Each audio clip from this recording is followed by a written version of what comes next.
may now be seated.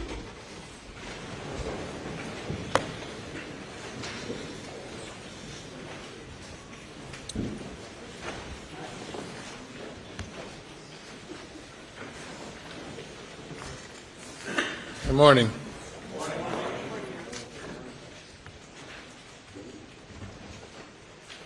Mr. Griffin? Yes, thank you, Your Honor. Before we bring the jury in, I would like to put on the record the basis of my objection to the redirect of Agent Owens regarding the roadside shooting.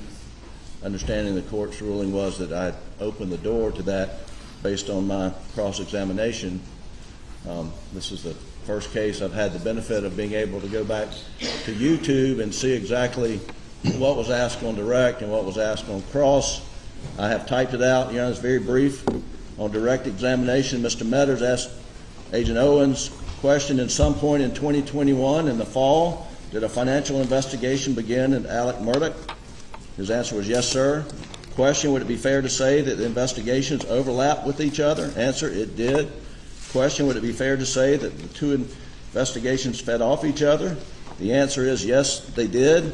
From the information I was learning from the financial investigation, it gave me additional people to consider and to look at Mr. Murdaugh as a reason why or why not. The next question, were the individuals in the finance investigation that you also interviewed in this investigation? He said, yes, I did. And then the question, did you learn information from the grand jury testimony? He says, yes, I did. Then the question, did you follow up on that information? He said, yes, I did. That was elicited on direct examination. My cross-examination, I began on this topic.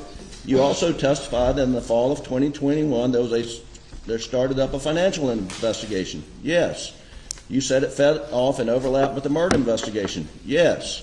You developed information that Alex was stealing money to support a drug addiction. Yes, that was reported. Question, you learned that Alex was paying up to $50,000 a week to buy drugs. Yes, that is what was reported. You learned that Alex was buying from Curtis Eddie Smith. Yes. You learned that Eddie was buying from the Sand Hill drug gang. Yes. You learned that Eddie owed the Sand Hill drug gang a lot of money. Yes, but they were not worried about getting their money because it was Murdaugh. Question, did you ever conduct a cell phone analysis of the Sand Hill drug dealer's cell phones to see if they were at Moselle on June the 8th? Answer, no, because in my experience they use burner phones. Question, you never got DNA from them to cross-check against the unknown DNA on Maggie's fingernails. Answer, no. Question, you never put them in the investigative circle, did you? Answer, my understanding is that investigation is continuing and is being conducted by the DEA. And from that, Your Honor, there were no questions related to the roadside shooting, no questions related to whether Alex lied to the police in connection with the roadside shooting. It was all about him stealing money from clients to support his drug addiction, which is evidence that was already in the case. Your Honor, I sent the court via email earlier today the case of State v. Hayward, 426 SC 630, which is a 2019 case where the Supreme Court reversed Judge Young on an opening the door theory. The same Supreme Court reversed the Court of Appeals. Excuse me, the Supreme Court reversed the Court of... Sure. Yes. The defendant was convicted. It went... The Supreme Court, the Court of Appeals affirmed, and the Supreme Court reversed the Court of Appeals. That's right. And vacated the conviction based upon the introduction of propensity evidence, 404 evidence on the theory of opening the door. And in that opinion, Justice Hearn is very specific to state that the courts have to be very careful and very wary of thinly veiled attempts to show propensity by way of the open door doctrine, and that the testimony and response must be proportional and confined to the topics to which counsel had opened the door. And again, I go back, we did not open the door to any roadside shooting, any insurance fraud, anything with regard to Alex lying to the police. And so that was the basis. I just objected, so I want to put that in the record. Today, they intend to present a full panoply of evidence on the roadside shooting. And, Your Honor, we would oppose that. What do you mean a full panoply? Well, they've asked to, that they're going to, my understanding is they're putting up Agent Kelly to talk about his investigation of the roadside shooting. we got a request this morning for them to play the hospital videotape of Alec in the Savannah Hospital, which is over an hour, where he's being interviewed by SLED agents, and he's meeting with a sketch artist to draw up a sketch of the roadside shooter, and that they plan to introduce that evidence. They plan to introduce, as we understand it, follow-up evidence of when Alec gets to detox in Atlanta, when he calls back with Mr. Harpootlian and I, and gives a full statement about the roadside shooting and about how he had lied to them previously, how he was sorry. Is that the same video or They're two different? two separate. I mean, second is just an audio tape. But Your Honor, I just go back to State v. Hayward, where the court says testimony in response must be proportional and confined to the topics which counsel has opened the door. And so they intend to spend 3 hours of testimony here today, and it's not proportional, and it's not related to the topic for which the court, I believe, should find that. I don't think I opened any door, because I think the evidence was already in the case. All right. And it was in response to direct. It wasn't something I brought up. May it please the court, Your Honor. To go back, obviously, we had this issue and we addressed it yesterday morning. This time we're dealing with the issue of the court's exception or statement for the record that Mr. Griffin wanted to make concerning the court's ruling yesterday. We're not dealing with any anticipated testimony today at this time.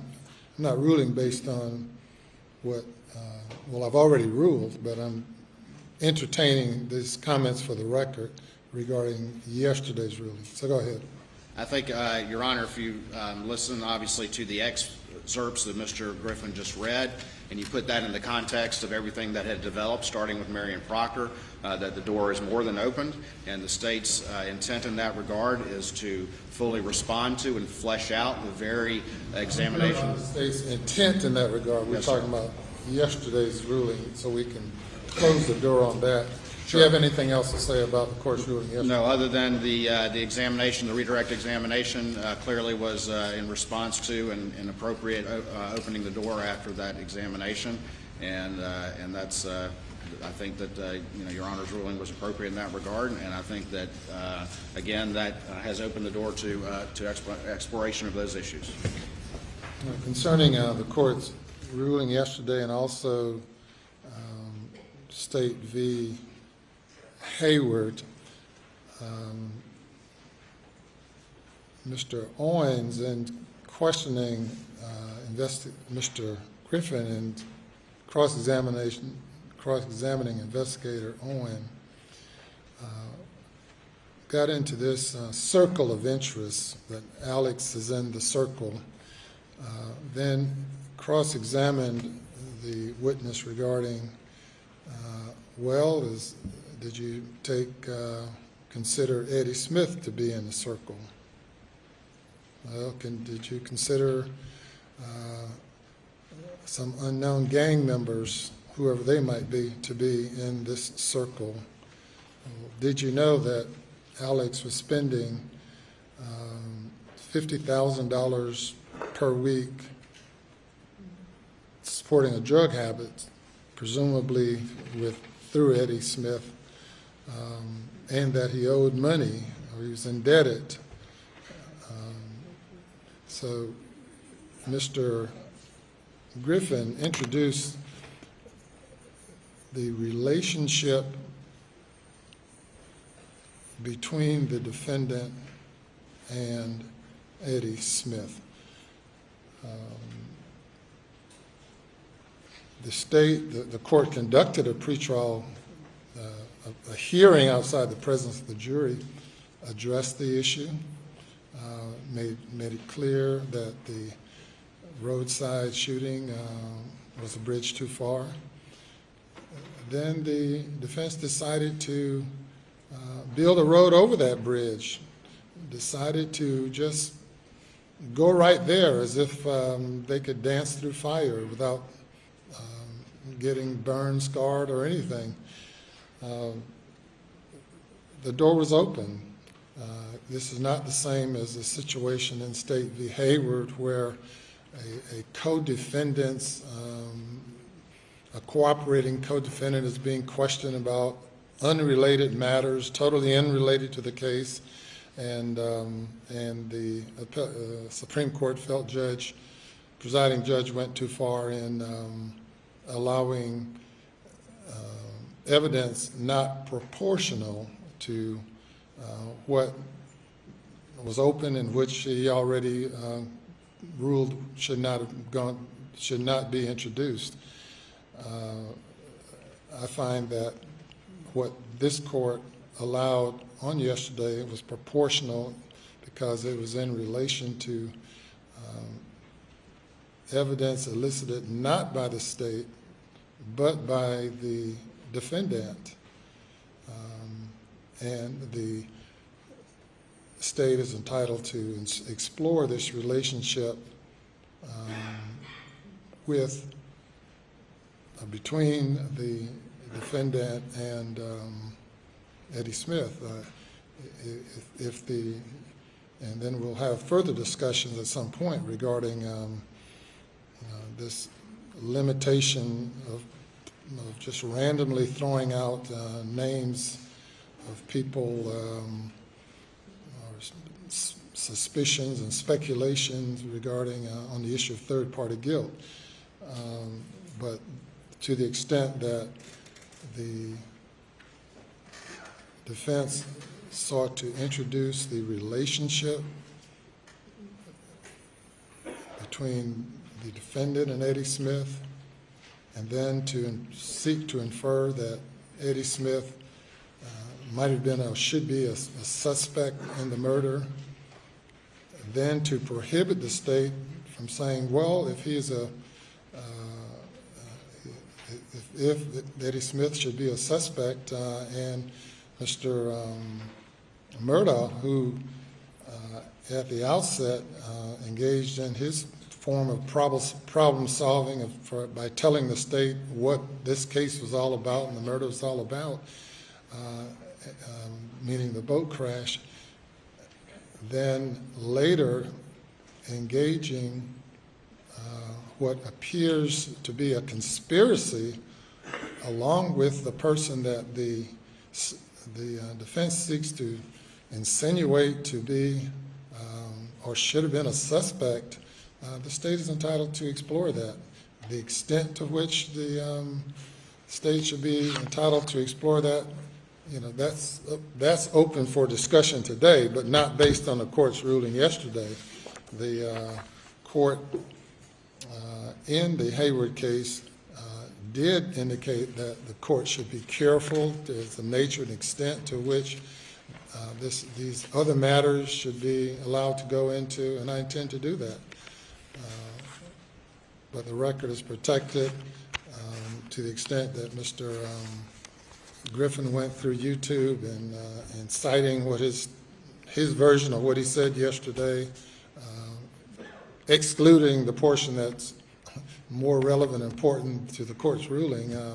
But the record speaks for itself on all of that, and the court's ruling stands as it was given on yesterday. Your Honor, obviously we would accept your ruling, but there. Okay, now we have a ruling, we have for the record, now we have an exception to the ruling, and another comment. Go ahead. So what I'd like to discuss now is what the state will be allowed to submit in support of this position. Now, clearly there is a taped statement by Mr. Murdaugh from a detox facility in Atlanta, which was initiated by Mr. Griffin and I. So certainly there's no objection to that. I mean, there could be, but no real objection to that. Secondly, no objection to the statement. Well, no objection to the statement pursuant to and conditioned by our previous objection. Yes, sir. To. I want to make the record clear. We're objecting to any of this. Oh, I understand. You've objected to everything throughout the trial. I understand. Well, there's a couple of things we missed. We'd like to rehear some of those, but Your Honor, but then, and again, Mr. Waters and I discussed last night after your ruling, a way perhaps, I know this is shocking, to expedite this process. For instance, there is a statement made to EMS, the statement they're wanting to get to, which is, drive-by shooting, all those sorts of things, which he later on admitted in the telephone statement that was taken, was not true. We get that. He didn't need to be Mirandized on the side of the road by EMS. However, there are 2 recorded statements taken at the Savannah Hospital by Agent Kelly after he is, and we've got the medical records here if you want to look at them, but clearly has suffered a wound to his head, a fractured skull. Always suspect of that word clearly and clear. Everything is in controversy. I don't think this is in controversy. Tell me what's clear again. Bullet wound to the head, fractured skull, brain bleed. That's not contested. The medical records indicate medication that he was under while he was at the hospital. We would think there'd have to be a Jackson v. Deno hearing on those interviews, just under the issue of, was he competent, a competency hearing. To do that, we would have to bring the physicians and the treating physicians from Savannah here to testify. And again, and I think Mr. Waters will concede, it was at 6, I emailed him and said, all good, what we talked about yesterday, and he came back a little while later and indicated that he'd like to put those in. Mr. Griffin and I, over a cup of coffee, said there's competency issues, and we informed him of that this morning. Nobody's playing gotcha here. So we don't believe those should come in without Your Honor being able to rule that he was competent, hear from the doctors, and I think we may have worked out a compromise on that. I just want to confirm that for the record. But what we have worked out is this. The statement that he would not have to bring the EMS people. There's a statement that they made. Agent Kelly can publish that statement without having them need to be here. There was a knife recovered at the scene. They don't have to Kelly can identify that. There was a, what else? Your Honor, so what we talked about yesterday, just to kind of wrap this up, was again, my intent to do this in a very expedited and focused fashion, not get into every detail or litigate that entire matter. And I suggested to the defense, and they agreed yesterday, that I could have Agent Kelly, who's the lead investigator on the side of the road, come up and essentially, in a very abbreviated fashion, walk through the case without the need to call the 911 operator or the ambulance driver or the roadside deputy or the DNA analyst or the person who found the knife, and so forth and so on. And I plan to do that, again, in a very expedited fashion. I'm not talking about anything 3 hours or the like. We also discussed this morning that I do need to be able to relate to the jury, though, the defendant's claim, which I have argued to you is particularly relevant, that he was attacked by an unknown assailant on the side of the road, when in fact he knew exactly who it was. He had actually arranged for it. And so our discussion that I thought we had an agreement on, I think we still do, is that Agent Kelly, there was an interview in the hospital on 9/4 and one on 9/6, and that I would have Agent Kelly just summarize and reiterate the defendant's claim about what happened on the side of the road, as well as the fact that he worked with a sketch artist, and show that sketch picture, and then just move through it like that. And then we will play for the jury, which I think they just said they don't object to, or no additional objection, the telephone interview in which he ultimately admitted to law enforcement in the presence of his attorneys that it had been a lie. Yes, sir. That's the deal. But I feel a little more comfortable if we could just have, and I'm not trying to delay court, but this recording is 47 minutes long, 41, whatever, 40 plus. So many recordings, I'm confusing them, but 41 minutes long. Could we take, if you could just, and by the way, I've agreed to allow him to lead unless I see something reprehensible going on, which for me is difficult to restrain myself from objecting, which would expedite it even more. But at 6:30 this morning, we were not in a position to discuss what Agent Kelly's, the sort of acceptable what happened at the hospital thing. I'd just like 5 or 10 minutes just to review that with him, and then I think we're on go. Although, just for the record, we're objecting to any of this. I don't want this kumbaya moment to be viewed as any waiver of our objection. The only thing I just want to put on the record, again, is that in discussions with the defense counsel, moving expeditiously with Agent Kelly and without raising hearsay and that sort of thing and making us go through our paces has been a strategic decision that the defense has made.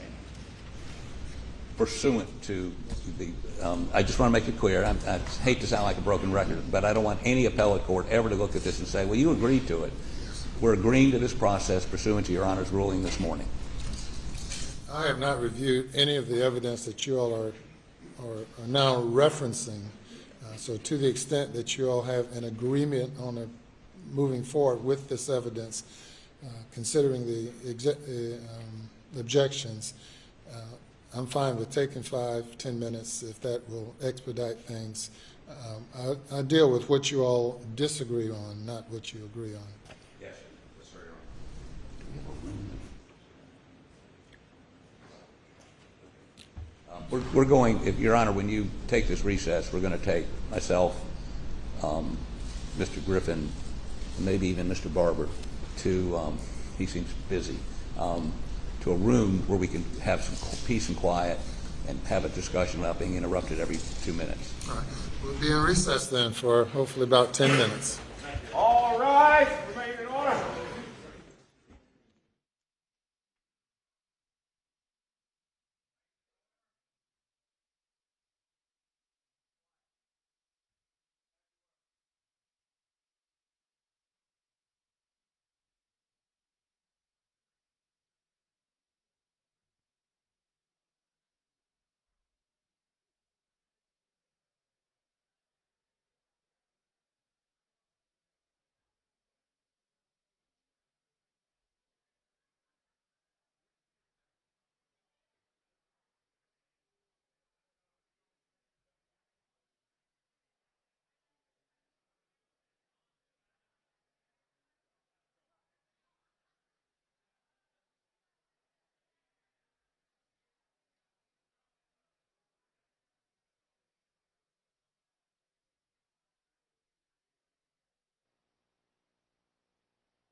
stand down, be seated.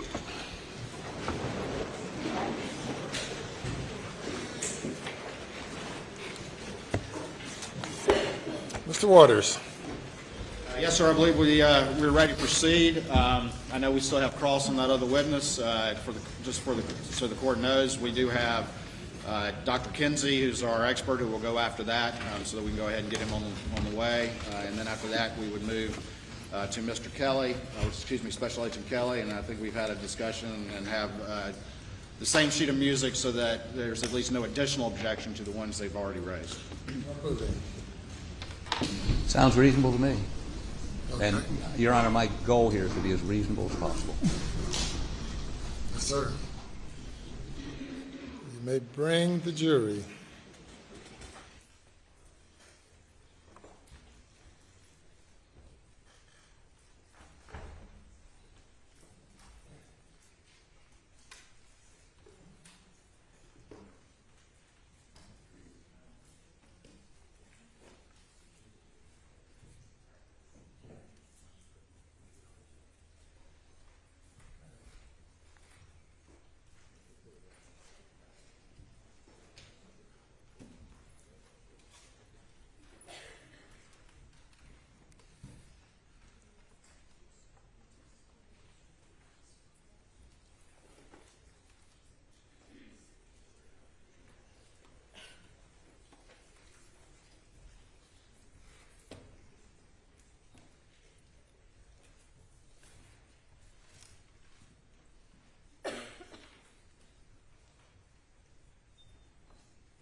All right, good morning.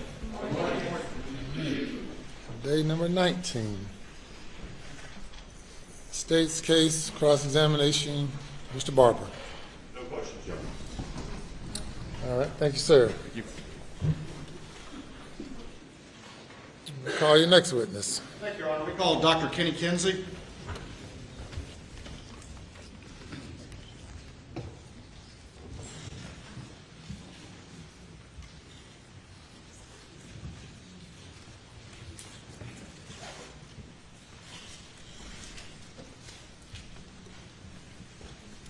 Do you swear or affirm that any testimony you give today will be the truth, the whole truth, and nothing but the truth, so help you God? So help me God. All right. If you would, please, sir, be seated in that witness chair over there. State your full name for the record, spell your last name, and try to talk in the mic as good as you can.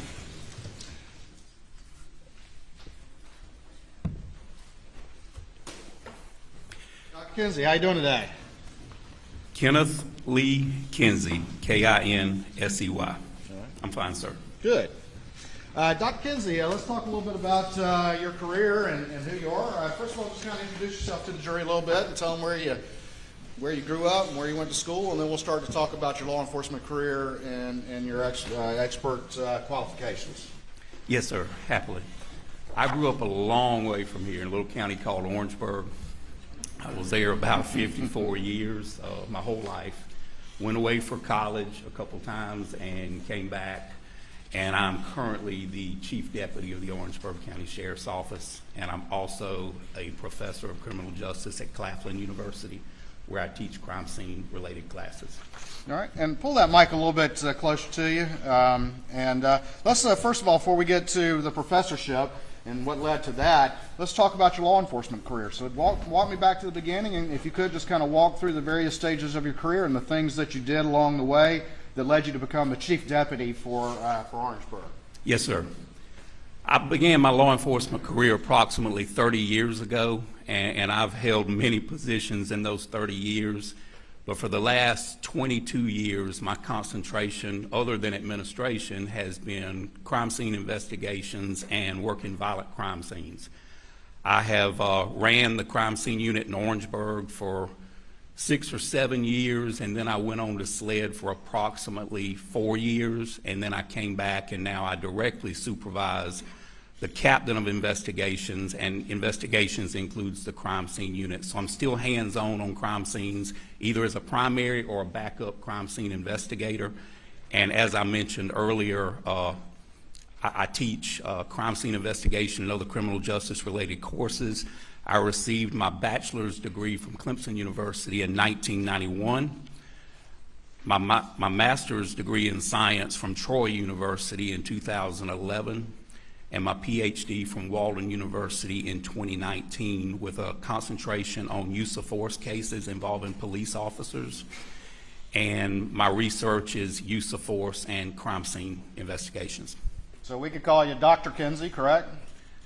My grandmother told me it's what you answer to, but yes, sir, I'll answer to that, Kenny or Chief Kinsey. And we could call you Professor Kinsey, correct? Yes, sir, that is correct. And then we could call you Chief Kinsey as well. Yes, sir. Okay. Well, let's talk a little bit more about the law enforcement. Then I want to talk a little bit more about the education.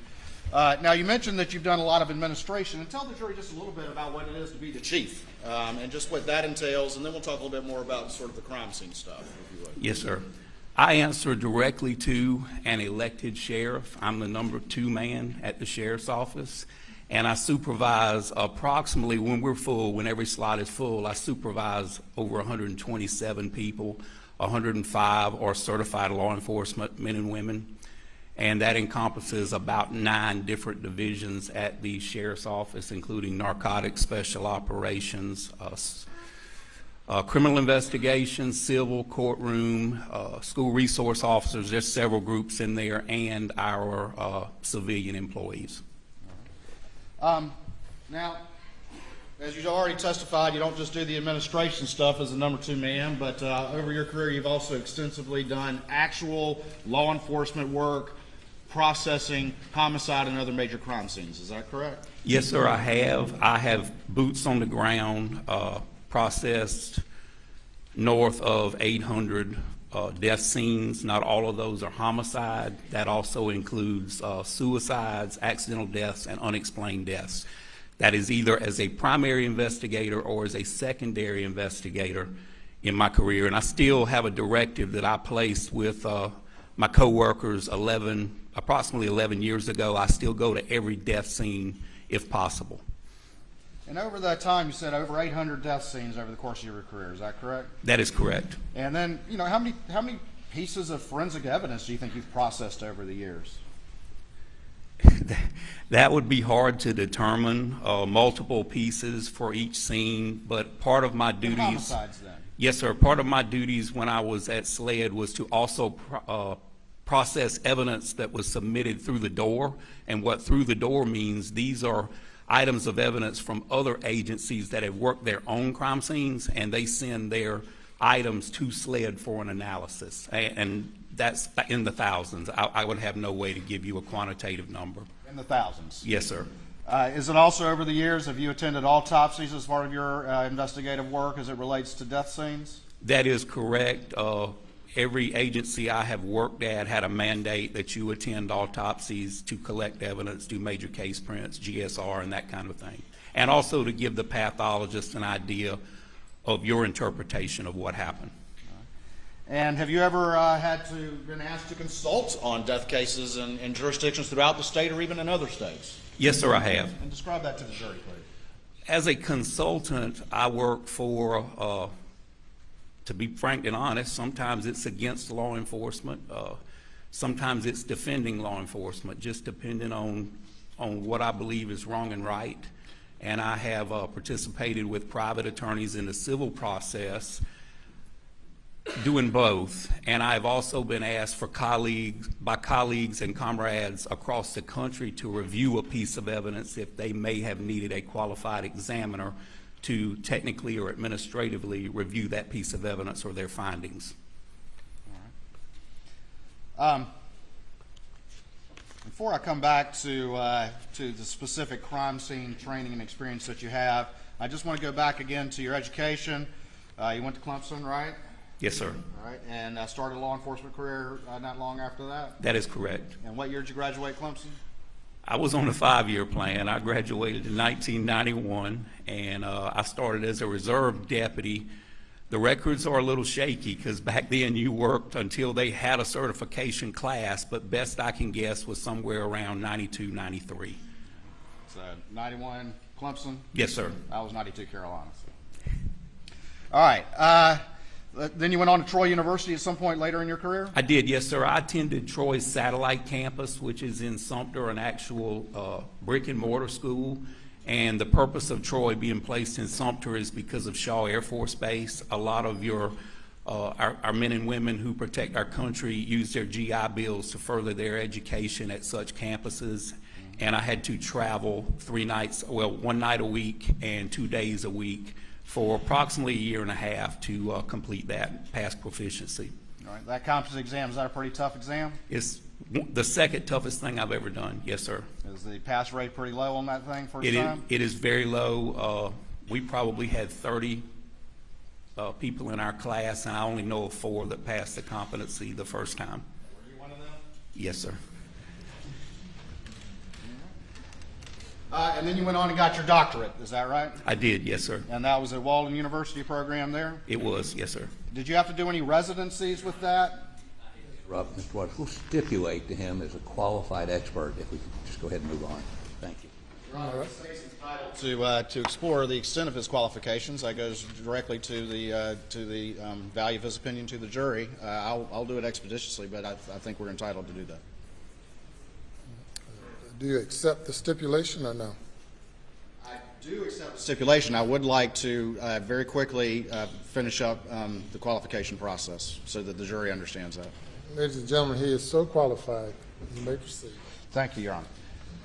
All right. So real quick, you did some residencies in your doctorate, is that correct? I did 4 residencies in Atlanta, yes, sir. All right.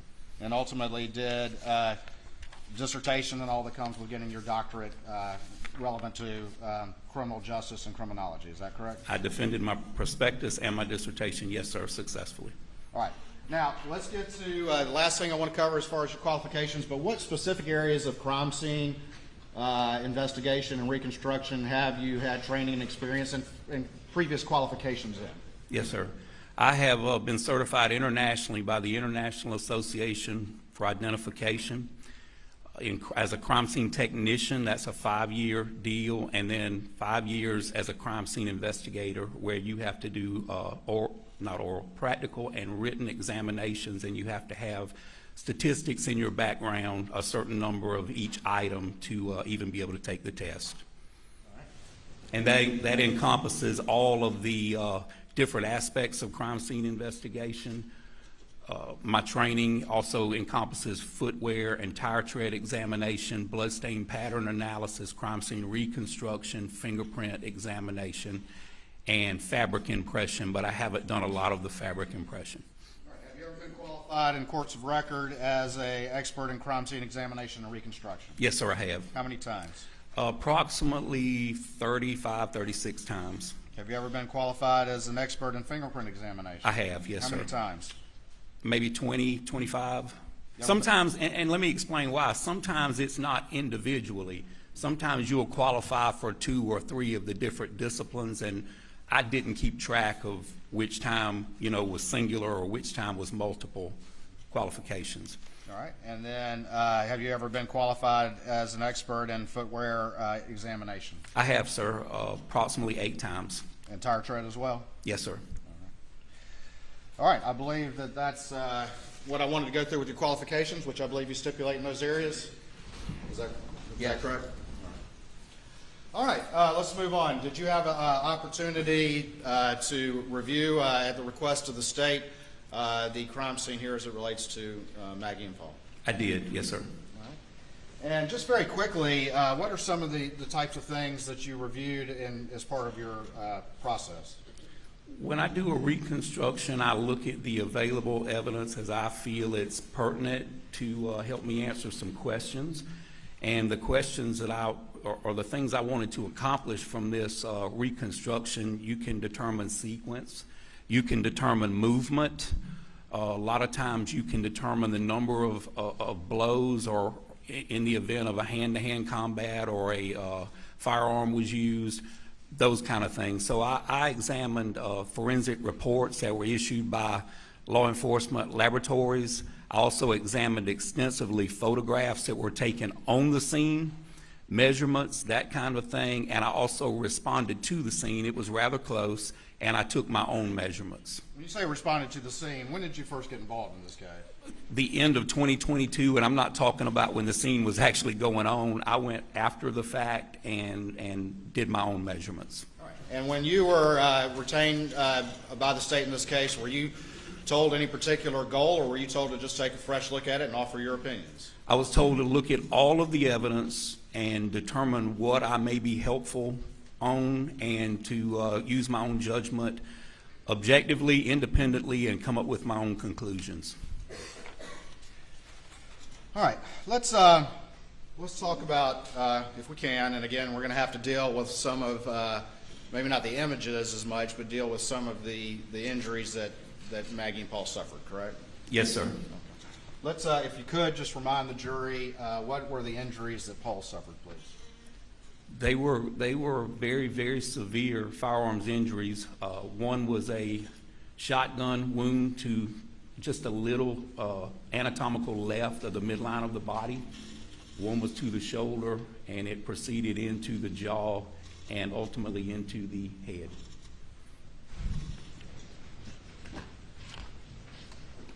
And was that the first injury or the second? The first injury was the shotgun wound to the middle of the chest, and it was non-fatal. Right. At least not fatal immediately. And then what about the second injury? The second injury was immediate death. And were you able, in reviewing the crime scene evidence, to come to any conclusions as to the order in which Paul suffered those gunshot wounds from the shooter? Yes, sir, I was. All right, and please relate that to the jury.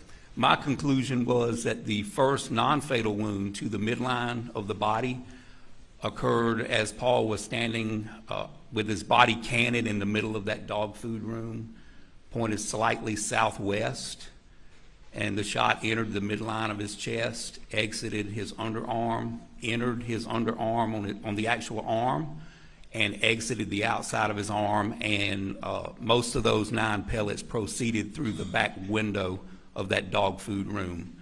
Right, and then just real quick, you said 9 pellets. So explain that to the jury why you say 9 pellets. That double-aught buckshot shot shell contains 9 pellets and I guess you'd describe it as a styrofoam packing to keep it tight so it doesn't shake. And when that cartridge is expelled out of the end of that barrel, the styrofoam packing dissipates or goes its own way, and those projectiles continue in the correct path. And hold on for me real quick. I want to get a couple things marked.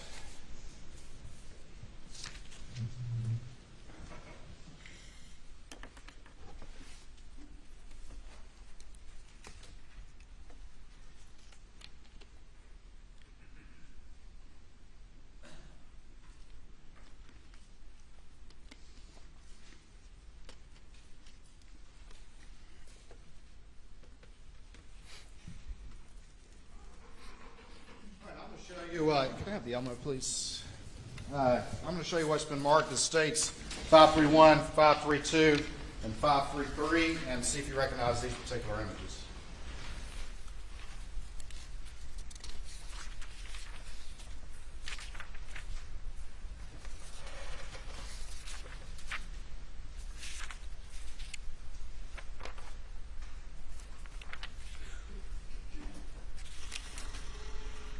Yes, sir, I do. All right, and tell the jury just generally what these are, please. These are views of the floor of the feed room and a view from the entrance to the feed room and some digitally placed legs that I placed in there to show Paul's approximate position in that feed room at the time of the shooting. Your Honor, at this time I'd offer for states 531, 532, and 533, I believe, without objection. Objection, Your Honor. They're admitted. All right, I'm going to put 531 up on the screen here. Make sure we can see it all right.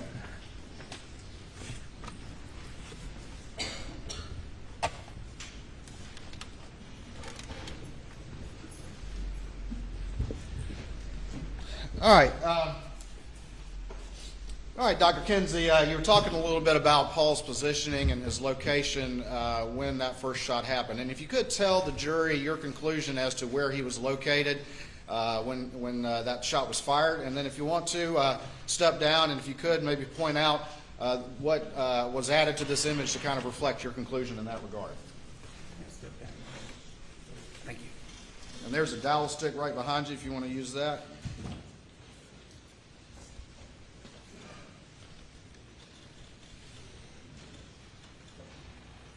Okay, as you see here, those are the digital legs that I placed there showing Paul's approximate position as he was standing when he had the first gunshot wound.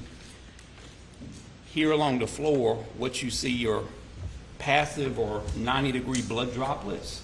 And when blood, you can tell a lot from the direction of blood by the way it strikes an object.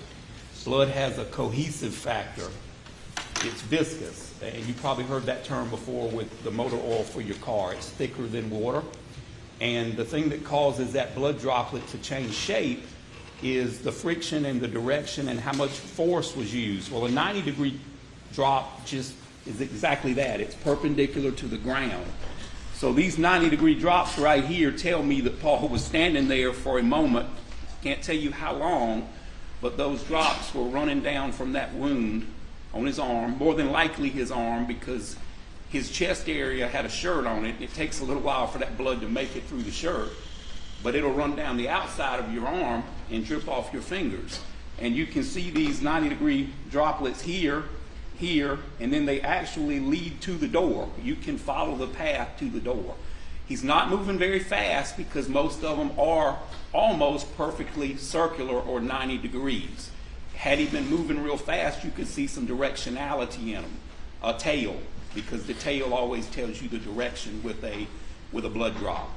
So I know he was moving slowly, and I know he was standing in the middle of this room for some time after the first shotgun wound.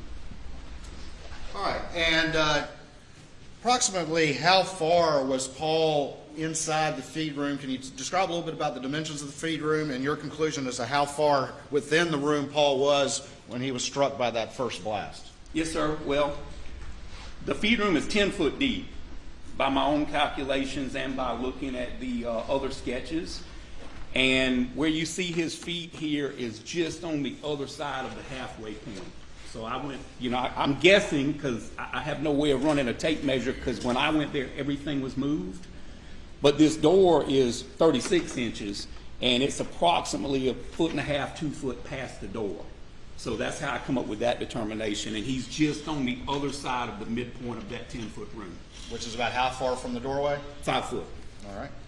And I'm going to show you what's been marked as 534, stage 534, and see if you recognize that. I do. Yes, sir. All right. And tell the jury what that is real quick. That is a general view from outside the feed room that was taken at the time the crime scene was originally processed. And I added a digital enhanced arrow showing the reader or the viewer the direction of the shot path. Right. This time I offer stage 534 in Objection. All right, I'm going to put 534 up on the screen, and if you would, just show that arrow that you're talking about that's been added to this image. Yes, sir. Right here. All right, and then as well, just show generally where those blood spots are. It's not the best image in the world, but where those blood spots are that led to your conclusion about Paul's location within the feed room when the first blast struck him. The placard hasn't been moved, although it's hard to see the droplets, and of course I didn't add the legs to this. But just on the other side of that placard, and then you have here a quantity of 90-degree blood droplets with a partial footwear impression in it. And then you can follow the blood droplets to the door. Going back to stage 531, again, point out to the jury, if you would, the sort of the digitally added feet that you had added. All right. And if we would, if you could, just if that's the feed room doorway, can you just sort of position me, in your opinion, how Paul was standing when that first blast happened? That's the doorway coming in? Yes.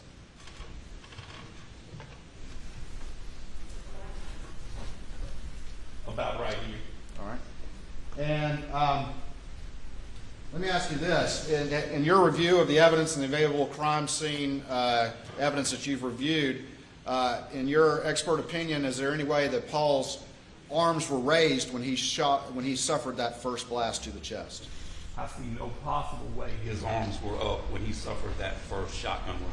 And can you explain the basis for your conclusion to the jury in that regard? Yes, sir, I can. The shot pellets, real close because they stayed together. They went in as one, as a unit, and then they did what a shot pellet does. They separated once they struck the skin and made entry. Run along inside his body cavity and exited his underarm. If his arms would have been up, he would have had no entry wounds on the bottom of his arm and then more exit wounds on the outside. He had over 20 entry and exit wounds, and he's only got 9 pellets. So the only way the math works out is if his arm was down. And additionally, the wad stopped and was under his arm. Had his arms been up, in my opinion, that wad would have went on and exited his body because it's only plastic. It doesn't take as much resistance to stop that wad as it does a shot pellet. And the wad stopped. It was right. You could grab it with your fingers if you would have been medical personnel and needed to. It was right there. All right. And let me ask you this. Do you have a lot of general experience with firearms? I do. I'm a firearms instructor for handguns, shotguns, patrol rifles, subguns, and fully automatic patrol rifles. Everything but precision rifle. All right. And when you say an instructor, where is that? I'm certified. I have credentials through the South Carolina Criminal Justice Academy. I've also been certified as an NRA law enforcement instructor, and I currently have a CWP endorsement to teach concealed weapon permits from the South Carolina Law Enforcement Division. And you testified how many buckshot are typically in your average buckshot shell? According to the literature and according to my experience, there are 9 in that particular buckshot. Did you see any evidence, I think you've already mentioned this, but did you see any evidence from the crime scene as to what happened to some of those pellets as Paul was struck as they continued on? Yes, sir, I did. They exited on through the back window. All right, and I'm going to show what's already been admitted as 532 and put that up on the screen. And if you could describe to the jury what you're talking about in that regard, please.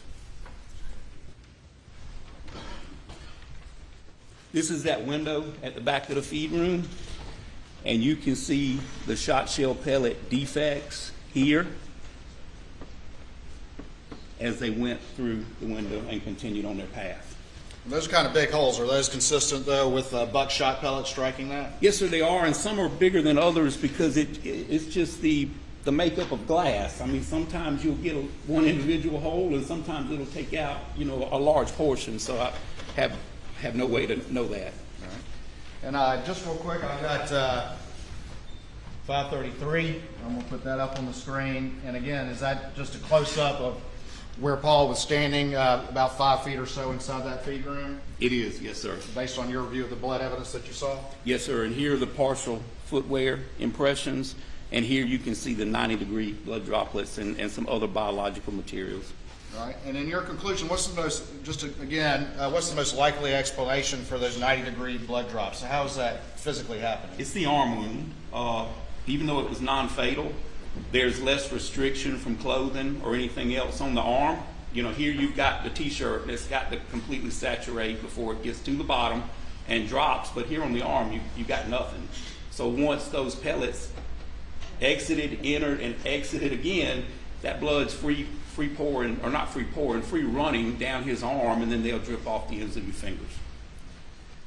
One thing I want to ask you about is you've testified as to your conclusions as to the position of Paul when that first shot struck him. Is there anything about the entrance wound itself that supports your conclusion as to the shape of the entrance wound? Yes, it's oblong instead of completely round, and had he been standing facing that door and took that double aught buckshot to the middle of the chest, I've seen it dozens and dozens of times. Instead of coming out this side, a shot shell or a projectile doesn't make a 90-degree right. Generally, it's going to follow the same path unless it hits something hard enough to make it ricochet. It would have went on through his body. It still would have exited the window, it just wouldn't have done the damage to his arm and his underarm. So he had to be canted in this direction. And the wound is not perfectly circular. It's more oblong, which tells you that he was canted to some degree. All right. In your review of the crime scene evidence, did you come to any conclusion about the location of the shooter when that first buckshot blast struck Paul in his chest? It would be hard to say exact, but I can say to a bare minimum the breech of the shotgun, because I don't have the shotgun. I don't know the length of the barrel, that kind of thing, or I could run it from the door. But the breech of the shotgun, where it ejects the shot shell casing after it fires, was somewhere inside the door. Because had it been on the other side of the door, the shot shell would have been located outside.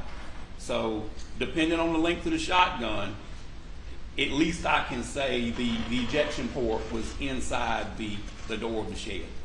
All right. And then the shooter, I have this image up here, which I apologize, states 534. And can you kind of illustrate what you're talking about to the jury using that image? Yes, sir. The breech, the ejection port, where you load and unload that shotgun, which is a little less than midpoint from the shooter, was inside this door frame, at least to some degree inside. And where were the expended shot shells found on this crime scene? According to the photographs and the original crime scene, behind this door. And is that consistent with your review of the evidence? Does that support your review of the evidence that you just, that conclusion you just related to the jury? Very easily. This is, if you look, this room is kind of cluttered, and I measured that door myself. It had been pressure washed, but the same door, found the same shot shell pellet defects in that door. 1.5 inches at the bottom of the door, that's plenty of room for a shot shell to bounce and roll under the door. So I have no reason to believe it didn't end up there because of the location of the shooting. All right.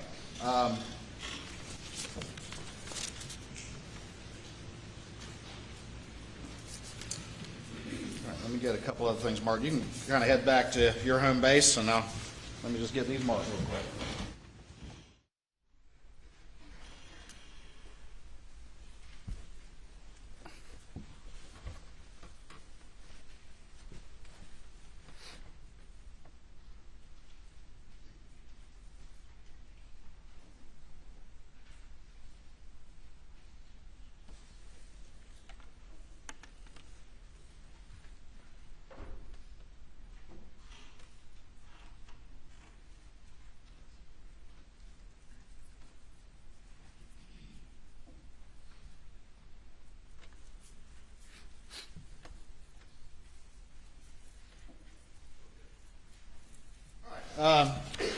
Dr. Kinsey, I'm going to show you what's been marked as 535, 536, 537, and 538 state's exhibits, and see if you generally recognize those images.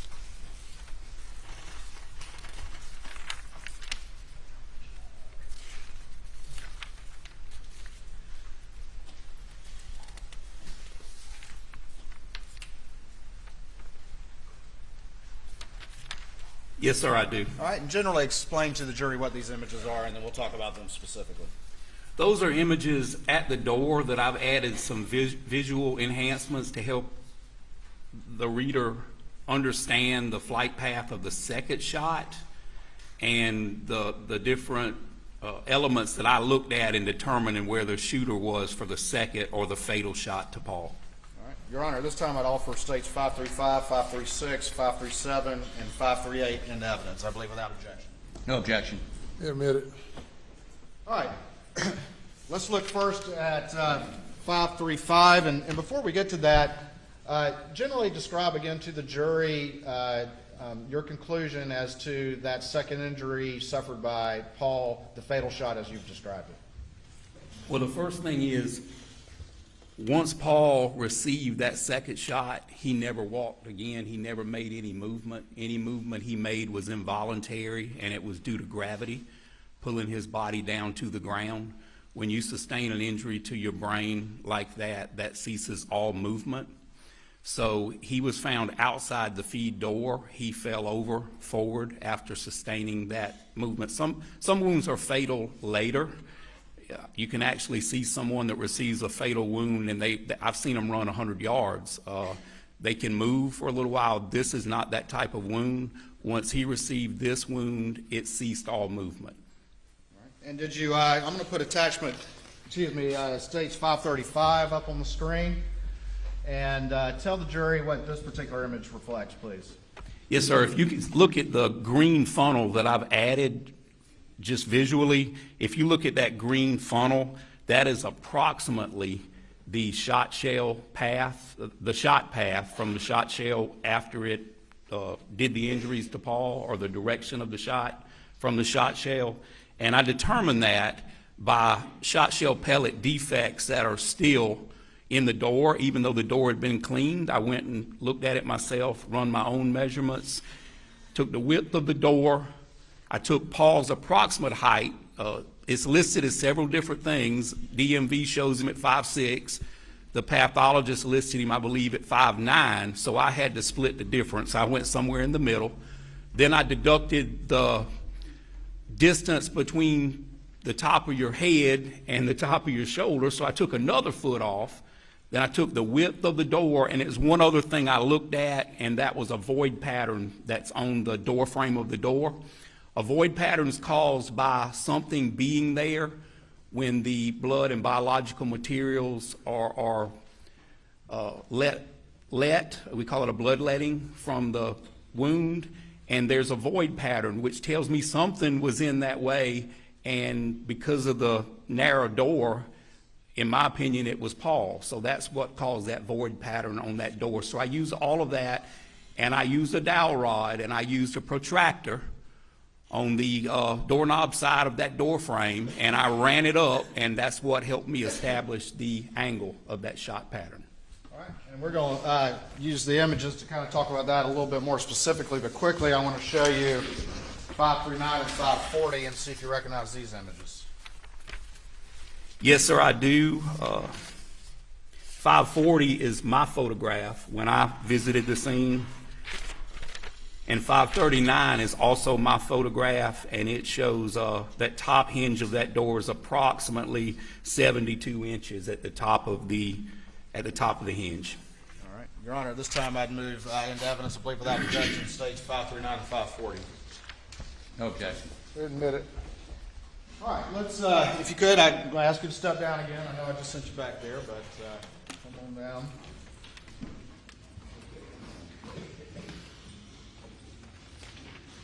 I'm going to put 539 up on the screen, and if you could.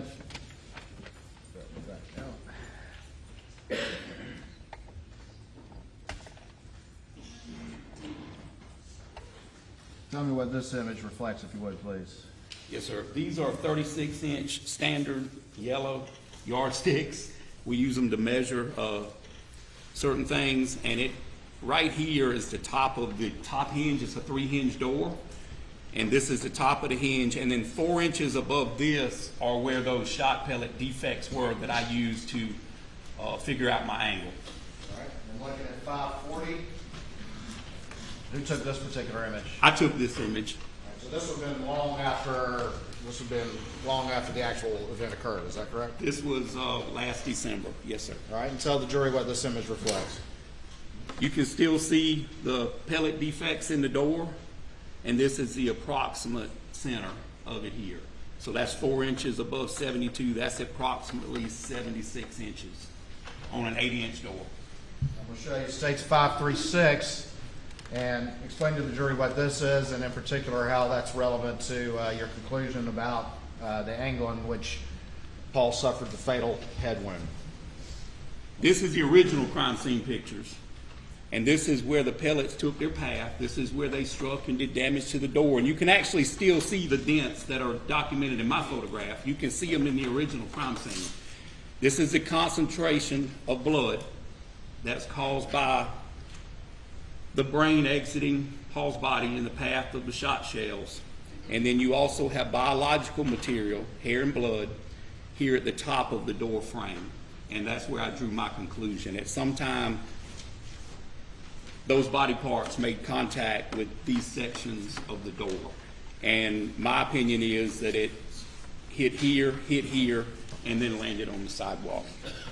Looking at states 537, can you explain what the jury's seeing in this image and how it relates to your opinion about the manner in which Paul suffered that fatal wound? I can. With a major bloodletting, especially... Dr. Kinsey, let me ask you to, I'm going to move this podium and ask you to step back just a hair so that the jurors over here can see what you're saying. Yes, sir.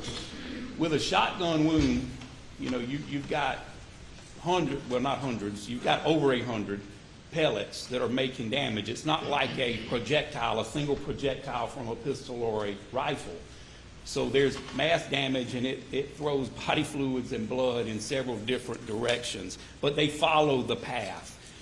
When I mentioned that it was a void pattern, this is the last blood drop. You can see it in the photograph that I can see, and it's approximately 5 foot right there. And this is not green tape. That is a digital effect I put on the photograph to show the void I was talking about. So at some time, it's my opinion that Paul was up against that door or real close to that door to keep that blood from striking the door at the point in time that he was shot. All right, and the green tape reflects that blood pad or that void area that is consistent with Paul blocking that area. Is that correct? Yes, sir. Digital tape. It's not really tape. All right. Well, Yes, sir. So that's been added to. Yes, sir. Okay. To illustrate your opinion. Correct? Yes, sir. All right, and then 538. I'm going to show you this image, and again, if you can point out what's been added and how this relates to the conclusion that you're offering to the jury. Yes, sir. One thing that I looked at to determine that it happened in the doorway and a little bit outside the doorway, more outside than inside, you don't just look for the presence of biological material in blood, you look for the absence of biological material in blood.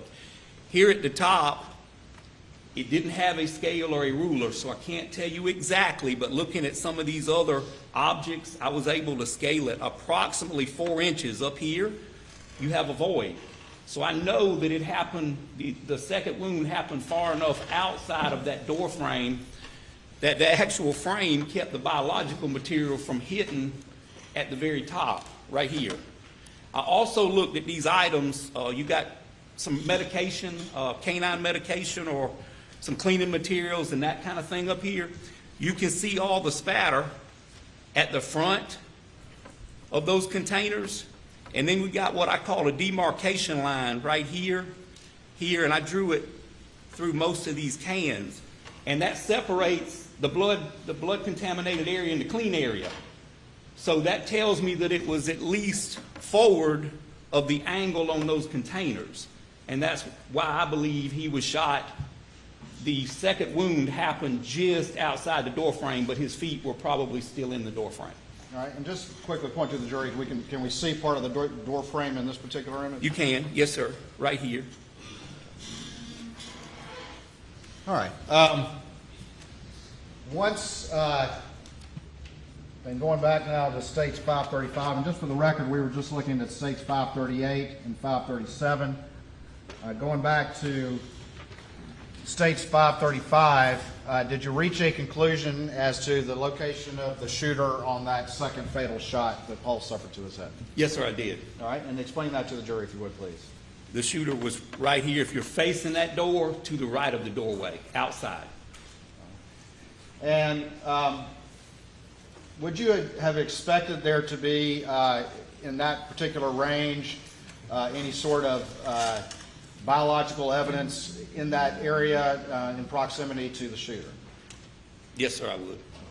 Would the door frame have potentially blocked any of that as well? It would block some, and just depending on the positioning, how much of the body of the shooter was exposed. Because, you know, once you have that kind of catastrophic injury, it's real fine blood particles and biological fluids that go in all directions. And the closer the shooter was to the muzzle, to the exit end of that firearm, the more stuff you would expect. Let me ask you this. In your expert opinion, is there any way that Paul's fatal head injury came from the top in a contact fashion or a close fashion? No, sir. I see no possible way for And that. explain your conclusion in that regard to the jury, please. What factors weigh against that in your expert opinion? Well, number one, I don't know of a way to mimic this blood evidence on this door, that pattern where that shot traveled through Paul's shoulder, into his jaw, into his brain, and then took a path up and placed the biological material here at the top of the door. If he was shot in the head, then you'd have biological material out here on the ground, or at least going down, on the sidewalk in front of him. And it would be different than just free pouring blood. You would see this pattern, and you would see those high velocity blood droplets there on the ground. And plus the shooter would have to be on the roof to shoot down into him, but you wouldn't have this on the door.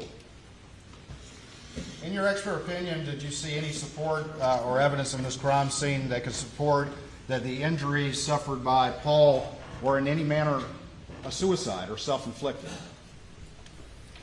I don't see the possibility, knowing that it's not a contact shotgun wound, and I'm fairly strong, and I'm bigger than Paul was, and I don't know of any way you could hold that shotgun out and shoot yourself in that direction at that angle and put that biological material on top of that door like that.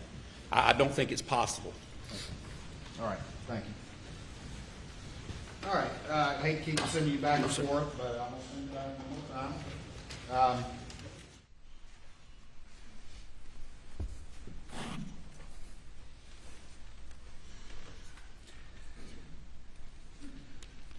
Now, let me ask you this. Excuse me. The second wound, the fatal wound that Paul suffered to his head, was that buckshot or was that birdshot? The second wound was birdshot. All right, and can you describe to the jury the difference between the composition of a buckshot round as it relates to the pellets and a birdshot round? Yes, sir, I can. All right, please do that. With buckshot, you've got a number of larger pellets, approximately 30, 36 caliber pellets, and you've got fewer of them. They're made for bringing down larger game.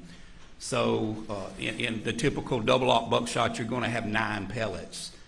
In your typical number 2, and it's called many things, the typical person calls it birdshot, chill shot, steel shot, coated shot. I've heard it called many things, so I just typically call it birdshot. But in this particular shot, there's approximately 150 to 156 pellets in that dry lock shot shell. So that's the difference. With the buckshot, you've got fewer and they're larger, and with the birdshot, you've got many and they're greater. They're for bringing down winged animals, squirrels, rabbits, dove, quail, turkey, duck. I mean, just depending on the number shot, that's what that's for. All right, and about how many approximately birdshot might be in an average shotgun shell? The literature says that it's 156 in a dry lock. I cut one open and I only counted 150, but that may have been human error. Around 150? Yes, sir. In your expert opinion, when you have birdshot, is there a forensic value to collecting every single pellet, or can you explain those concepts to the jury when you're dealing with birdshot? I always try to collect enough that the firearms examiner can weigh it, and he can have a good representative sample of what was used to cause this injury. With a projectile or a bullet, you have what's called lands and grooves, markings, rifling. Some people call it rifling, and it's caused from that projectile spinning as it goes down the barrel. You don't have that in a shotgun. And a pellet is so small that you probably couldn't find it if you could have it in a shotgun. So in my opinion, there's no forensic value as long as you have enough to determine what type of shot or what type of shell and the weight of it. In your opinion, and you've talked about this, but was the shooter, when that fatal shot was fired, inside or outside of that door frame? The second shot? The second shot? Yes, sir. It was outside the door frame. All right. And where was that second shot shell located? It was also located under the door. All right. And is that still consistent with your opinion? Absolutely. And can you explain that to the jury, please? Yes, sir. Like I mentioned earlier, the ejection port on a shotgun typically, now there are left-handed shotguns, but typically the majority of shotguns, the ejection port is on the right side. So as long as that shooter had it at an angle and had that ejection port pointed toward the door, even just the least little bit, that would give plenty of opportunity for that shot shell to be ejected and go inside that door. All right. I know I just sent you back. I'm going to bring you back down. I'm sorry. Before we move on from Paul, I would, and if you could just use me as a mannequin, but can you sort of describe to me your conclusions about the positioning of Paul when he suffered that fatal head wound, and just how the trajectory of that wound and that shot as you've described and as supported by the evidence as you see it? Can I describe it and demonstrate? Yes, Step please. back so the jurors can see. The second wound, as I mentioned, went in his arm and caused an injury here, a large entrance, and then, of course, exit here. So it had to be typically with the kind of non-fatal wound Paul suffered to his chest and his arm. It's my belief that now his 5'8" frame is dipping or favoring that arm, because as you know, that's over 20-something entrances and exits. I believe it would have hurt him. I believe he would have been in pain, and I believe he would have been somewhat affected. And the reason I believe that is because I've got the 90-degree blood drops moving really, really slow. If he wasn't feeling it, or if it hadn't affected him in some way, I believe his youthfulness would have allowed him to get out of there faster. But he's moving real slow to the door. So that's going to drop that angle just a couple inches, and I can demonstrate. All right. And if we can make sure that juror can see. Yes, sir. Absolutely. All right.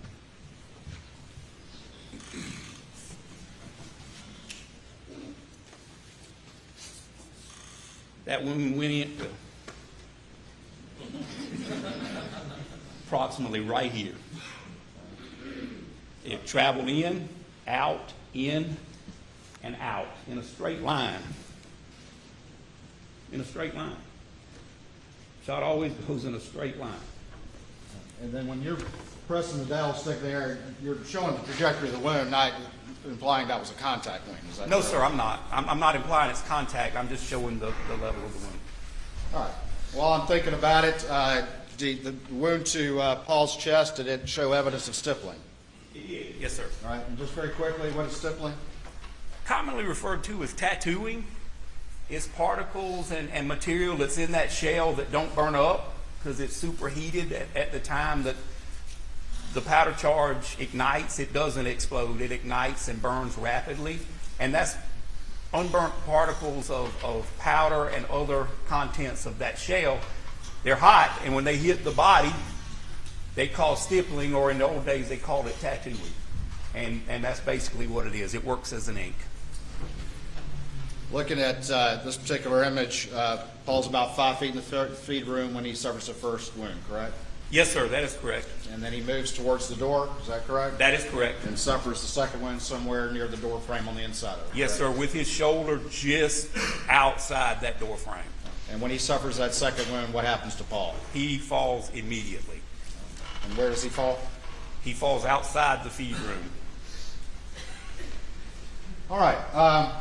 Let's move on now, and let's talk a little bit, if we can, about the injuries to Maggie Murdaugh. And if you could, start out by reminding the jury of the injuries that she suffered, and then let's talk about your conclusions as to the manner and the order in which those were suffered. Yes, sir. All right, so if you could just remind us again of those injuries, and if you could go ahead and describe them in the order that your expert opinion they were suffered. Yes, sir. Miss Maggie Murdaugh suffered 3 non-fatal injuries from a firearm. One was through her wrist. One was her left upper thigh above the knee. One was at her abdomen here, and it exited somewhere around her kidneys. Now, I'm not that kind of doctor. I can't tell you all the damage it did inside, all those organs and things, but it ran a straight line through her body. This one on her left leg and this one on her midsection were approximately the same angle, and they were really, really close in distance. One had stippling that said that it was a foot closer than the other, but that would probably fit. This was either a total separate non-fatal wound, or it could have been a continuation of one of the two fatal wounds. Her fatal wounds were, she had an abrasion or a burn on the left side of her abdomen from the outside in. That bullet followed a straight path. It entered the end of her breast and did extensive damage to the end of her breast, entered her left jaw, side of her face area, and went into her brain. That's the first fatal injury. And it was immediate, and she dropped right where she was at. I saw no evidence that her body had been manipulated, moved, or rolled over. The second fatal injury was down into her head, and it actually did what in the day they call a keyhole injury just from appearances. The entrance and exit in the top of her head were so close it made one big injury, and then it entered into her upper shoulders and went down into her body. That would have also been a fatal wound, but it was second. In my opinion, that one came second. All right, let's talk about that in a little bit more detail. Those first two wounds that you described, you believe those are the first two wounds she suffered? Yes, sir, and possibly three. I can't tell you much about this because the arm could have been moving or it could have been here. All right, well, let's talk about the thigh wound and the abdomen wound. Did you have any conclusions about the location of the shooter as those two wounds were suffered? Yes, sir, I did. All right, and explain that to the jury if you would, please.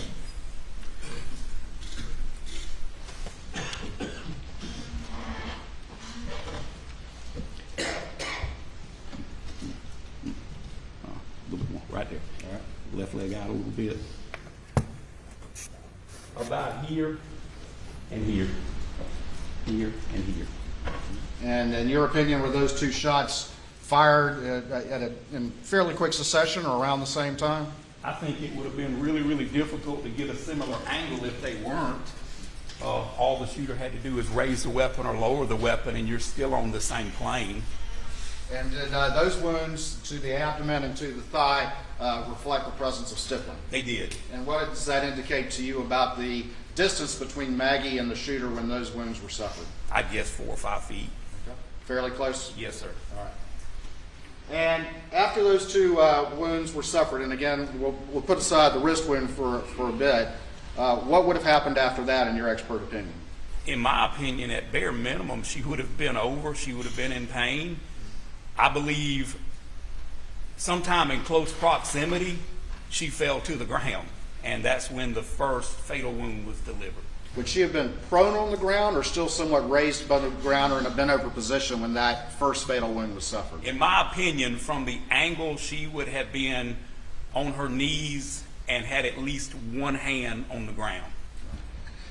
Those first two shots, well, let me ask you this. There were obviously 6 shell cases of 300 blackout that were used to murder Maggie Murdaugh found at the scene. Is that correct? That is correct.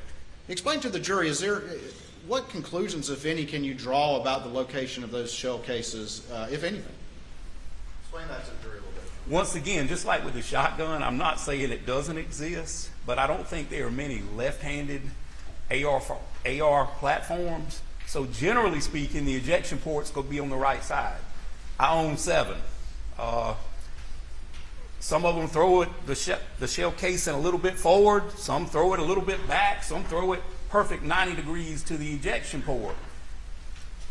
If they were always uniform where they come out, if you go target practice, you could place a bucket there and all your shell casings would drop in the bucket. You wouldn't have to bend over and pick up your shell cases. Unfortunately, that's not the real world. So I don't put a lot into that unless I have the actual weapon, and we can test the weapon with the same ammunition, and you can generally get an idea where that shell casing is going to go. So no, sir, I don't pay a lot of attention to it, and I definitely don't think the sequence of from one end to the other or from this end to this end means that's necessarily the movement of the shooter. Gotcha. All right. You said that when she suffered that first fatal wound, in your opinion, I mean, she would have bent over and perhaps been on her hands and knees. Is that correct? Yes, sir. All right. I'm going to get down on my hands and knees, and if you could come around here and kind of show me where the trajectory of that wound would have gone, the first wound that was fatal for Maggie Murdaugh. I guess you can come behind me. Yes, sir. All right.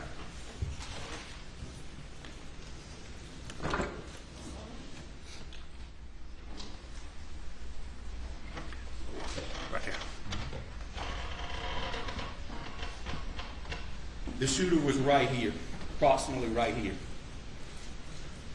All right. And show us the trajectory as it went through Maggie into her brain. Yes. It burnt or grazed her stomach outside to inside, went through the end of her breast, into her jaw, and then into her brain. Okay. And what would have been the effect on her once that shot was suffered? She would have immediately fell down with the front of her body. All right. And that is the position her arms were in the original crime scene photograph. And while I'm down here so I don't have to get up again, tell me about the fatal shot and the positioning of the shooter as the evidence indicates to you. The second shot was not as close, but it still wasn't a long distance. It was approximately here into the crown of the head. And use the dowel stick to show that injury that Maggie suffered.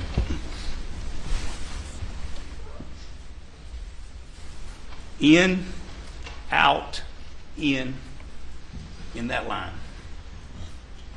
Okay. Thank you. Need to go to the dry cleaner after this. All right. The first shot, the first fatal shot, that would have immediately been fatal. Is that correct? Yes, sir. The second shot also would have been fatal had she still been living, but in your opinion, she was not at that point. Is that correct? Yes, sir. All right. She may have had a sign of life, but there was no movement. She was not capable of any movement at that time. All right. Go ahead and have a seat for me. Of course, as soon as I say that to you, I'm sure probably going to have to get back up.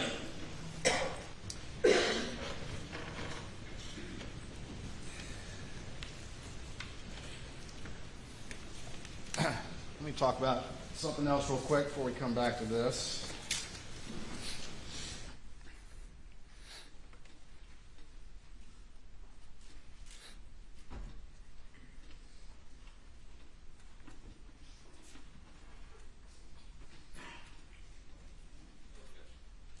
I'm going to show you what's been marked as States 541 and see if you recognize this document.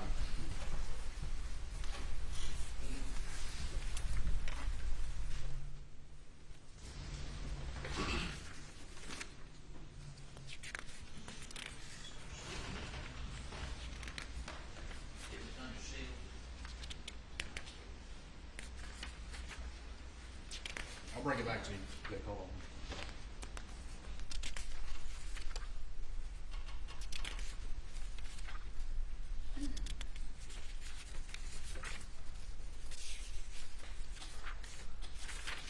Yes, sir, I do. All right, tell the jury generally what this document is, please.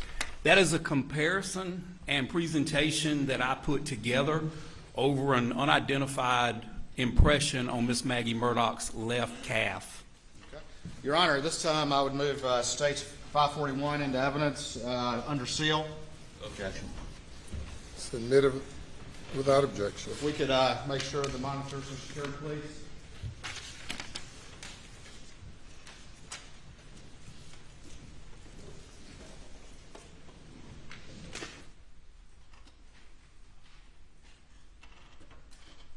All right, I'm gonna. Are all the monitors secured? We're good.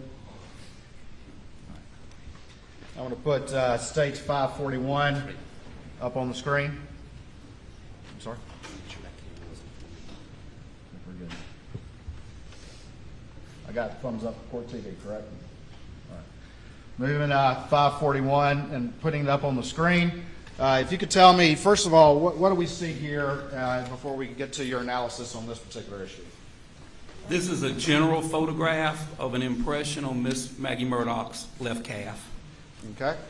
And do we also see a wound on this picture? You can see the exit wound from that thigh wound that I described earlier. All right. And what, if anything, did you notice about or conclude from the sort of the blood pattern on the back of her thigh there?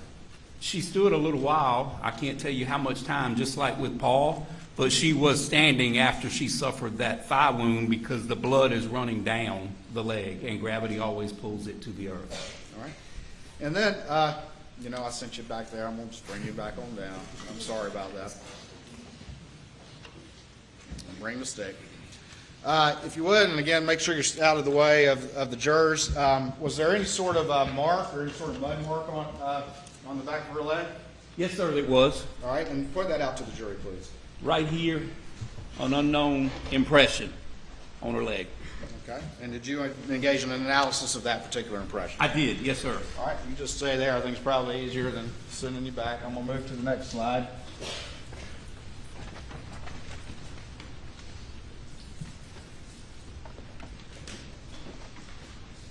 And just tell me what this is, if you would, please. That is the same impression, unknown impression. I've just cropped everything out so you can concentrate on the actual impression.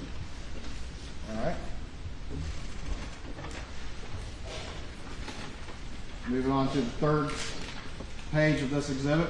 What is this? This is a side-by-side all-terrain vehicle that was in close proximity to Miss Maggie Murdaugh's body, where her final spot where they located her, and this is in close proximity to where she was located. All right, stand by for me real quick.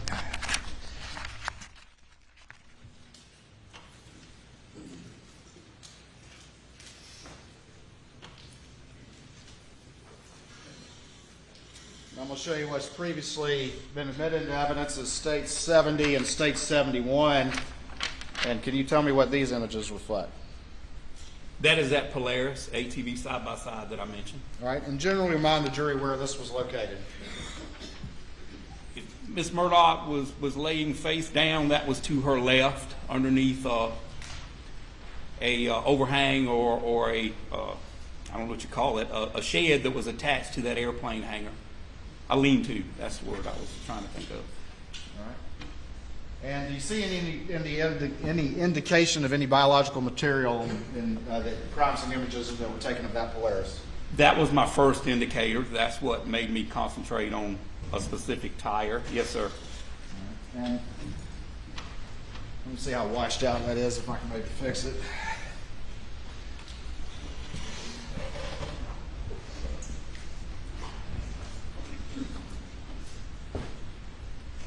And can you point out an example of what you're talking about on that image?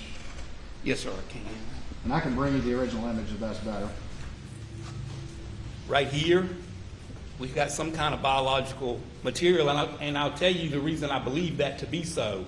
Like I said, blood has a viscosity or a cohesive factor to it. That's why a blood drop stays together. You know, if you throw a drop of water on a tire, what's going to happen? It's going to run down. But here, and actually here on the front of that four-wheeler, in my opinion, that's some type of biological material. All right.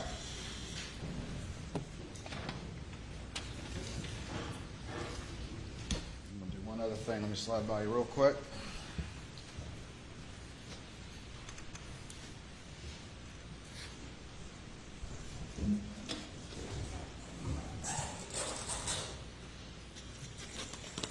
All right, looking now at defense 29. Again, if you could, just, this is the feed room right here, is that right? Yes, sir. And just, if you could, just point to the general location of this ATV and where it was located in the crime scene. Yes, sir. Thank you. Yes, sir.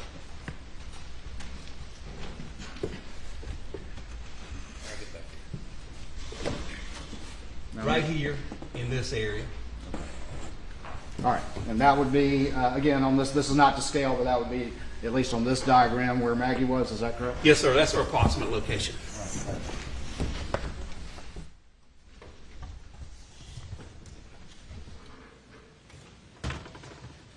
All right. Looking at going back to this particular slide and your analysis of this tire, if you would explain a little bit about what you see here and what an examiner looks at in looking at sort of this particular tire as it relates to your analysis. Yes, sir. What we look at it as footwear and tire tread or tire track examiners, we look at the actual tread pattern and design of that tire or that shoe. And there are a couple different conclusions you can come up with. We compare known and unknown. It's not like you see on TV where you take a picture of a shoe and feed it into a computer. Some people have footwear databases, but it still has to be examined by a human. There's no magic machine. If it is, I've never seen it. What we look at the dimensions of the tread pattern. We look at the shape, the sole, the outsole design, the tread design, the measurements, and we try to find class characteristics. That's shape, size, sometimes depth, or the physical properties included in that pattern. And then to make a complete identification, that's a class characteristic. That's saying there's an association, either this shoe or this tire could have made this unknown impression, or another one just like it could have made this unknown impression. So that's a class or an association. Then you've got an identification. That's where you say, to the exclusion of all others, this shoe or this tire made this print. Now, to make an actual complete identification to the exclusion of all others, you've either got to have what's called a random unique characteristic. A thumbtack in the bottom of someone's shoe, bubble gum, damage to the tread pattern on that tire. You know, you hit something and it cut a tread pattern. So that's pretty difficult unless you have the actual tire, the actual shoe, and then you take it and compare it to the unknown. And what you'll do is take that tire, and three-dimensional comparisons are always better than two-dimensional. Two-dimensional is a photograph. You can't tell depth. If you have the actual cast of that footprint or that tire, now you've got three-dimensional. You've got the width, the length, and the depth. So it's a little bit better to have a three-dimensional to compare with, but you can do a lot with the two-dimensional. If you can get it scaled to the size, you can associate it with another thing. You're looking for them unique random characteristics. They call them accidentals. It's something that happens by accident, just because of the way you walk, the way you drive, what you might hit. And that's what you look at when you do a tire or footwear impression analysis. I'm going to move on now to the next page in your exhibit, and tell the jury what these two images are, please. Yes, sir. This is the unknown impression on Miss Maggie Murdaugh's left calf, and this is the photograph of the known front driver's side tire of that side-by-side. All right, and when you were starting to compare these two, did you have to make any account for the relationship of Maggie's thigh and this ATV tire? I did. Now explain that to the jury, please. Just like if you're driving in your car and an ambulance comes up behind you and you look in the rear view mirror, you can read ambulance.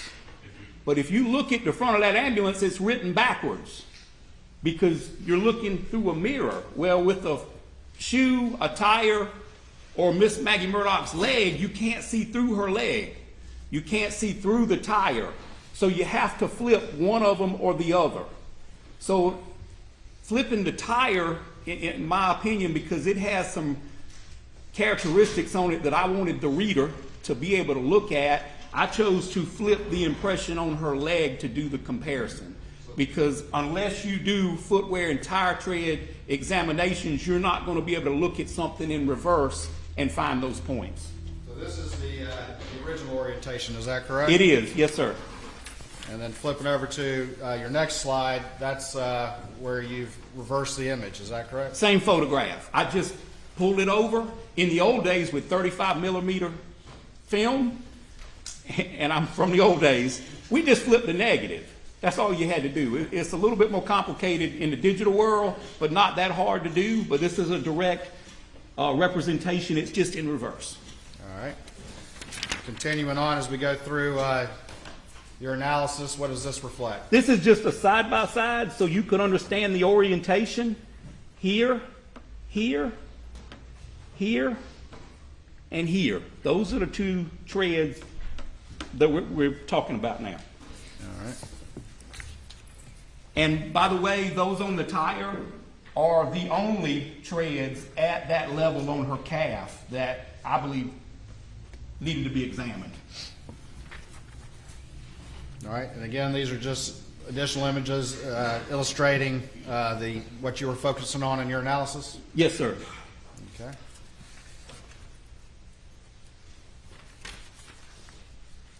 And then this one right here? Yes, sir. That's a side-by-side view once again, with all the background cut out of it. All right, and then the final one, is this, explain this to the jury and how this supports your opinion.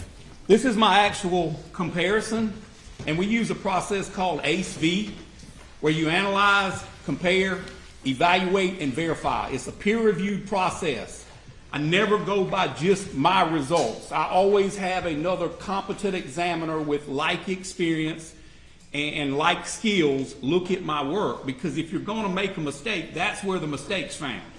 You don't want to put a conclusion out for something important and you miss that. And that is a very important process in the examination world, that you use peer-reviewed process. You have someone else look at it. And so what I do, so that person and the jury and the court, Your Honor, so that person can look at these details, I've got a markup here showing some unique random characteristics that I've used, but I also put the actual impression there so you can make your own decision. I didn't want to look like I was being deceptive and put enhancements in there and point things. You can look at it and make your own conclusion, but I wanted to put it right next to mine so you know I'm being straight here, or you can make your own opinion. All right, very quickly, is it your expert opinion that this mark on the back of Maggie's leg is a tire impression and not anything else? That is a tire tread impression. That is my opinion. All right, now I see you have a number of arrows here that have different colors, and so I'd like to move through those and you explain what you're pointing to with those arrows in this image, okay? Absolutely. Let's start with the baby blue one and tell the jury what that indicates to you. Now you're going to have to tell me, because I can't tell shade from up here. All right. Okay, the top one. Yep. Yes, sir. All right, here you've got your unknown impression. You see down there?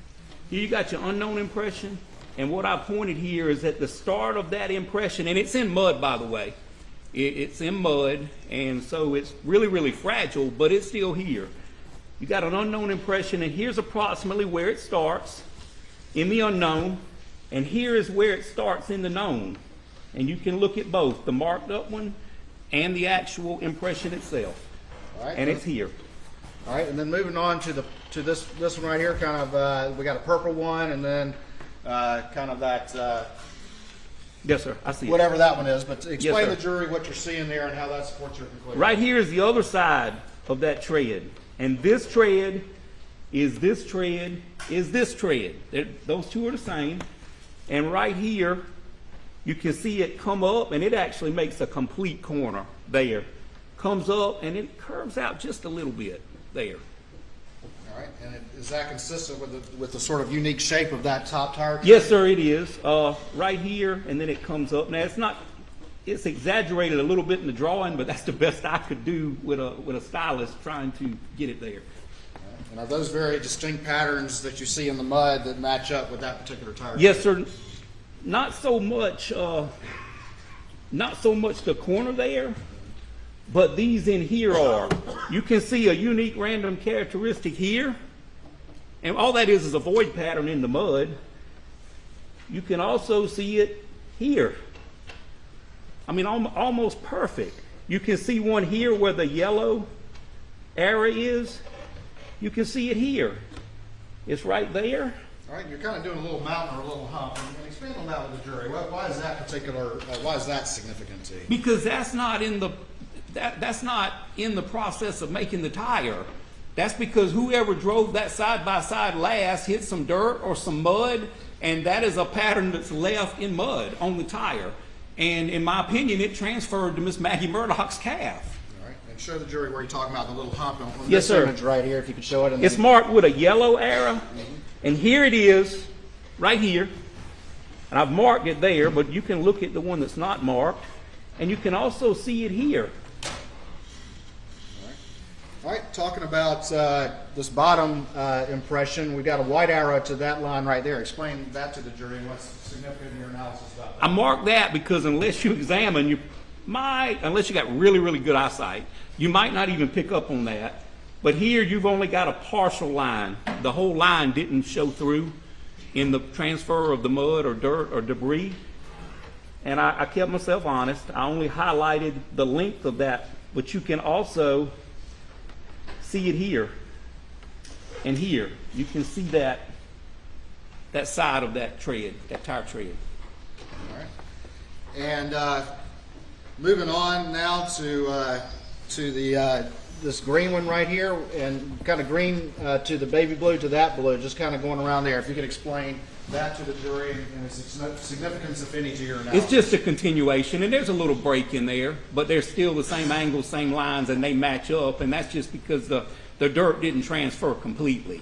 But you got plenty of skeletonized line here to show the outline of that tread here, here, and here, and that's here, here, and here. In your opinion, that's a tire impression, is that correct? That is a tire impression. That's my opinion. And in your opinion, based on these very significant mirror images and accidentals and that sort of thing, is that most likely that specific tire tread that's on the back of It Maggie's is car? most likely that tire. If it's not that tire, it's a similar tire with the same tread design. And that particular tire was in close proximity to where Maggie was found, correct? In close proximity. Looking at how you had Maggie in that first shot, I think you had me kind of angled a little bit like that. Is that correct? Yes, sir. And if she was angled that way near that front tire, would she be facing towards the feed room? Yes, sir. All right. And are those two shots that were suffered in the abdomen and the thigh, are those consistent with the shooter coming from the direction of the feed room? Certainly could be. Yes, sir. All right, go ahead and have a seat for me if you would. I'm sure I'll have you back up. All right.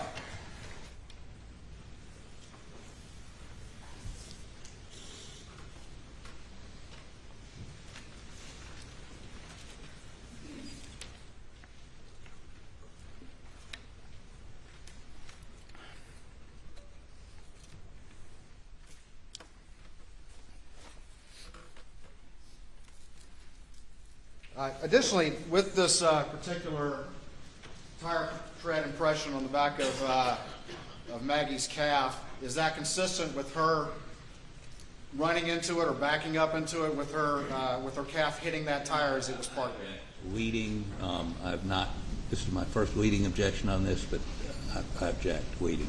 I'll replace your own. All right. Let me ask you this. With this particular tire impression and what you see on Maggie's calf, is there a reasonable explanation as to how that impression got on her calf?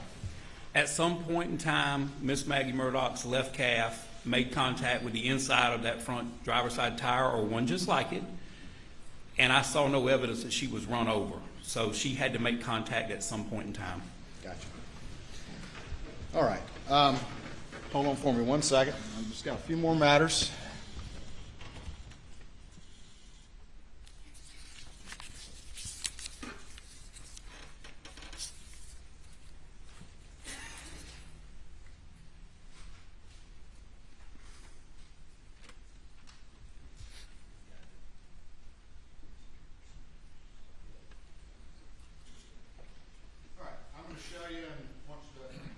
Be careful, this one will be under seal, so can we secure the monitors, please? I'm going to show you what's been marked as 542 and see if you recognize this image. I do. All right, and just generally tell the jury what that is. It's a cell phone sitting up on the back right-hand side pocket of the victim, Paul Murdaugh. All right. Your Honor, this time I'd move States 542 into evidence under seal. Objection, Your Honor. That's admitted. All right, are the monitors secured? going to put this image up on the screen.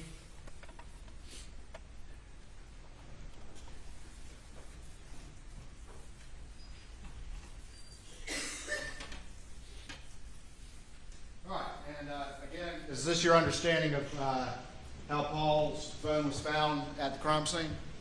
It is. All right. And did you make any assessment or analysis of whether or not Paul's phone could have popped out and be found in that position? I did. All right, and can you relate that to the jury, please? It's my opinion that his phone was placed there by someone else.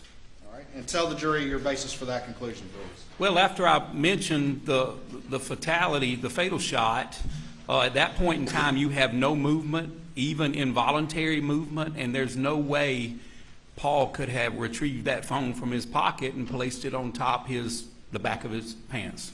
And in your opinion, if he had been carrying that in his hand, could it have landed in that fashion following the fatal shot he suffered to his head? Mathematically, could have made it happen, but I don't believe it's possible. I believe the phone would have fell to the ground and it wouldn't have fell behind him up in the air and landed on him.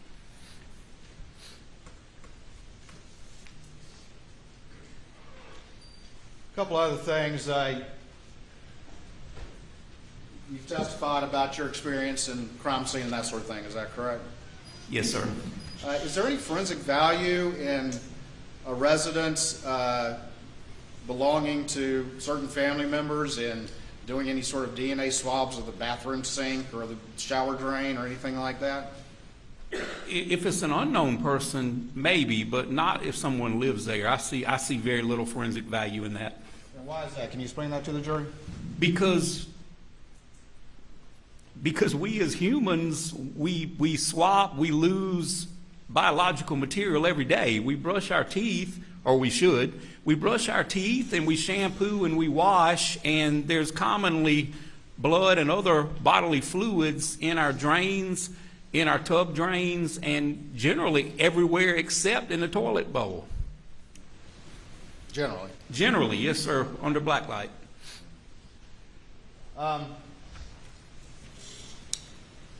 You've talked about your experience and your certifications with firearms. Is that correct?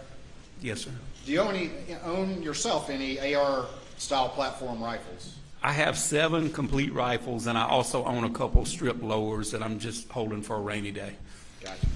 And what are those chambered in? 223 556. In the AR platform, is that the most common chambering for an AR platform? I believe it is. Yes, sir. Do you personally own a 300 Blackout? I do not, but I have trained and shot a 300 Blackout. And why do you have 223 instead of 300 Blackout? The cartridges were a little bit more difficult. Well, they were a lot more difficult to find during COVID, and they are a lot more expensive than 223 and 556. 300 Blackout pretty loud? I think they're all loud. Yes, sir. I have to wear hearing protection around my rifles. 300 Blackout louder than a shotgun? Absolutely. I don't wear hearing protection when I hunt. I'm an avid hunter, but I have to wear hearing protection with my rifle. Hold on for me 1 second. Ladies and gentlemen, I have you go to the jury room for a break. Please do not discuss the case.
You may bring the jury.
Yes.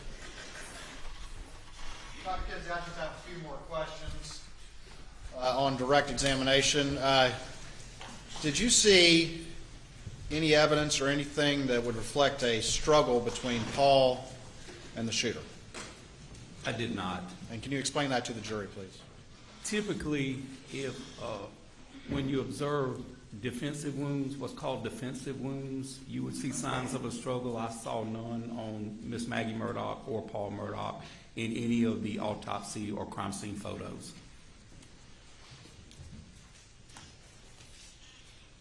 Thank you. Please answer any questions the defense may have. Please, Your Honor.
So do I call you doctor or deputy or chief or what? I haven't been a deputy in about 25 years, Mr. Harpootlian, but I'll answer to whatever you call me, sir. You may regret that.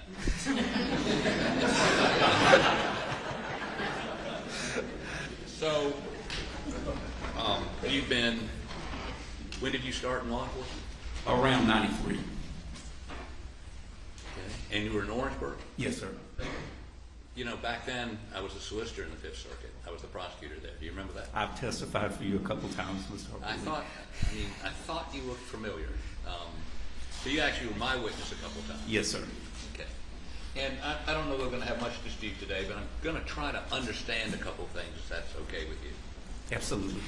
So let's understand the wound to Paul, the two wounds to Paul. And as I understand it, you were saying that he was standing how far back when he got shot to strike that?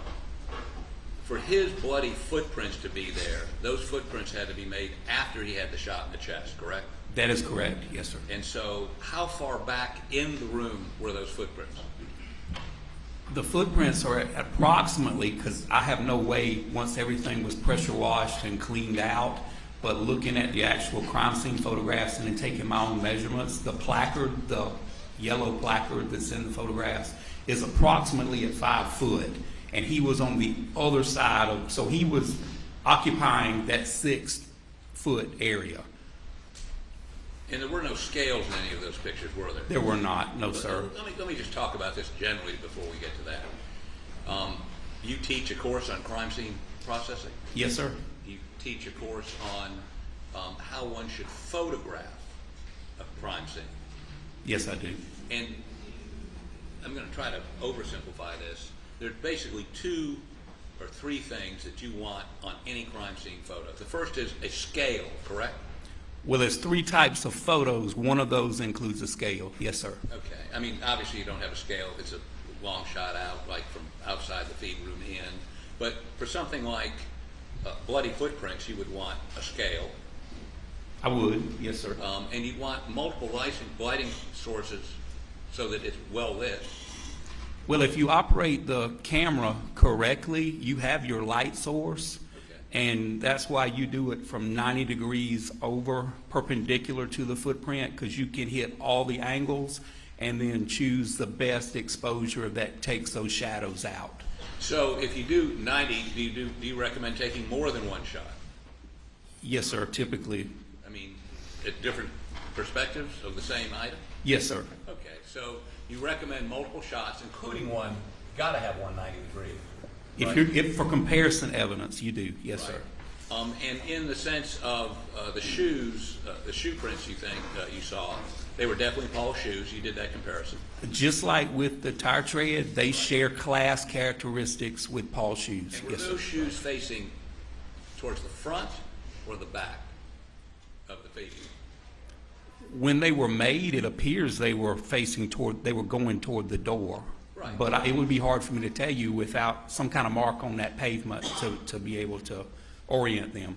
I'm sorry, I couldn't hear that. Say that Without a again. mark on the pavement or some type of landmark, it would be hard for me to orient them from the photograph.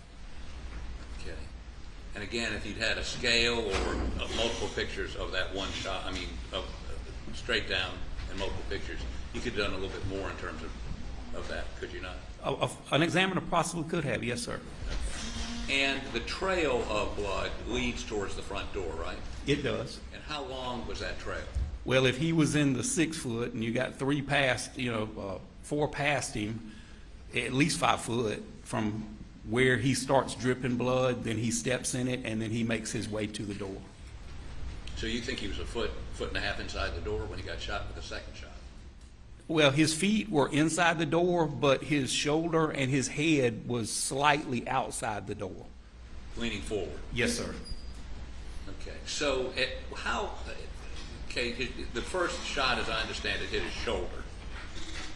The second shot is the one that hit the shoulder. No. I'm talking about, let's talk about The fatal one. the fatal one. Yes, sir. It hits his shoulder. Yes, sir. So based on, and you met with Dr. Reamer, the pathologist, I did.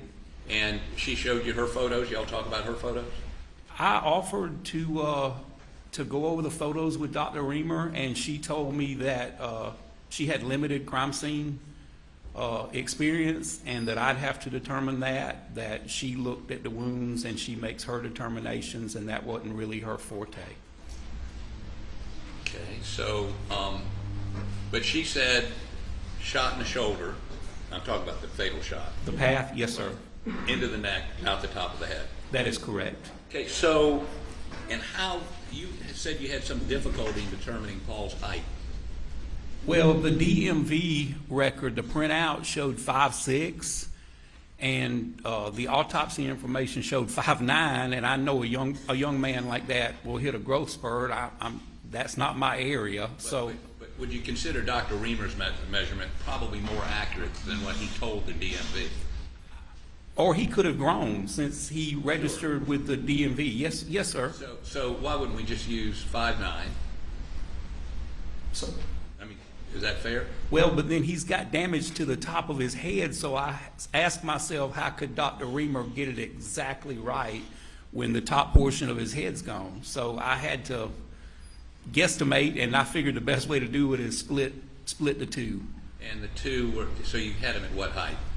DMV showed 5'6" on the printout, and Dr. Reamer showed 5'9", so I figured somewhere around 5'7.5" to 5'8".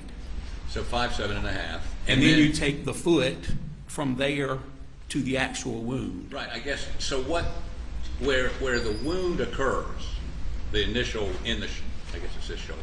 Yes, sir. How high was that? That was approximately 4'7". 4'7". Yes, sir. Okay. So, just give me a second here. We're going to do a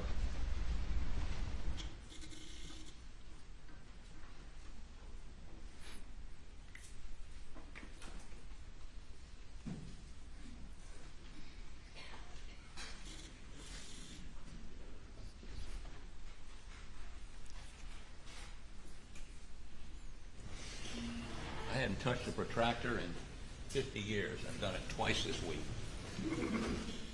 So let's do, if you step down here for just a minute, please.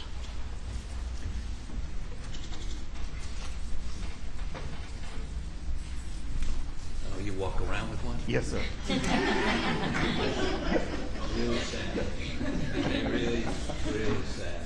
So why don't you take this for me, and I'm going to hold the bottom. I'll hold the bottom and put a dot on here at 4, wherever the shoulder, the height of the shoulder. Okay, I'm going to take it straight.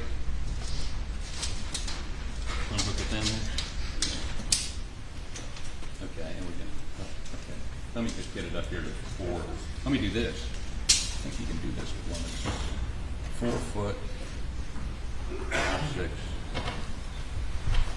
4 foot. We're saying 4'7". Yes, sir. You know how to lock it. There you go. Okay. So that's 4'7", right? Yes, sir. Okay, let's go straight up.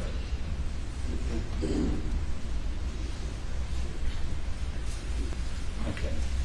And that would have been the height of the wound. That's the height, approximate height of his shoulder, depending on how far he's dipping. You think it's lower?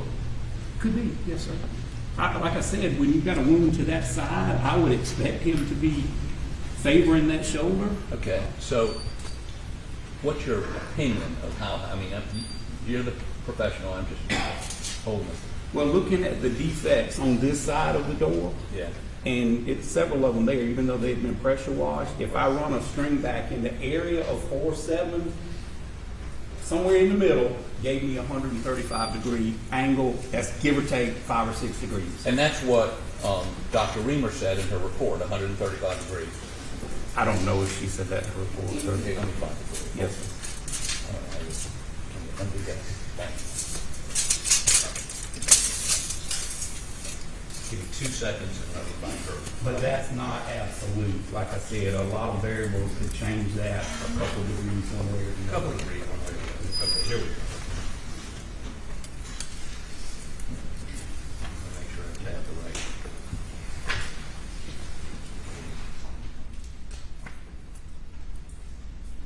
There we go. So.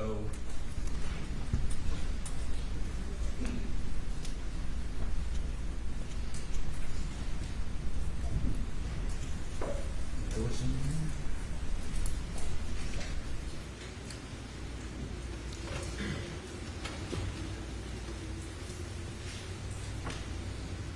Well, while I'm looking for this, was there any evidence of stippling, soot, powder, burn, anything? Is soot the same thing as a powder burn? Soot is a byproduct, yes, sir. Okay. Around the But shoulder. soot can wipe off. The Right. powder burn, the stippling doesn't easily wipe off. It's actually tattooed. And that would indicate a pretty close shot. Yes, right? sir, it would. And you would agree, Dr. Reamer said there was no evidence of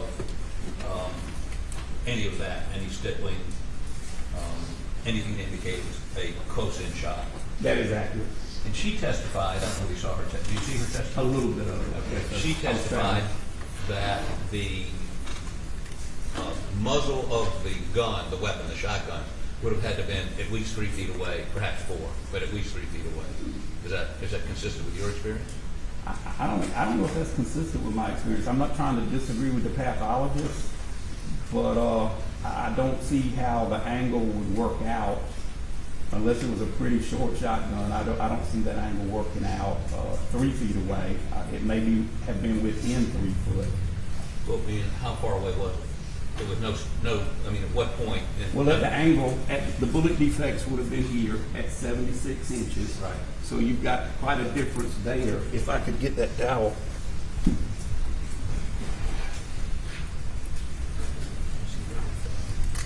You want to swap places with me? Yeah, I'm trying to find that 135-degree comment by her, but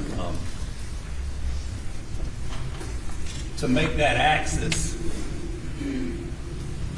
yeah, at 3 foot, we're here. right.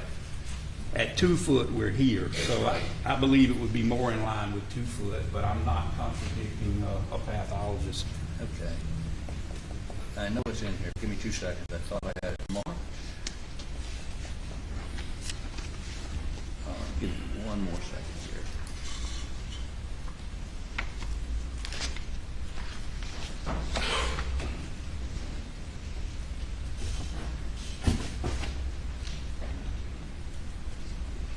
Well,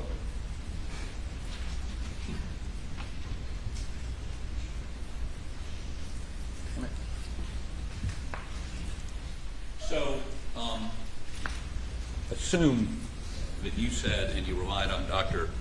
Reamer's 135-degree shot.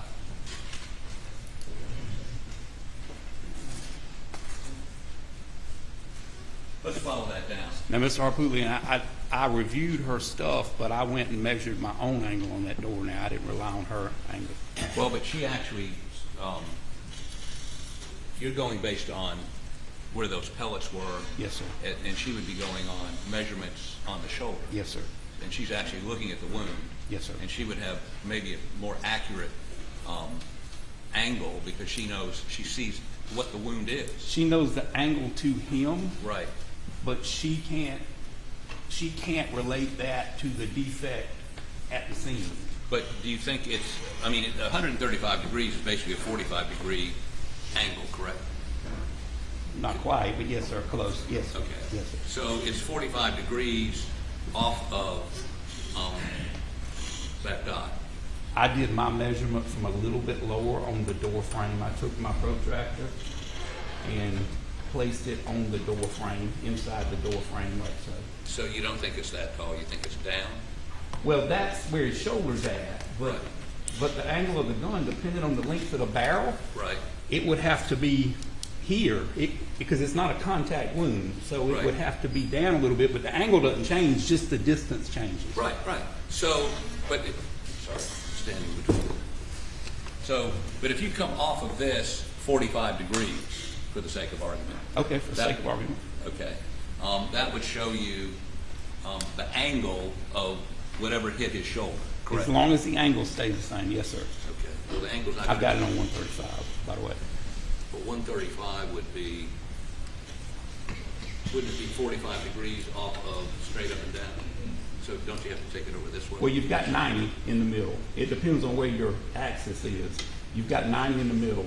This is 180. All the way around is 360. So here we've got 135 off of the door. Going that way. Can you make it go this way for me? I don't quite understand it. I want the line not going this way. I want to be able to draw it out this way. You just flip it There you go. and you go above it. Okay, would you do me a favor? And let me get a ruler for you. Can I have that long ruler, please?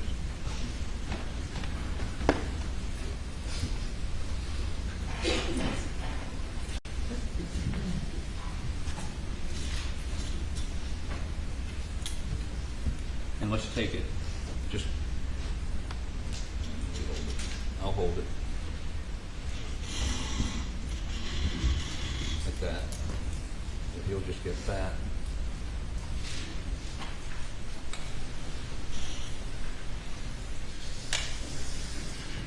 Okay. And so, and again, it could be somewhat lower if he turns. Yes, sir. But. And that would change the angle. That's why I said approximately 135. It could change it a little bit. How much? A few degrees. Well, if you figure if this is 135 and if he's 2 inches lower, that would, take probably 5 degrees off. So that would be 130? Maybe. If you sit it up there, we'll measure it. I can tell you for sure.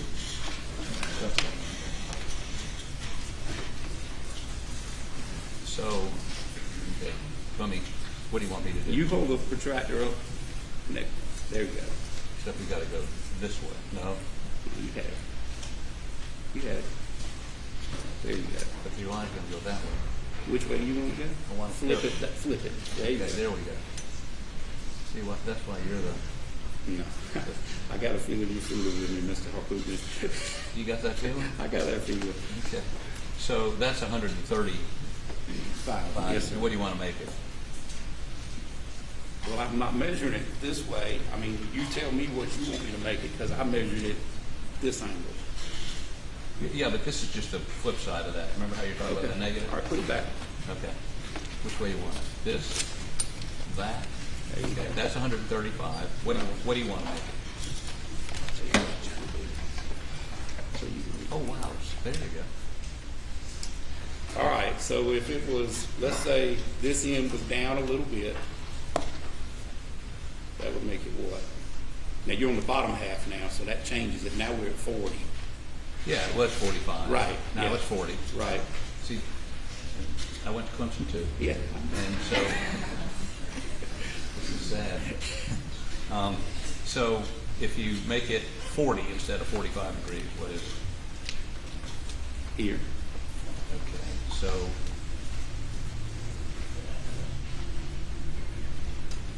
okay, you want to draw that in? And there's a red pen right on the. Sorry about pushing in the eye now. It's not intentional.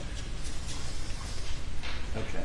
So those are basically what you're saying is those are the two possible paths, and there may be one in the middle.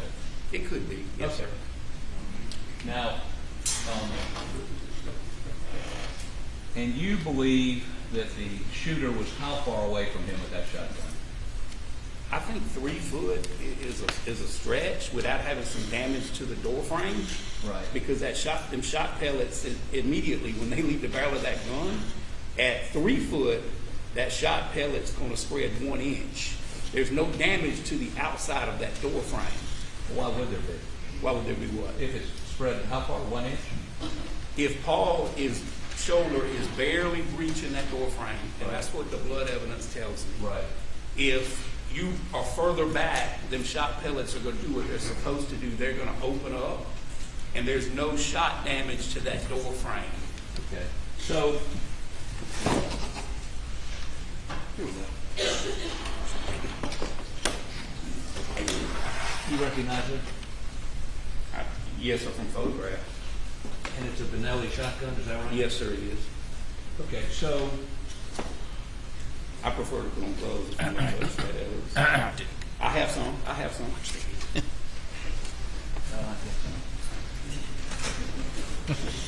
let me change it here.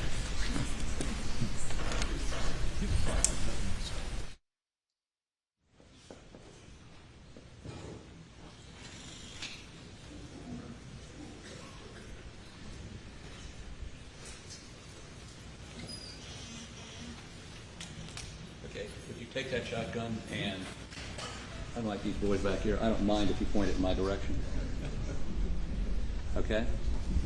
So if you take that, the muzzle of that gun and follow the line down, please. And let me turn this just a little bit so the viewer back here can see. Okay. Follow this down. Either one of those down.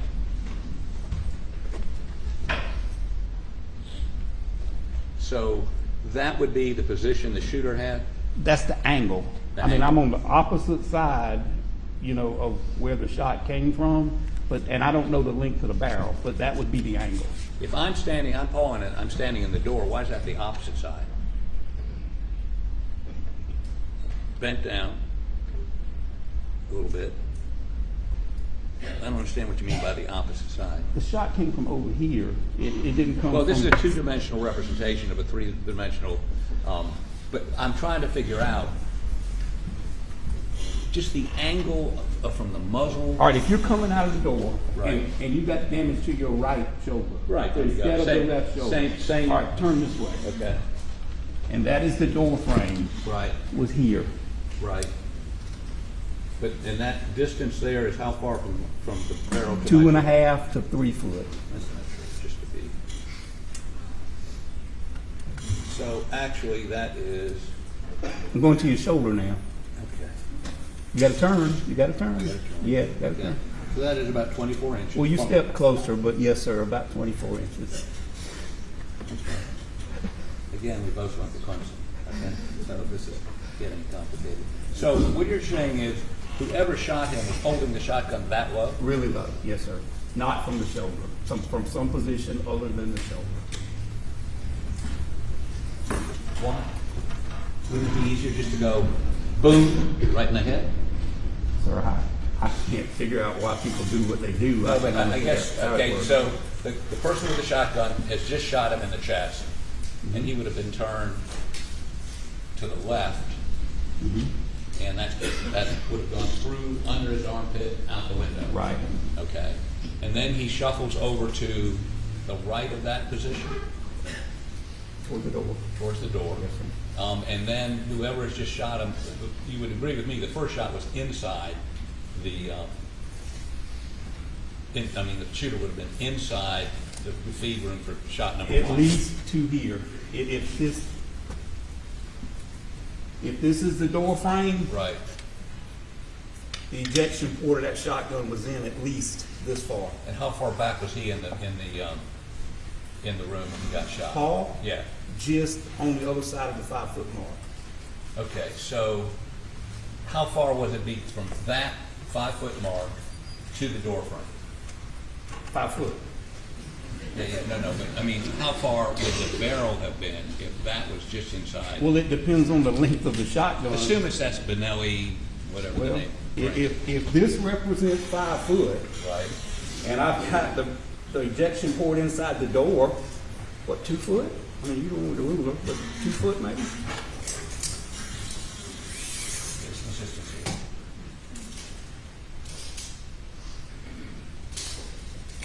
Okay, so I'm gonna move this way so it's even with me. Actually, I can't do this. Thank you. So, this is 5 feet, right? I don't know what's on that end, but if this is the door, it'd be easy to measure it like that. This is actually 6 feet. So if it's, No, that's 5 feet. That's 5 feet. for demonstrative purposes, if it's this gun, Right. and that breach is inside, so that's what? How far? I can't see that. I'm at 5 feet. Okay, and step just a little bit behind 5 foot, Okay. because he's occupying that next foot. There you Okay. go. So Okay. how far is that? This is 5 feet. Okay. This is a little bit back from Yes, sir. 5 feet. Now can't your body? This way or Yes, sir. This way, okay. What do you mean? Turn my feet? Yes, sir. Okay, A little bit more. okay, Right there. okay. Now, and you're shooting me in the chest, Yes, sir. and the distance between that barrel and my chest is, well, that's Is that Clemson? 29, 30 inches. 30 inches?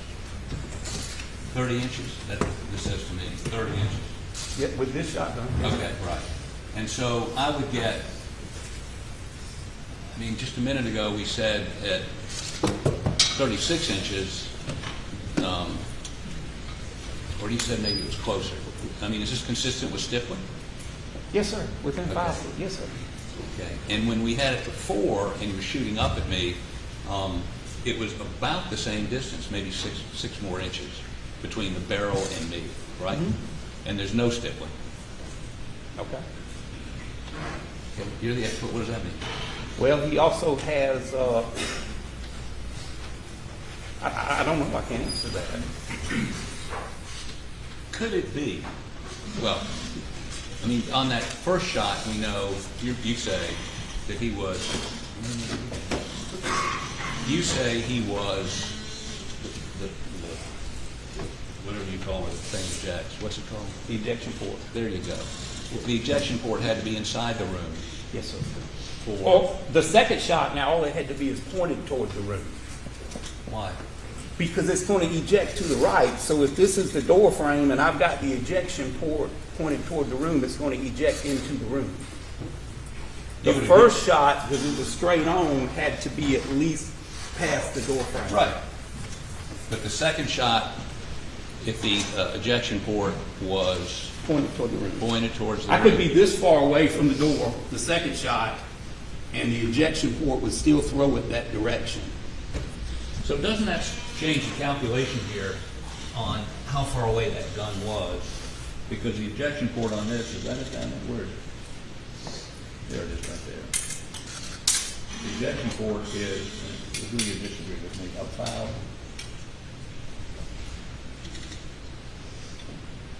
28 inches from the barrel. On that shotgun, yes, sir. Well, assume this was a possible shotgun, although it doesn't match up with the ejected marks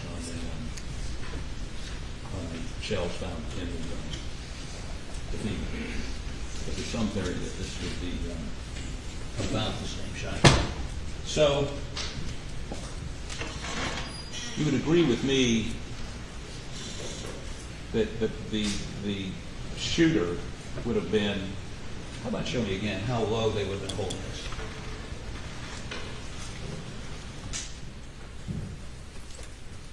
Other side, but here. Down.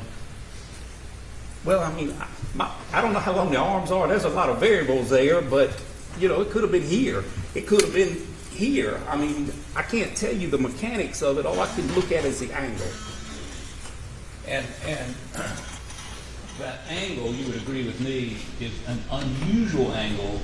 Typically, people shoot a shotgun from their shoulder.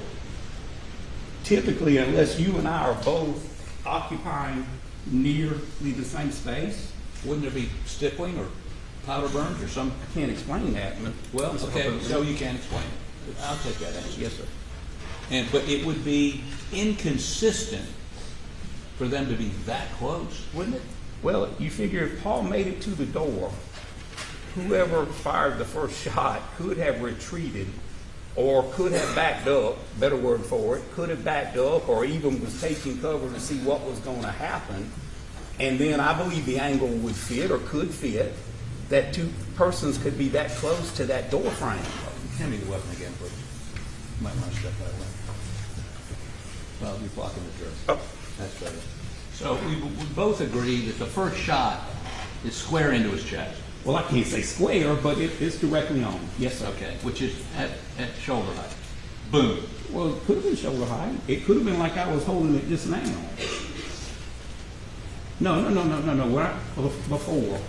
I mean, I'm sorry, It could have unlike been. you, It could have been here. okay. Could have been here. I mean, I can't tell you But, the but he's holding, mechanics. whoever's shooting him in the chest is holding it parallel to the ground or parallel to the near ground. parallel. To the ground. Yes, sir. And we know it wasn't down here. I don't believe so. No, sir. Not the path of the bullets going out the back window. Okay. The pellets, not bullets. So either at his shoulder or just under his shoulder. Now, a shotgun has a pretty good kick to it, doesn't it? Buckshot? Yes, sir. Pretty decent. So I guess what I don't understand, and you have no explanation for it, is why the second shot would be like this. I mean, we agree the normal height person would have to crouch to make that shot. Correct? I don't know where they wanted the end of that barrel placed, Mr. Harpoon. I can't tell you that part with my science. I can't. All I can look at is the angle. Which is about like this. Well, it's here, but in reverse.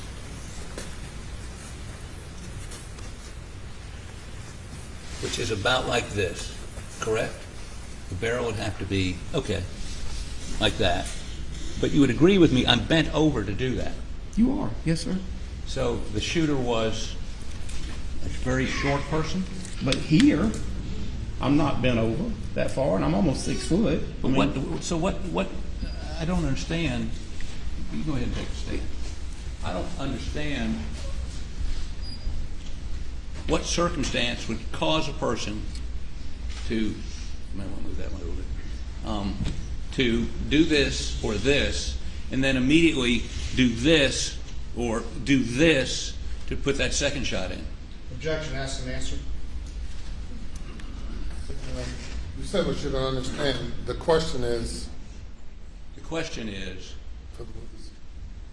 that your position is that the first shot was like this, the second shot would have been like, if I'm standing up straight, like this, not a very good aim, or crouched down. If it's a normal sized person, right? The first angle was almost parallel with the ground. Right. The second angle was somewhere between somewhere around 135 degrees from the door frame. I can't can't tell you the psychology of any more or any less. Okay, so what height was the entrance wound on that chest? On the chest? Yeah. Approximately 4'3" or 4'4", I believe, according to the, 4'3". yeah, 4'3", 4'4". Because that would have been below the shoulder wound, right? Yes, sir. So it'd be, let me see how that works for me. Maybe this will help us.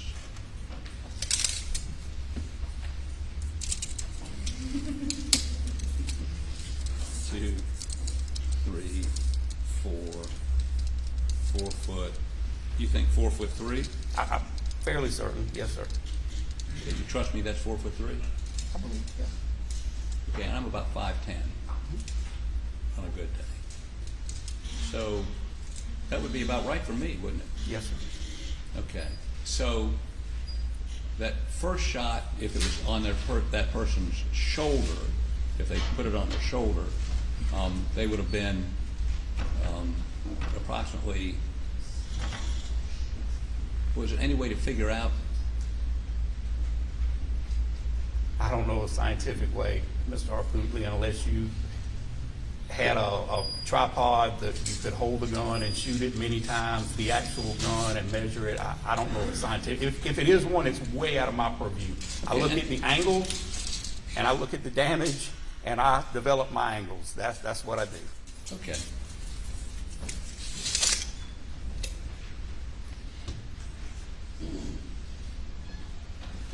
Okay, I think I'm done with the gun. You can have a seat. Can I take the gloves off, or we could do this again? Objection, ask the man. I think we're done with the gun, but I got to tell you, that's not being. I'll put it on. So, and I don't think I need this anymore, Mr. Barber. I'm sorry.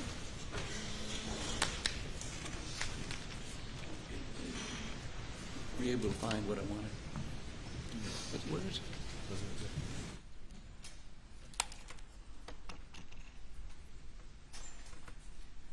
Okay, so let me go a couple other places with you.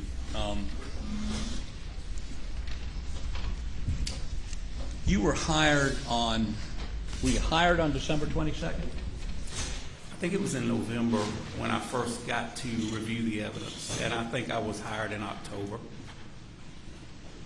I can't tell you the actual date on my retainer, but it was several weeks after that before I ever got access to evidence. Okay, so you read a crime scene reconstruction done by a guy named Bevel from Oklahoma, did you not? I did refer to, I did read that, yes, sir, but I did not depend on that to make my determinations. No, I'm just saying. Okay, yes, sir. For purposes I did of, review that, yes, sir. Okay, and do you remember when he generated his report? I don't, Mr. Harpootlian. Would it surprise you if he generated it in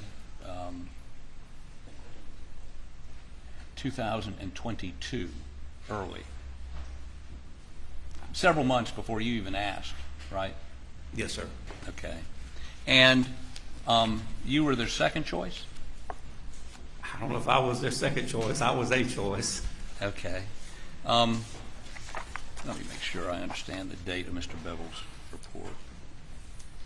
So he issued a report in March of 2022, and you were not asked to get involved until October of 2022. I had a phone call early, shortly after.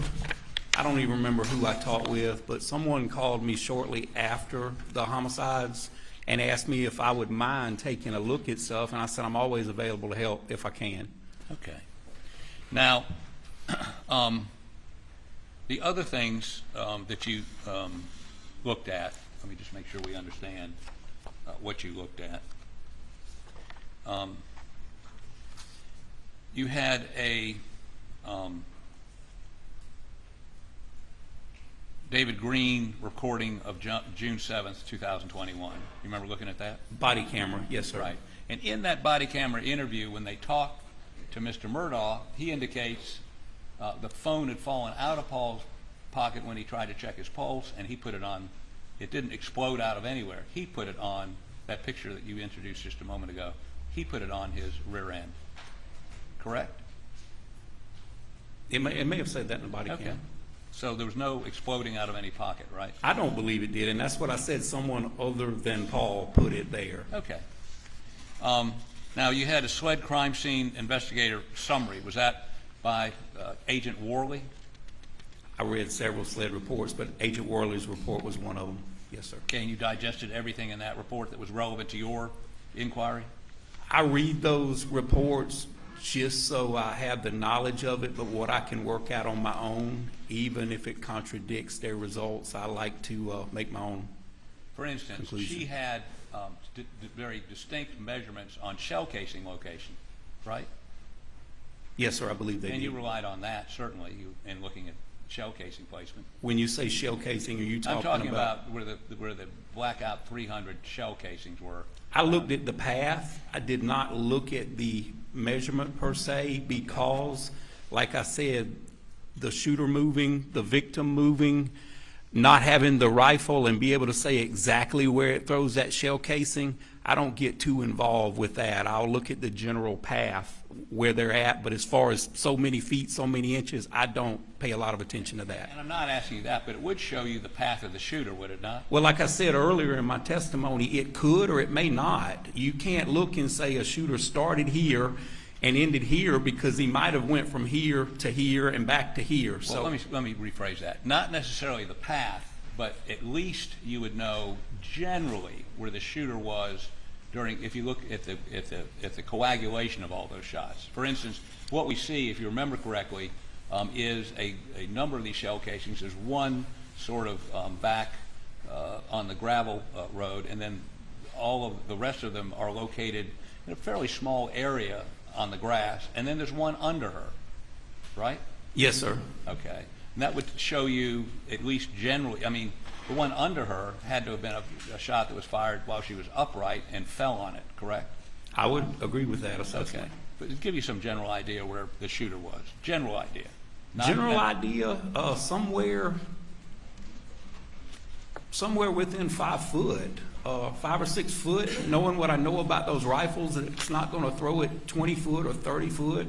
It's going to be confined to that area, and all I can do is probably put a general perimeter within, a couple yards at the most from Miss Maggie Murdaugh. Did you look at the autopsy report? I did, yes, sir. And the autopsy report, Dr. Reamer indicated the angle of the shot, we talked this to death, was 135 degrees. I really wasn't aware of that, but I look at the photos more than the report part. Okay, hold on one second here. Let me see if I have it. Let me ask them to find something. Your Honor, pardon.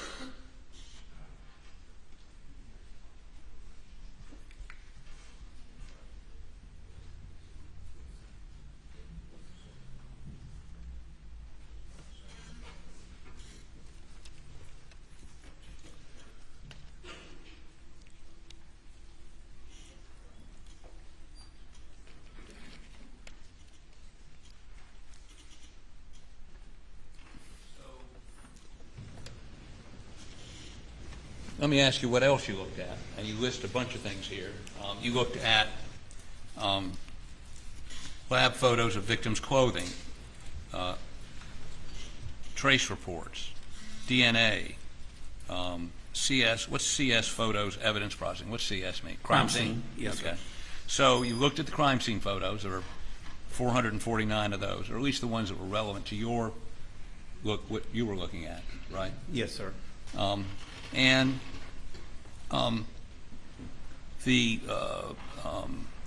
number of interviews with people, right? I had access to it. I may have looked at some of them. Yes, sir. Okay. Now, let me ask you this. Does the wound on Paul's shoulder indicate to you how far the shooter was? I mean, what was the spread at that point? Your typical full choke on a shotgun, and it depends, once again, it depends on the choke. Right. At 3 foot, it's going to spread 1 inch. Okay, well, With an improved choke, at 3 foot, it's going to spread 1.75 inches. So I don't know you looked at the autopsy photos, right? I did, yes, sir. Was the wound on his shoulder bigger than 1 or 1.75? It's a massive wound. I mean, it's massive, but a lot of that can be taken into the angle too, Mr. Harpootlian. Did you look at the x-rays? I did, yes, sir. And there's a whole bunch of pellets in his shoulder. Along the path, yes, sir. Along the path. But wouldn't it indicate that the spread of those pellets is significantly more than 1 inch or 2 inches?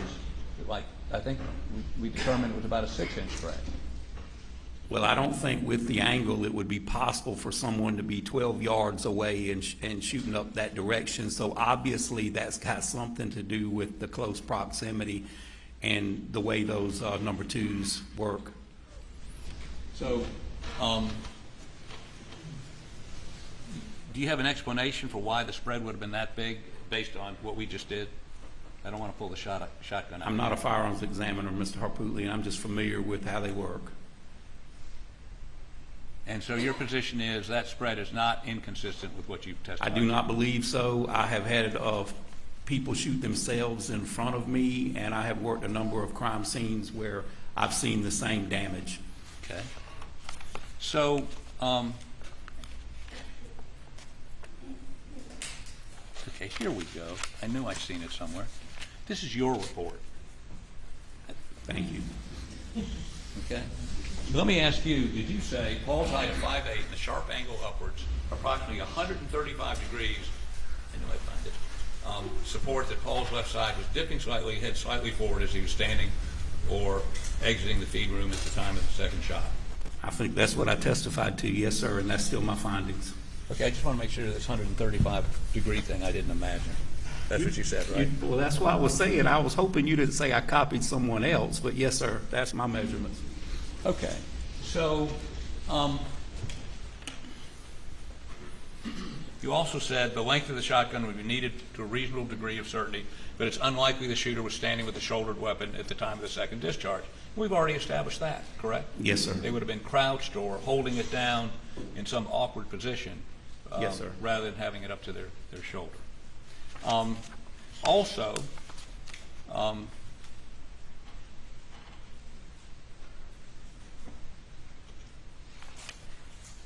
me see if I can finish this. You don't have, you do, in your opinion, IQ 7. It is my opinion that the exact position of the shooter cannot be determined in relation to Margaret, correct? Yes, sir. Do you have the most accurate information available to narrow down the position of the shooter's position is the physical location, position of the deceased, bullet path of known wounds, stippling, or lack of physical damage caused by those wounds? So you came across no data that would allow you to determine trajectory with any degree of certainty as to Maggie? No, because the victim and the shooter could possibly have been moving. So it's no way, to my knowledge, scientifically, to prove either one. Okay, and I guess that wasn't my question. My question was, you saw no data in the material you looked at that would allow you to do that? Other than the pathologist measuring the angle of her stomach wound and her thigh wound, and they were very similar angle, that's about all I can tell you, Mr. Harpootlian. Okay. And let me deal with a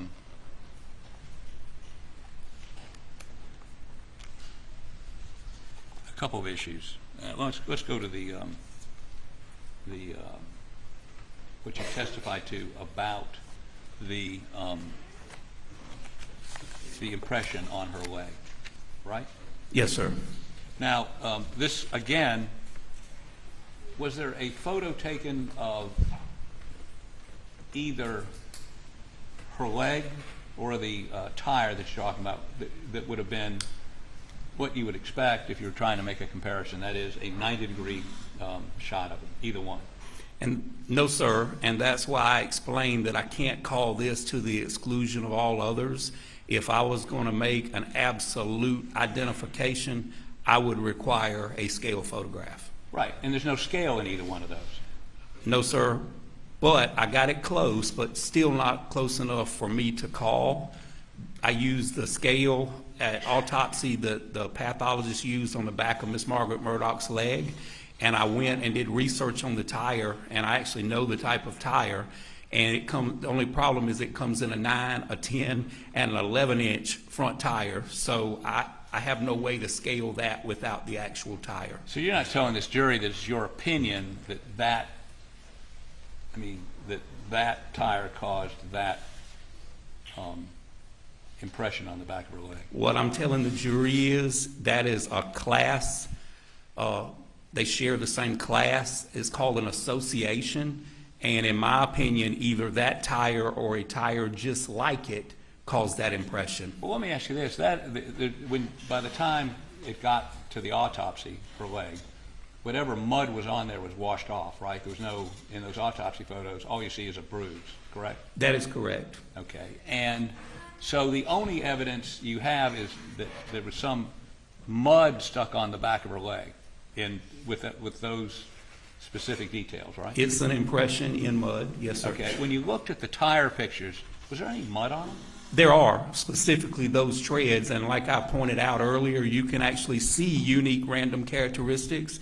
In a perfect world, if I would have had a scale myself, I would have called that all day, and my technically reviewer would have called it all day also, but I'm not allowed to do that. You're not allowed to do that because you may be close, but you can't say with definity that tread caused that defect on the What back. I can say is that, in my opinion, that impression was created by that tire or a tire with similar characteristics.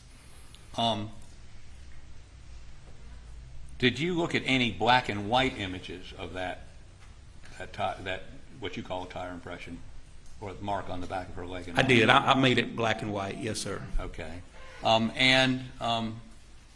So, okay. We can go round and round about how sure you are, but I'm not going to do that. Let me ask you sort of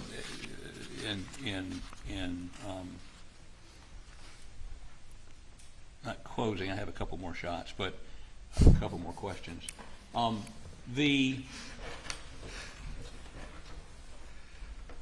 strike that. Let me check one thing with my folks over here, and I'm probably done. Can I stand for a moment, please? Your Honor, thank you. Somebody stand. I'm aware.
Okay.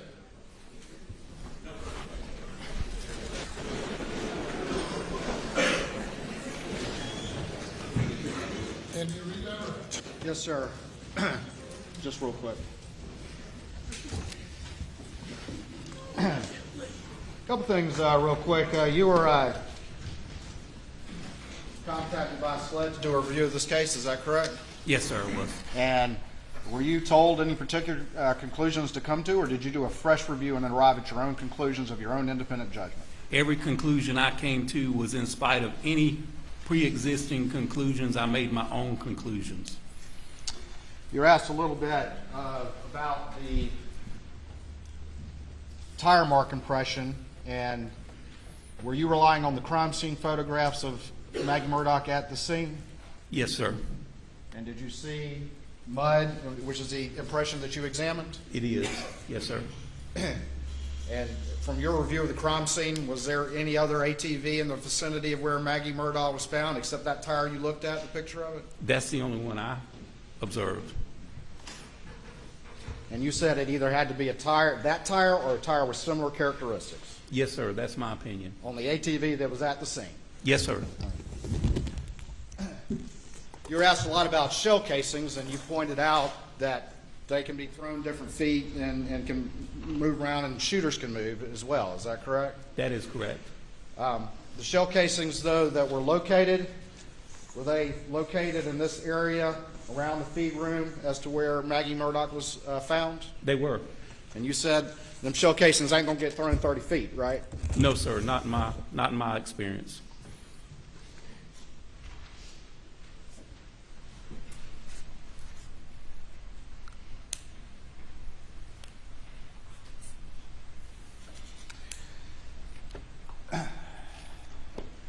In your experience, having done 850 homicide scenes, can shooting events be fluid situations? That's death scenes, but the answer is yes, sir. The victims can move, Yes, sir. the shooter can move, Absolutely. people can change their aspect of how they're positioned at any given time? Because of the moment. I don't know if I can get to it on that easel. Y'all went through the whole thing, drawing and all the rest of it. But what y'all were drawing, that was actually reversed from how everything happened. Is that correct? It was. And if this were the door to the feed room going out to the outside and I was standing in it, which direction was the trajectory of the shot to Paul's head? Where I'm at, up at a 135-degree angle. And what did you observe up here? I observed body fluid, a concentration of body fluid as a result of a gunshot wound. Defects in the door as well? Absolutely. And what's a defect? What does that A term mean? defect is damage caused by a projectile, whether it be a pellet or a bullet. That easel drawing y'all did, that was reversed from the reality of the situation, correct? Yes, sir. All right. And that easel also was slanted as well, was it not? It was. And if it were actually standing straight up, that dot y'all were marking would actually be higher than it was when it was demonstrated to the jury. Is that correct? Yes, sir, and that's why you use approximate, because I can't tell you how Paul was positioned. I can only go by the angle. All that stuff that you and Mr. Harpootlian did with the easel and the shotgun and all the rest of that, does any of that change your opinion about what happened to Paul on the night of June 7th, 2021, when he was fatally shot in the head? It does not. Thank you, Your Honor. Nothing further. Just one additional question. Mr. Barber, please. We agree that what I did there a moment ago with the easel was a mirror image or a negative of what actually occurred, right? It was the opposite side of the door, yes, sir. Go get in the door, please.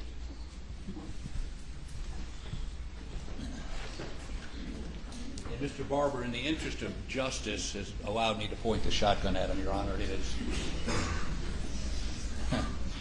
So we agree that if he's standing in the doorway, the shooter would have had the shotgun, and how about turn a little bit to your,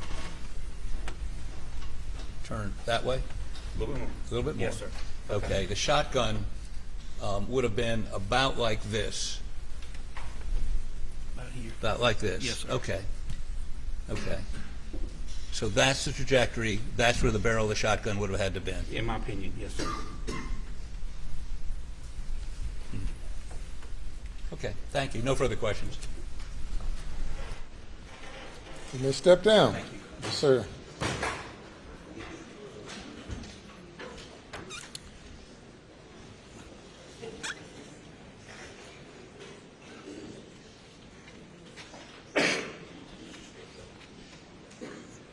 Ladies and gentlemen, we're going to break for lunch at this time.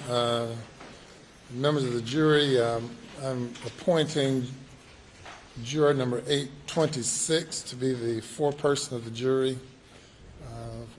The foreperson has the responsibility of serving as the spokesperson for the jury from this point forward. Will have the responsibility of presiding over the jury deliberations, and will have the responsibility of completing the verdict form representing the unanimous verdict of the jury when we reach that point, and also sit in the first seat, which is the seat designated for the foreperson. Understand? All right. Very good. We'll see you all at 2:15.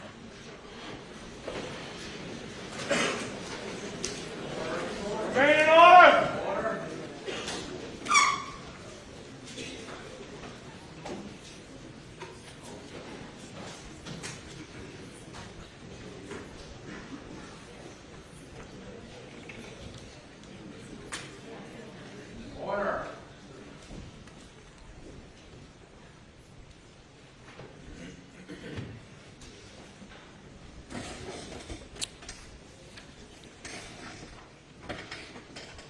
We'll be in recess till 2:15.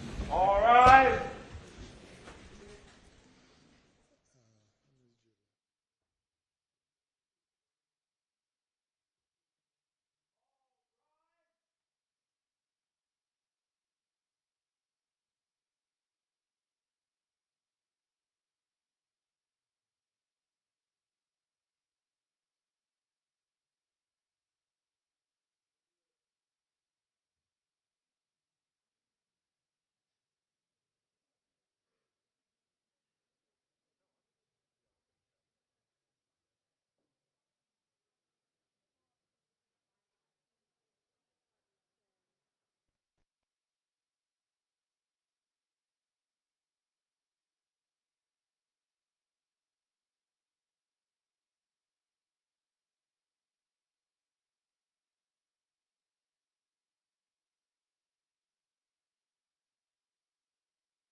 may now continue.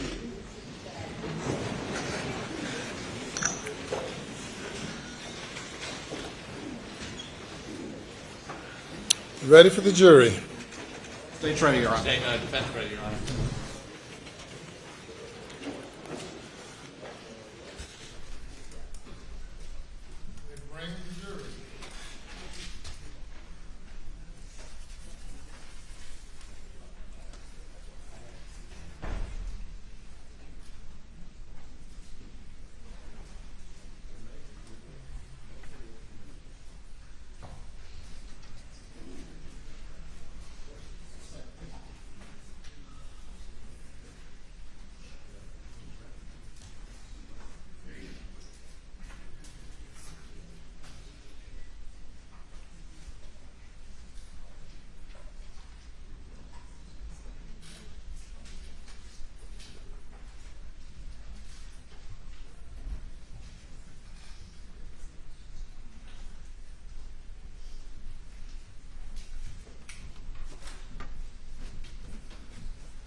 Hey, very good. Welcome back. Ladies and gentlemen, I've appointed juror number 826 to serve as the foreperson of the jury. In various places and various states, it's done differently. In some places, the jury selects a foreperson. It's my practice to appoint a foreperson. The fact that a person is appointed as foreperson does not give that juror any more authority than any other juror. All jurors are equal participant, and each juror has an equal voice in the process. Well, certainly welcome you to this role as foreperson, and look for all of you to continue with your role in the process from now through the end. And with that, we will have the state call its next witness. Thank you, Your Honor. May it please the court, the state called Senior Special Agent Ryan Kelly.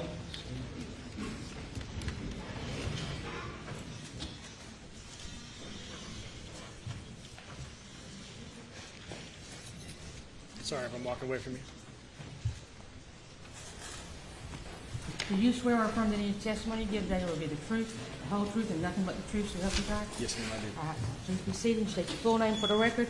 Spell your last name, and make sure you can get to the mic real good. Ryan Kelly, Kelly.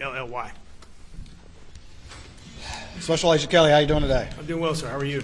Doing well. If you would just quickly introduce yourself to the jury and just give them a short synopsis of your career in law enforcement leading to where you are today. My name is Ryan Kelly. I'm a senior special agent with the State Law Enforcement Division. I'm from Berkeley County. I went to college at the Citadel, where I studied biology. I attended the South Carolina Criminal Justice Academy. I've got approximately 22 years law enforcement experience, the last 10 of which have been at SLED Investigative Services, Low Country region, where our caseload includes violent crime, public corruption, officer-involved critical incidents, and financial crimes. I'm currently there as a senior special agent. All right, and if you would get that mic just a little bit closer to to yourself. Is that better? Okay. Yeah. Yep, that's much better. Have you, as far as the murders at Moselle, you had a very tangential role in that particular case? Is that correct? That's correct. All right. Moving forward, did you become the lead case agent on a different matter that started on about September 4th, 2021? Yes, on September 4th, 2021, there was an incident involving Alex Murdaugh where he was shot along Old Salcahatchee Road in Hampton County. All right. And did you respond to that particular scene? I did. Okay. And about what time did that occur? The shooting occurred at approximately 1:36 p.m. All right. And that's September 4th? September 4th, yes. As you arrived at the scene, what, if anything, did you notice about what vehicle was there? Prior to arriving at the scene, while en route, Mr. Murdaugh was being treated at a hospital in Savannah. So I responded to Savannah first. After meeting with Mr. Murdaugh, I then responded back to the Salcahatchee Road. Okay, and we'll talk about that in a bit. But let me ask you about the scene a little bit. What vehicle was at the scene? There's a black Mercedes SUV. All right. And do you know who that Mercedes belonged to? Yes. And who did it belong to? Maggie Murdaugh.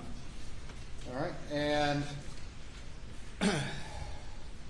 what information had been, you said you responded to Savannah Hospital, is that correct? That's correct. All right. And you had a chance to talk with the defendant, Alex Murdaugh? I did. And do you see him here in the courtroom today? Yes, he's there in the brown blazer in between Mr. Harpootlian and Let me ask you, I want to ask just a little bit about the scene before we get into that. What, if anything, did you notice about the condition of the vehicle? The vehicle had a driver's side rear flat tire. Okay. And did you notice anything about that particular tire, the class of tire it was, or what kind of tire it was? That particular tire is a run flat. All right. So the tire was flat, and when we got there, we expected to see some type of damage to the tire, to the inner wall or whatnot, and that just wasn't present. After reviewing the tire and looking at it up close, we saw what we thought appeared to be a small puncture wound or a puncture mark on the sidewall. All right. And what did that appear to have caused that as you looked at it? It looked like a small blade, like a pocket knife that most police officers would carry in their pocket. It appeared to be something similar to that.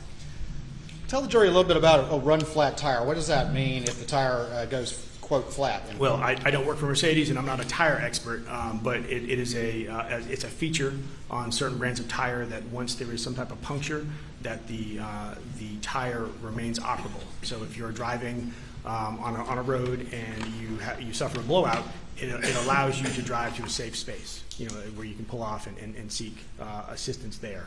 But they typically don't go flat immediately after being punctured, unless there's some catastrophic damage to the tire. And in this case, there was not. That catastrophic damage was not there.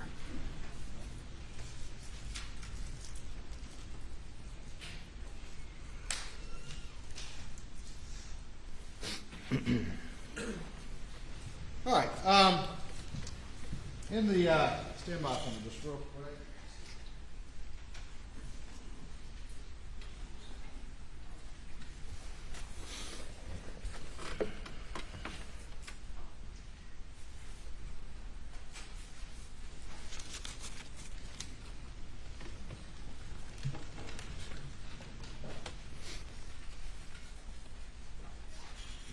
In the course of your investigation, as you started to look into this, did you obtain a copy or review the 911 call from this particular incident? Yes, I did. All right, and who made that particular 911 call? Alex Murdaugh. All right, and I'm going to show you what's been marked as States 543, and is that a disc containing that particular 911 call? Yes. All right, Your Honor, at this point I would move in States 543, I believe without additional objection. Without additional objection, Your Honor. It's admitted. All right, thank you. I'm going to go ahead and play that.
Let me ask you this.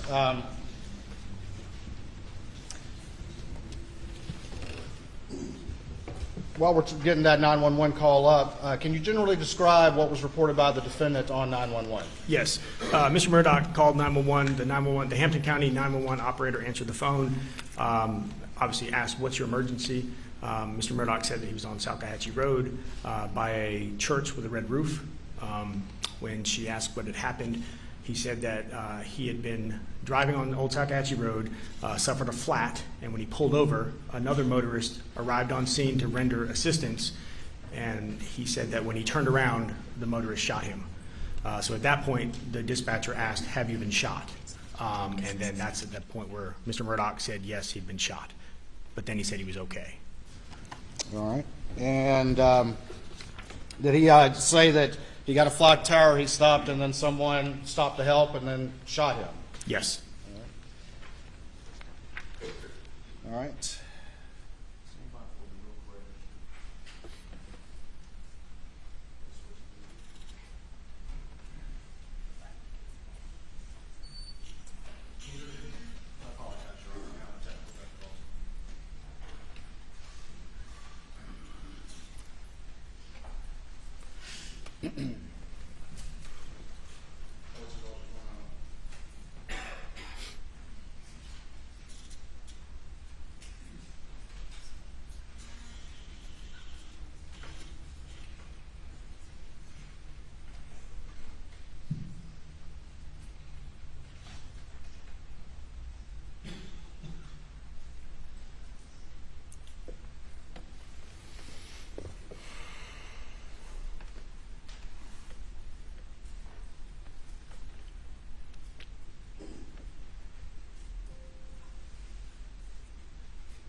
For a lady and members of the jury, we'll have to go to the jury room for a few minutes. Please do not discuss the case.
And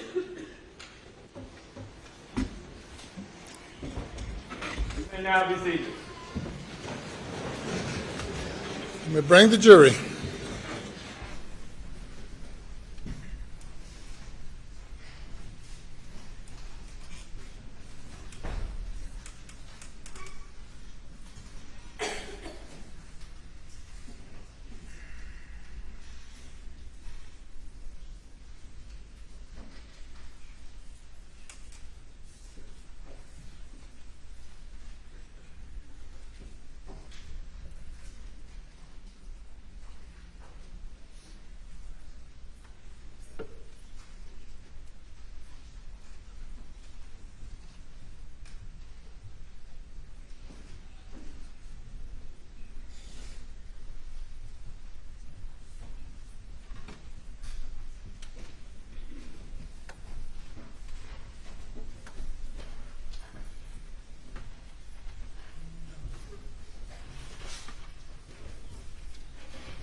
All right, Special Agent Kelly, we fixed our technical difficulties, and for the record, about to publish the 911 call.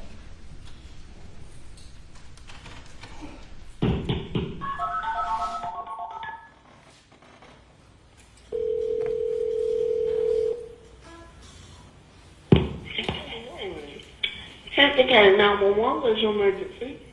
On Salkehatchie Road. Okay, what's the address on Salkehatchie Road? I'm by the church. What church? What church are you talking about? I don't know the name of it with the red roof. Okay, what end of Salkehatchie Road? Because I don't know what you're talking about. At the Hampton County side. Okay, what's going on? I got a flat tire, Mm-hmm. and I stopped, and somebody stopped to help me. And when I turned my back, they tried to shoot me. Oh, okay. Were you shot? Yes, but Okay. I'm okay. You shot where? Where were you shot at?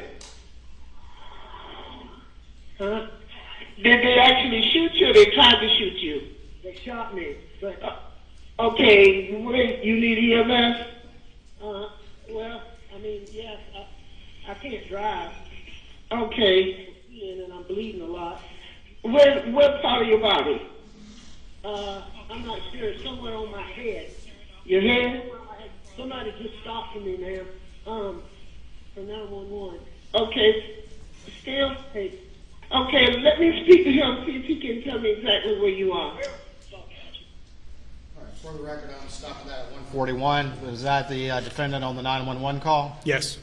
At that point in time, he said, someone shot me. Yes. Did he identify who that was? No, he did not.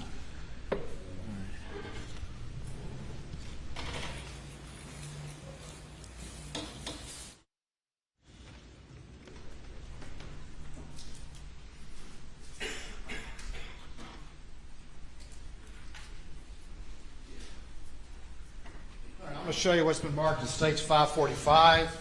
And is this a copy of a body-worn camera video you received from the defendant in the ambulance at the scene? Yes. And by the scene, we mean the side of the road on September 4th. Absolutely. Salkehatchie Road, September 4th, 2021. Your Honor, at this point, I'd offer States 545 into evidence, I believe, without additional objection. No additional objection, Your Honor. It's submitted. All right, for the record, I am going to publish a portion of that video. Tell me more than I'm going down the road. I had a tire go flat. I pulled over, and this car went by me, and didn't pay a lot of attention. Truck, but then it turned around, came back. A real nice guy, acted like, and I turned my head, and I mean, boom. Okay. You know what kind of gun it was? I don't know what kind of gun it was, but it sounded like a shotgun, even though it was so loud. It didn't sound like a .22. I know that's what they think it is, but it didn't sound like a 22. It looks like a small caliber hole. Yeah. Small caliber? Yeah, small caliber. But it was extremely loud.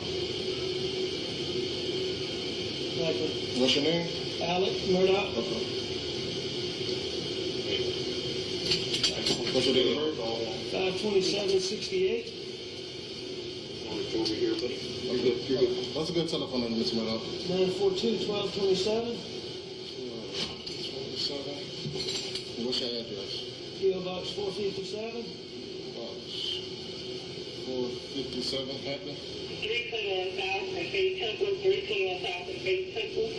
Uniform Nancy Popper, 136, repeat, Uniform Nancy Popper. So, what did you say? It's a blue color pickup. It's a Ford, a GMC, or what? It wasn't a Ford, I know that. It wasn't a Ford. It's like a Ram type, or You know, I think it was a GMC or a Chevrolet, but GMC. I'm not totally positive.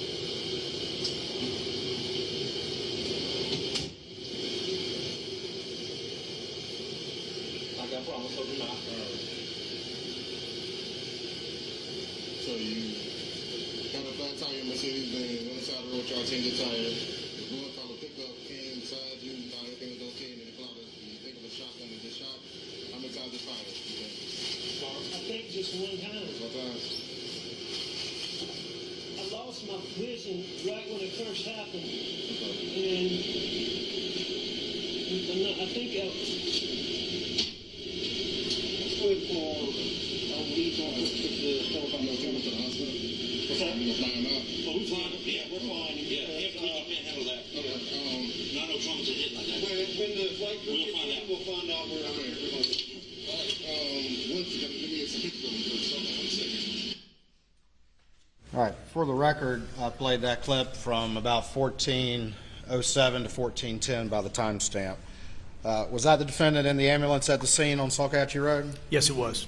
And did he again tell the story that he had been shot by an unknown assailant? Yes, the story was consistent. All right. And did he say at any time during that anyone shot him? No. And what did he say the weapon sounded like that shot him? He said it sounded like a shotgun.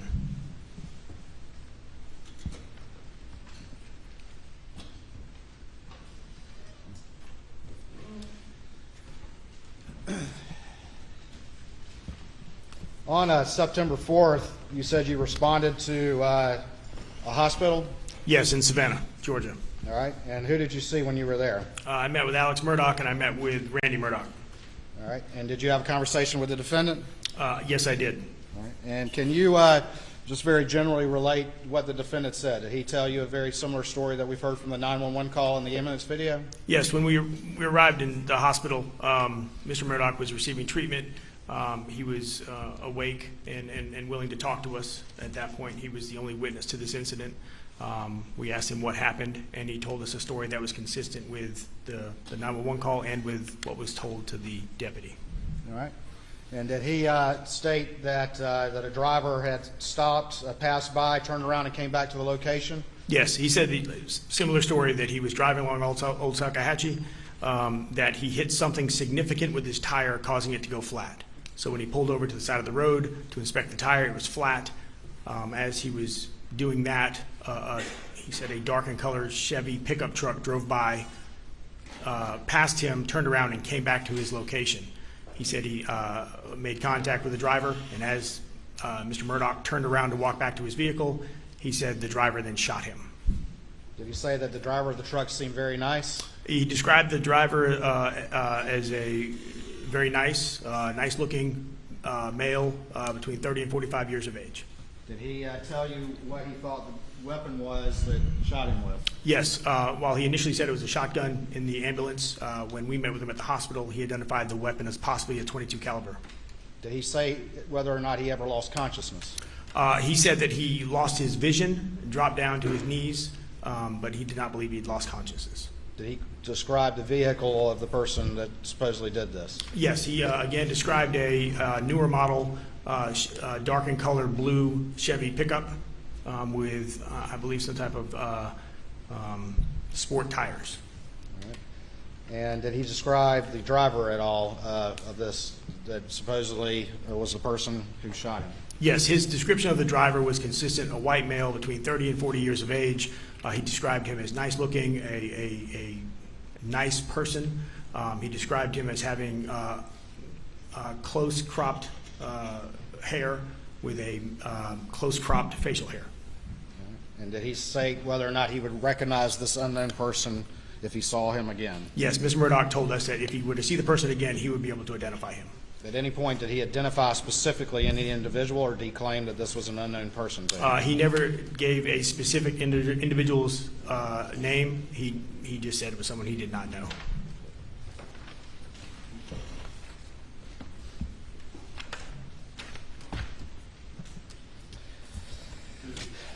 I'm going to return back to the scene, and I'm going to show you what's been marked as States 544.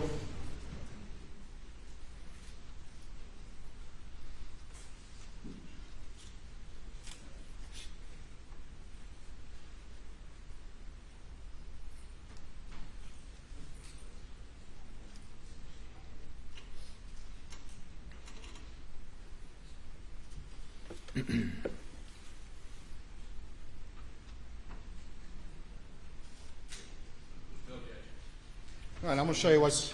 Thank you. I'm going to show you what's been marked as States 544, and see if you recognize this particular image. I do. This was recovered from inside the black Mercedes SUV driven by Mr. Murdaugh. It is his assistant solicitor's badge. Can I have the helmet real quick, please?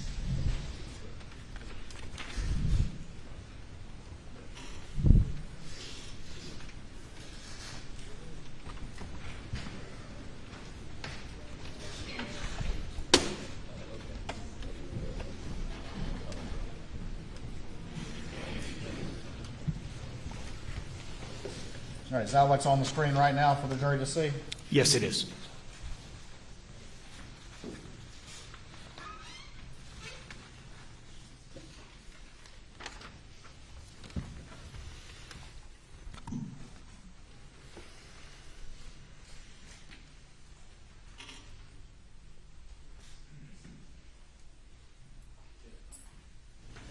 All right, turning back to now, let's move into September 5th. Did agents with law enforcement continue to sort of search that scene where the Mercedes had been located? Yes. So on September 5th, we agents returned to the scene. We were looking for any evidence of involved in the accident. We were looking for the significant piece of debris, and as we were searching the roadway around where the Mercedes had pulled off, we searched across the street in the grass area, and we recovered a gray in color utility knife. Did law enforcement, did you notice any sort of debris or anything like had been described by the defendant as supposedly causing the damage to the tire? No, we searched the area extensively, and we never were able to locate this significant piece of debris that Mr. Murdaugh described as causing his tire to go flat. I'll show you what's been marked as States 546, and do you recognize that image? Yes, I do. And tell the jury what that is, please. That is the folding knife that was recovered across the road from where Mr. Murdaugh's vehicle was parked. Your Honor, this time, I believe without additional objections, the state would move into States 546. No additional objections, Your Honor. It's admitted. All right, and is that the knife as it was found laying in the grass? Yes. And again, where was that location in relationship to where the Mercedes was? The Mercedes was pulled off to the side of the road. This was directly across the road in the grass on the other side. Was DNA testing ultimately conducted on this particular knife? Yes. And were two individuals in that DNA testing that came back in the propositions as a result? Yes, DNA profiles of both Alex Murdaugh and Eddie Smith were identified on the knife.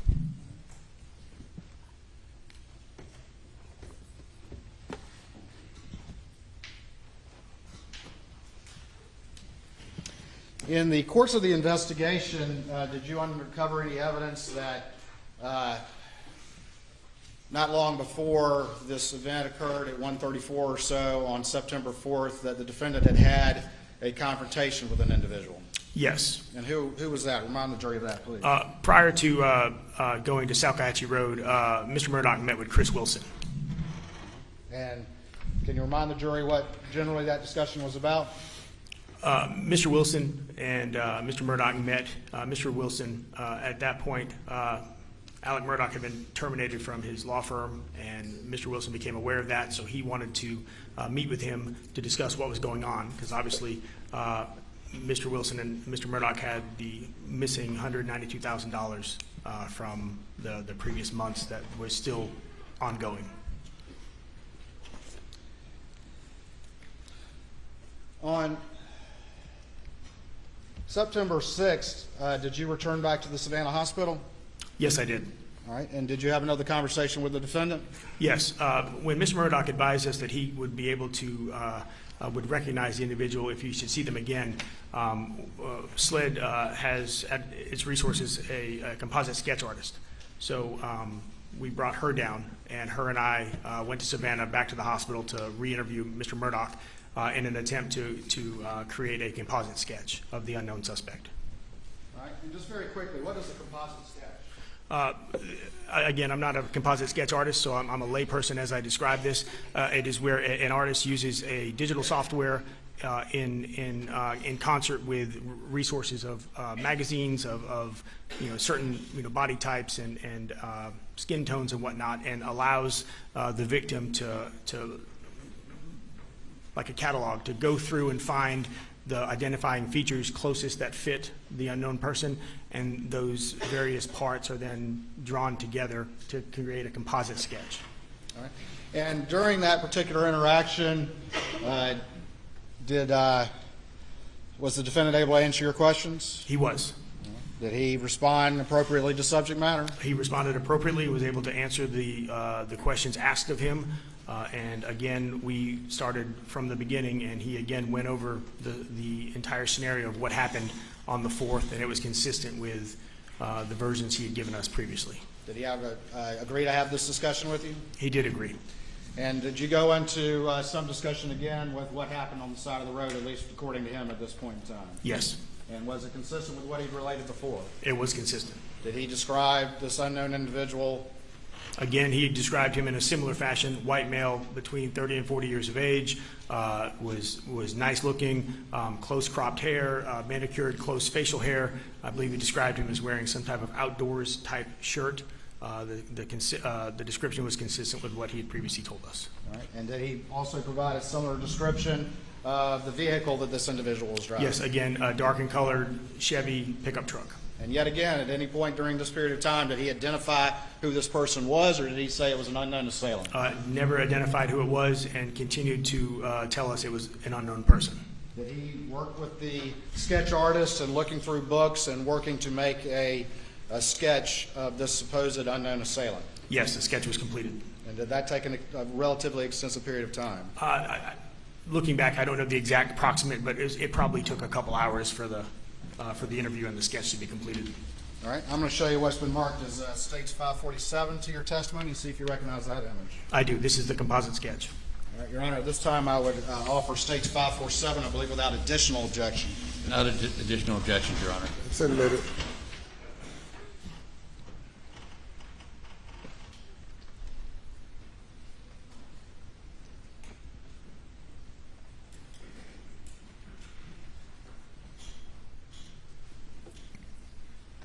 What is this image on the screen? That is the composite sketch created with the assistance of Mr. Murdaugh. Based on his descriptions to the sketch artist? Based on his descriptions.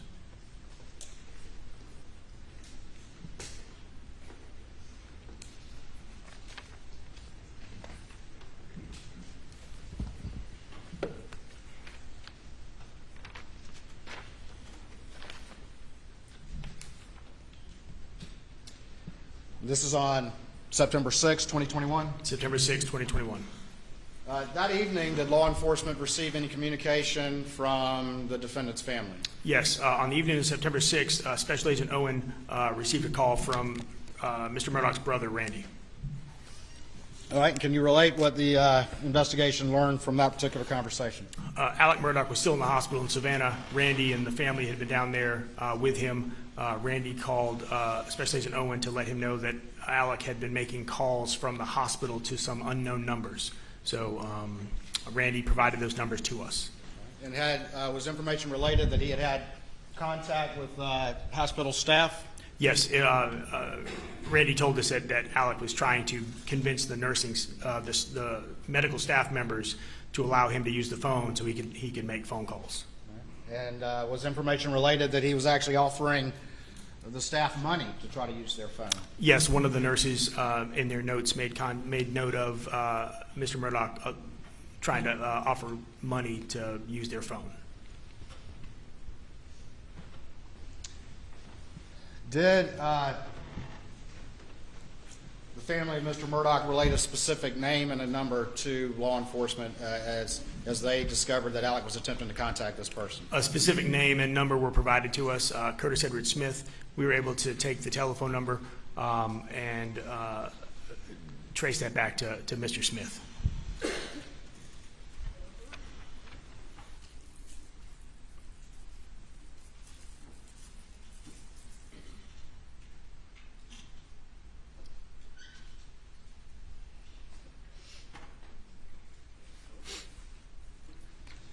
During the course of this particular investigation, did law enforcement obtain any surveillance footage from any nearby establishments? Yes, we did. And can you describe that to the jury, please? After the shooting, the agents who are present on the crime scene, obviously part of our investigation is to canvass the area. There was St. John's Baptist Church was nearby. Agents made contact with staff there.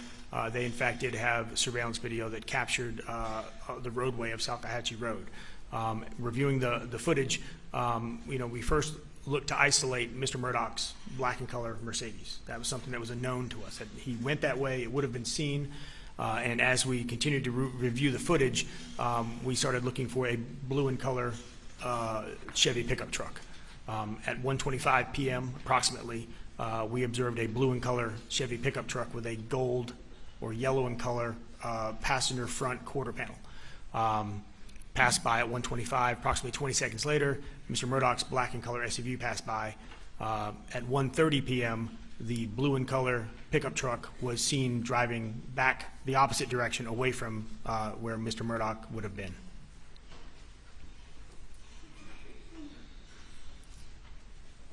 All right, I'm going to show you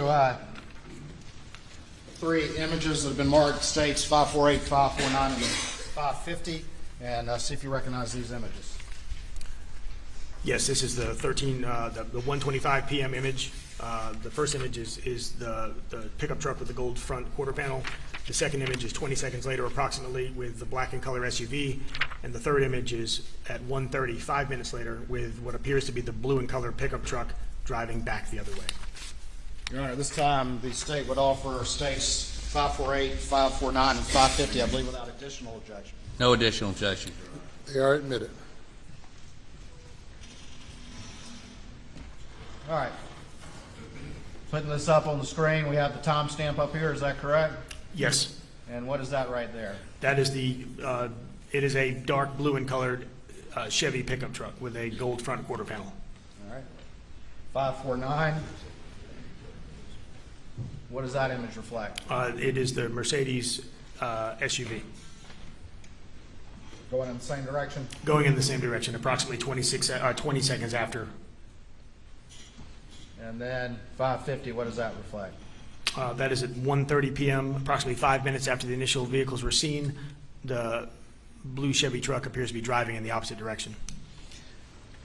Did law enforcement travel to any particular residence in light of the information that had been provided by the defendant's family about the calls that the defendant was making? Yes, once we were able to identify Curtis Edward Smith, we quickly learned that he was a resident of Walterboro, South Carolina.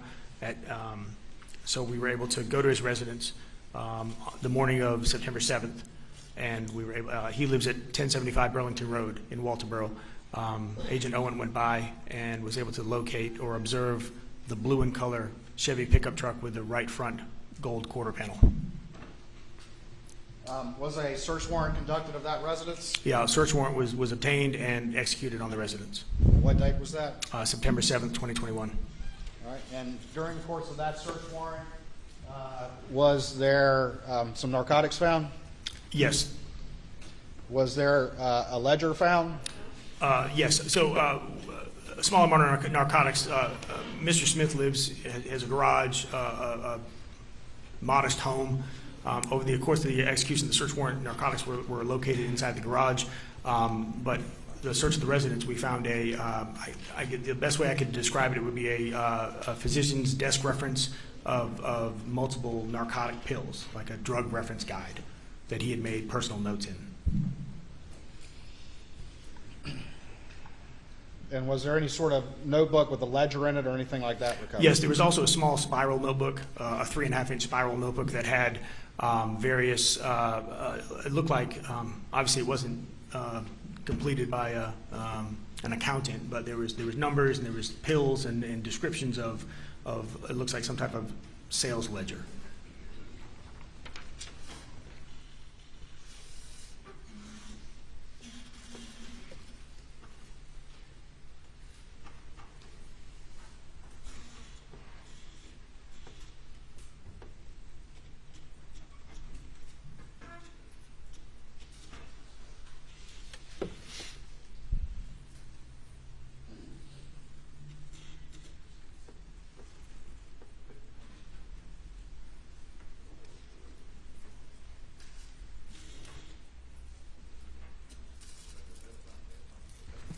All right, I'm going to show you what's been marked as States 551 and see if you recognize this image. Yes, I do. These are transaction receipts and deposit and withdrawal receipts for Curtis Edward Smith's Enterprise Bank account. And ultimately, did the law enforcement look at some of this financial information and trace that back to the defendant? This was recovered in Eddie Smith's house, correct? Yes, those documents were recovered in Mr. Smith's house. At this point, Alex Murdaugh had been fired from his law firm for stealing from clients and from the firm. We were aware of that information. It was told to us that Mr. Murdaugh had a prescription drug addiction that we were aware of. At this point, we were aware of that Mr. Murdaugh had reached out to Mr. Smith from the hospital. So when we found, like I said, Mr. Smith lives in a modest house, has a modest vehicle.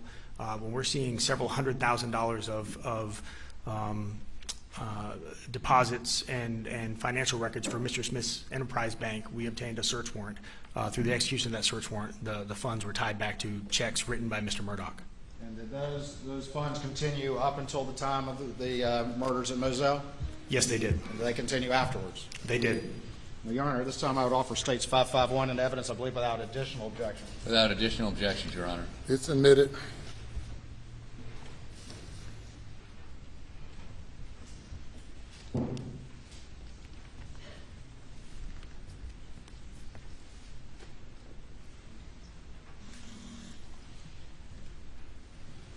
Did the investigation obtain any information from Blanca Simpson about any communication she had with the defendant that day, September 4th, 2021? Yes, Ms. Simpson made contact with Mr. Murdaugh, where Mr. Murdaugh had requested her send him copies of their insurance cards.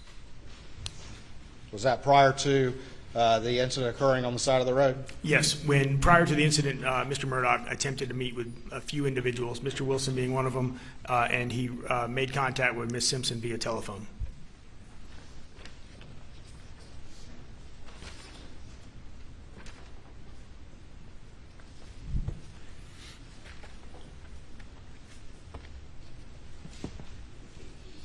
In light of the information that had been uncovered about Eddie Smith and the financial connection between Eddie Smith and Alex Murdaugh, did the investigation seek to re-interview Alex Murdaugh? We did. I reached out to Mr. Harpootlian on the day of September 7th, 2021. All right. And over the course of the next few days, was the defendant going to rehab? Yes, we communicated regularly with Mr. Harpootlian and Mr. Griffith. They made it known to us that Mr. Murdaugh had entered into a rehab facility that was out of state. So at that point, we were making an attempt to interview him. We made plans to travel to Atlanta, where we believe Mr. Murdaugh was. Those plans did not come to fruition.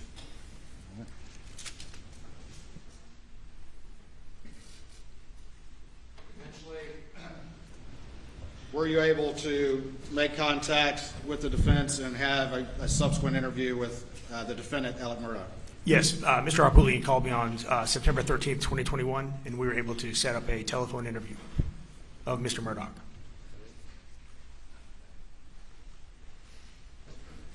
All right, I'm going to show you what's been marked as Exhibit 552, State's Exhibit 552, and see if you recognize this disc. I do. This is a recording of the September 13th, 2021 interview with Mr. Murdaugh. All right, this time I would offer State's 552 into evidence, I believe, without additional objection. No additional objections, Your Honor. It's admitted.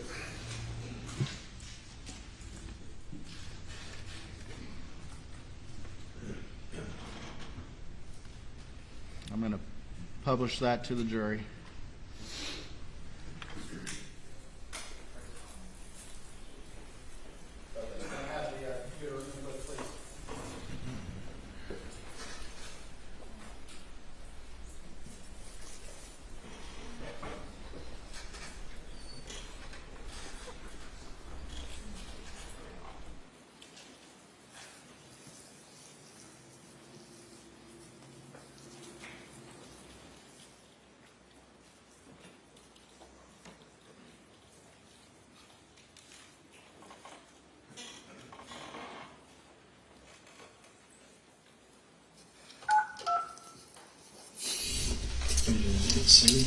No, it should not work out. All right, telephone conference interview of Alex Murdaugh, 9/13/21. Whose voice is that? Special Agent Jomar El-Bayalde. Was he present with you when you conducted this interview? Yes, he was. Jim. Hey, Jim, this is Ryan Kelly and Jomar El-Bayalde with SLED. How are you? Hey, Brian and Joe. Yes.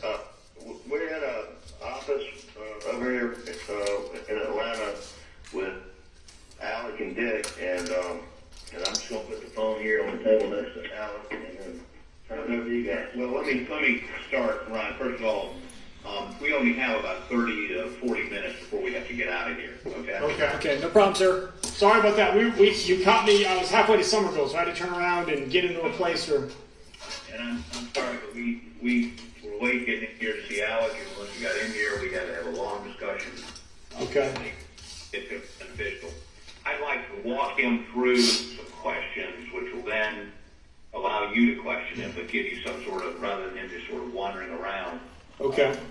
Okay. Well, before we get started, can we just have, for the purpose of our notes, obviously we prefer not to do telephone interviews. This is how y'all requested, so obviously, we don't really have a choice. But we just I'm going to need Alex to identify himself, on the call, and basically what we do is I'm going to ask him his date of birth and the last four of his social. Okay, go ahead. Alex, just go. Hello. Alex, you give me your full name. Okay, Richard Alexander Murdaugh. Okay, and what's your date of birth? My date of birth is May 27th, 1968. Last four of your social. 7483. Okay. And I understand, obviously this is a unique situation conducting this interview over the phone. We need to, obviously you've been receiving some treatment. So just for the overall, sake of your competency to be giving us information, are you right now, sound body, sound mind? Yes, sir. Okay. Are you talking to us willingly? Yes, sir. Okay. All right, Dick. Go ahead, sir. Okay, so let me say for the record, his attorneys Jim Griffin and Dick Harpootlian are here. We've spent the last hour talking to him. We believe that he is of sound mind and body, and that he understands, and that he is in no way diminished capacity. Okay. He is perfectly competent to answer these questions. Now, we're willing to, and we've advised him, we're going to talk about the shooting incident a week ago Saturday, where he was shot in the head, how that happened, who and why it was done. Okay. Okay. We don't want to talk about what happened in Moselle, and we don't want to talk about anything involving finances at the law firm. Is that okay? Yes. Okay. So, Alex, let's talk about last Saturday morning, and let me go through this briefly. Who did you meet with and talk to last Saturday morning? I met with Jim Griffin and Chief Jesse. Mm-hmm. And then what? I drove to Hampton and I met with Chris Wilson at my mom's house. Okay. And you and Chris were talking about what? About everything I had done. Okay, everything you had done concerning finances. Finances, bills, lies. Okay. Now, were you taking, well, first of all, let me back up for just a second. Have you had a long-standing OxyContin or opioid addiction issue? Yes, sir. How many years? Best I can remember, around 20 years, 18 to 20 years. Okay. Now, on this particular day, on this Saturday, were you taking the OxyContin or taking any opioids? I had taken some, but, I was taking, I'd given it all that I had someone else, and I'd taken some at like 4 a.m., so I was having some withdrawals. Okay. And the previous day, the news had come out about your embezzling or taking client money or law firm money. Is that correct? That's correct. And how would you describe your state of mind at that time? I was in a very bad place. What does that mean? I thought it would be better for me not to be here anymore. What do you mean by not be here anymore? I thought that it would make it easier on my family for me to be dead. And easier, was some financial gain to your family if you were dead? I have a fair amount of life insurance debt. Do you remember how much? Not off the top of my head, but like $10 million, $12 million. Okay. And so you decided to end your life? That's correct. And tell these sweat agents how you went about arranging that. I called Curtis Eddie Smith on the telephone. Okay, now let's stop for a second. Who is Curtis Eddie Smith? Curtis Eddie Smith is the primary person who I purchased pills from for years. And some weeks you would give him how much money for pills? I mean, it would be in my records, but we had weeks where there would be $40,000, $50,000, $60,000. That you would give him for pills? Yes, sir. Okay, so you've known him for how long? Years. Years. So, did you call him that morning? Yes, sir, I did. That day? About what time? I'm not sure. Okay. But I asked him to... Was it after you met with Jim Griffin? It was after I met with Jim Griffin. After you met with Chris Wilson? I believe so. Okay, and when you called him, what did you ask him? I asked him to meet me. Did he meet you? He did. Where did he meet you? He met me out not too far from my mom's house. Where? He was on the side of the road. I think at the funeral home. At the funeral home. Okay, and did y'all talk? Not there. He followed me into town. To where? To over where I stopped by the Sunoco gas station. Okay, did y'all have a discussion there? Yes, sir. Did y'all get out of your cars or was just in your vehicle? I don't think we got out of our cars. And what vehicle were you in? I was in my wife's Mercedes. And what was he in? He was in a gray pickup truck. Okay, and what did y'all discuss? I told him that things were getting ready to get really bad and that I would be better off not here. And I asked him to shoot me. And you asked him to shoot you? That's correct. And what was his response? I mean, I think at first he was a little surprised, but then he said, okay. Did you tell him where you wanted him to shoot you? Yes, sir. Where did you tell him you wanted him to shoot you? In the head. And did you tell him how you were going to arrange that? What was going to be the logistics of that? Yes, sir. Go ahead. I told him to follow me out and that I would make a flat tire and he would go past me and turn around and come back and do it. And did he follow you out?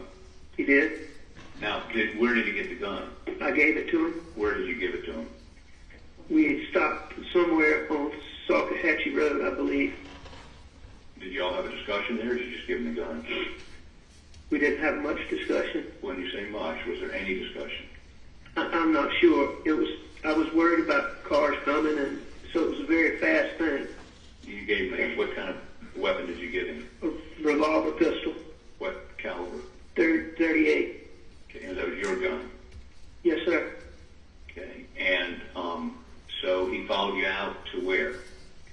Salcahatchee Road. Okay, and you pull off the road? Yes, sir. And you pulled off the road, what did you do? I stopped. Made my tire flat. How did you make your tire flat? With a knife. Whose knife? Mine. What did you do with the knife after you made your tire flat? Threw it. Which tire? Back driver's side. Back driver's side. You threw it where? Across the road. Across the road? Yes, sir. Okay. Was it woods over there, a ditch, or do you know? Just some grass, like thick grass. Okay. And after you did that, he passed you? Or did he pass you as you were doing that? I think that he had already passed me and was in front of me and went down the road, turned around and come back. Now, when he was coming back, you had given him a pistol. What was your intent? For him to kill me. Okay. And when he came back, did he stop? Did he pull up? Do you know? He did. And when he pulled up, did you look in his face? I don't think so. So what happened next? I stood close to his car. And? He shot me. Where did he shoot you? He missed and hit me in the very back of the head. Okay. And as a result of being hit in the back of the head, did that have any physical effect on you? It did. What happened? I lost my vision for a little bit, and I'm not sure if it knocked me to the ground or not, but I was disoriented, and it took me like a minute and a half, 2 minutes for my sight to come back. And did you remember him driving off? Did you hear him drive off? Not sure. Okay, now after you came to your senses, did your vision come back? It came back. Okay, and what's the first time you remember somebody else being there? I remember there were 2 cars that came, and one of them did a stop, and one of them did stop. And the one that stopped, what did they do? They tried to help me. In what way? In getting me to in every way that first we got in, they were crowded in their car. There was some reason why their car was crowded, and I'm not sure what that was. But so the young lady got in my car and was going to drive me to the hospital, and I just wasn't thinking about the flat tire. And so we had to get out of that, and then they worked it out somehow for me to be able to get in their car in the front passenger seat. Okay, so, and you got the front passenger seat. Where did they take you? To meet the ambulance. Now, were you on that? Did you call 911? Yes, sir. And you tell them somebody shot you? Yes, sir. Some shot you, right? At my request. So, your intent was to have him kill you so he could collect your life insurance, right? So my son could. I mean, I knew I was about to lose everything, and I figured he's better off that way than dealing with me. Now this gentleman that shot you, give me his name again. Curtis Eddie Smith. What kind of vehicle was he driving? Gray truck. Okay, and it's probably not relevant, but I'm intrigued by the fact, how long was it? Had you ever discussed with him before killing you?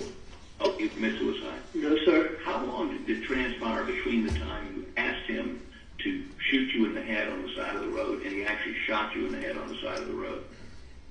When I first asked him, we were at the Sunoco station in Barnville. And how long after that did he actually shoot you in the head? However long it takes to drive from there to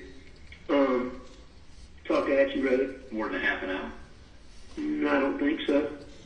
Did he ever ask you to reconsider or say, no, things aren't that bad? Did he ever, try to convince you to do otherwise?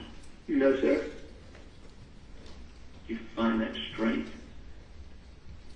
I didn't, I was focused on what? Being gone. So that's all the questions I have, but I tried to lay it out as expeditiously as possible. But he'll be happy to answer any other questions, any additional questions. And again, I'm Okay. the interviewer, so y'all have at it. We've got about another 20 minutes. Okay. Thank you, sir. Hey, let me ask you this: y'all recording this, aren't you? Yes, sir, we are. Okay, good. Just want to make sure. Yep. So, Alex, how long have you known Curtis Smith? And Ryan, Officer Kelly, before we start, I just want to tell you, I apologize to you for lying at you in the hospital. I was in a very bad place. No, so we understand. We understand, and I do appreciate you. Helping us figure this out now. So that's in the past. So let's just focus on what we're doing now. How long have you known Curtis? I've known him for years. I represented him. He knew my dad somehow for playing softball, and he came to my dad with a lawsuit, and I handled that case. So I would guess 10, 12 Okay. years ago. How often would y'all talk on the phone? Very frequently. Okay. And what would y'all talk about? Getting pills. Okay. And you would pay him money to get you pills, correct? Yes, sir. Okay. How often would you pay him? Frequently. Okay. Well, I mean, once a week, twice a week? It would vary sometimes, but it was several times a week. How would you pay him? In cash, and mostly in checks, but in some cash too. Okay. And what accounts would those checks come from? The vast majority of them would come from the Bank of America account, but there would also be some funds that would come from the Palmetto State account. And whose accounts are those? Mine. The Bank of America accounts are in my name, and then there's another account there that I created that's a DBA, that's my name, DBA Forge, and then my checking account at Palmetto State Bank. Okay, so there's two accounts at Bank of America? Yes, sir. The DBA and then your checking? Yes, sir. Okay. And what is the DBA? Forge. F-O-R-G-E. Thank you. Okay, and then the Palmetto is your, was the other checking account? Yes, sir.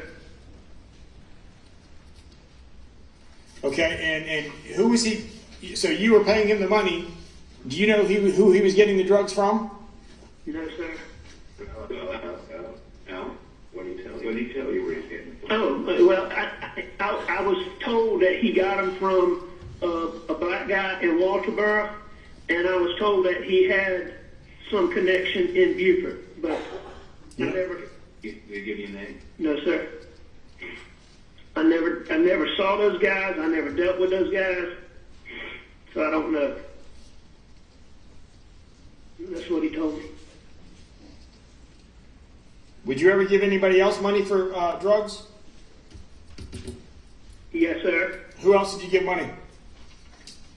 I had given Kenny Hughes money. Who's Kenny Hughes? He's a guy that I called up and asked him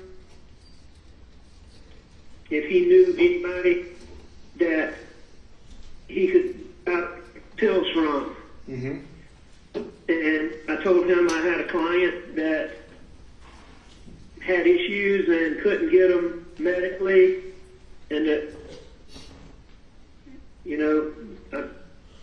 and I would pay him as well. But I called him up and asked him to do it. All right, how much money do you think you gave him?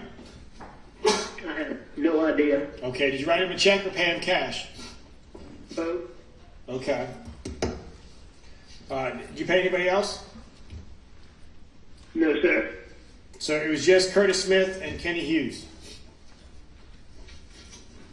Yes, sir. Sure about that? Think about it. In the past, I have paid other people. Okay, who are those other people? I had a lady that worked at our house that, at our mom's house that. And who's that? Barbara Mixon. But that was on a very, very few occasions. And did you pay her a cash and check, or how'd you pay her?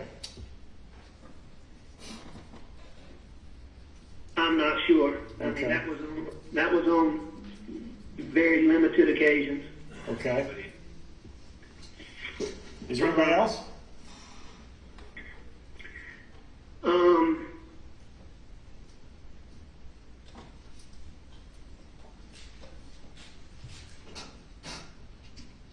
Not that I can think of right now. Okay. So the .38 revolver, it was your revolver? Yes, sir. Okay. Where did you get that from? It was at my mom's house. When did you pick it up? When I went up there that day. Do you know where it is now? No, sir. So you gave the gun to Curtis, and you don't know what he did with it? That's correct. Has anybody in your family had any communications with Curtis recently? I don't know why. Well, because when we interviewed him, he said he had to talk to his attorney first, and he listed you. And then when we said that wasn't possible, he listed Randy. So we're just trying to figure out. Randy's not going to represent him. And let me say this, maybe. Hold on, I got one more question. Does Randy have any knowledge of this? Does Randy have any knowledge of what? Of this attempted suicide / agreement with Curtis? I have told I told both my brothers and my son very recently. Yesterday, right? When was it, Jeff? Yesterday. After we told him we're coming here so that he could tell you, he wanted them to hear from him first. Okay, so Randy didn't have any knowledge last week, previously? No. Absolutely not. I lied to him too. No, Alex told me yesterday about 4:15, and then I sort of tipped John Marvin off, and then later on I learned that, and I talked to Alex, and he had called Buster, John Marvin, and Randy after I spoke with him at 4 o'clock yesterday afternoon. Okay. We didn't about to do that. We're trying to. And before that, I told them the same lies that I told you. Now, here's an important thing. Since the shooting, have you talked to the shooter? Yeah. Okay, tell them about those calls. I'm not sure. I was in the very beginnings of my detox, and I can just see where I tried to call on the phone. And I know I talked to him, but I don't have it. Did you call him or he called you? I called him. Okay, but you don't remember what he said. I don't. Do you remember what you told him? No, sir. And this is when you were in the hospital in Savannah? No, this is when I was in detox here. Okay, so you've called him since you went, because you went to detox. Let me ask you this, Agent Kelly, has the investigation revealed, as you testified before, that the defendant, Alex Murdaugh, did call Eddie Smith, trying to use staff phones as well while he was at the hospital additionally in Savannah? Yes, Mr. Murdaugh was able to contact Mr. Smith while staying at the hospital in Savannah. When? Monday night? That's right. Did you call him on a nurse's phone from the hospital? I heard that from. But you know what? Randy did say I did that. But you don't have a memory of that. Randy said that I called him, and then he was asking me.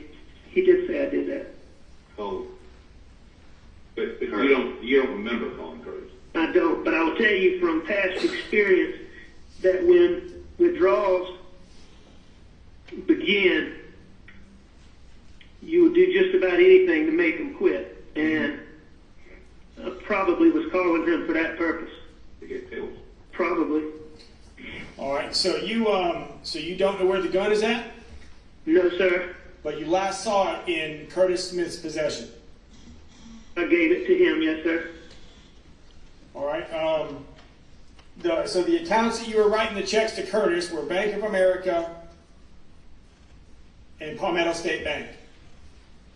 Yes, sir. All right. And the funds, where were those funds coming from? Well, that's maybe an area we don't want to talk about, but just let's say the bulk of them were not legitimately obtained. Okay. And I'm not trying to be coy. It's just that, Mr. Murdaugh is independently wealthy, so Not anymore. Well, I understand that, but I think it's a pertinent question. So Look, he was independently wealthy, but there's a significant amount of money missing from clients in the law firm. Okay. So the money came from ill-gotten gains? Is that what? Some of it. Most, I would say the majority of it, but some of it, I'm sure I use my own personal funds too. Okay. I mean, I was buying so many.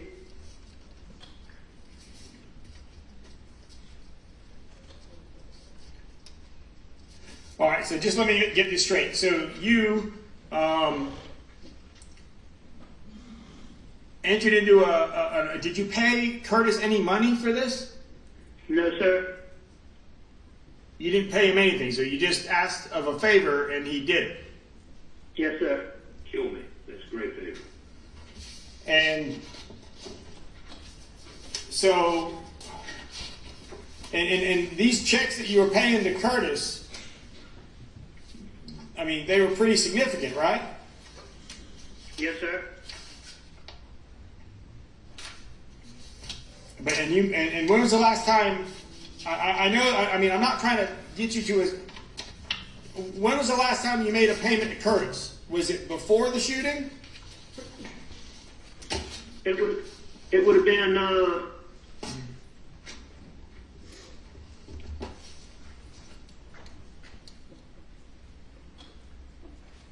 I mean, not like right before the shooting, but it would have been several days. Okay. Did you remember how much you paid him? No, sir. I think Was it check or cash? the last few times I paid him were all in check, and I was trying to, see him as little as possible. All right. Now let me ask you this: do you owe money to any drug dealers? No, sir. So there's not a threat out there that we need to worry about for Buster? No, sir. No, sir. Okay, so the money that you were paying to Curtis to get money from his dealer or his supplier, you were paid in full in those payments. So there's no outstanding debt that we need to worry about. No, sir. Hey, Ryan, that's assuming that Curtis passed all the money along. Well, no, I understand. I understand, and we'll work. So, to the best of your knowledge, you don't owe anybody. No, sir. Okay.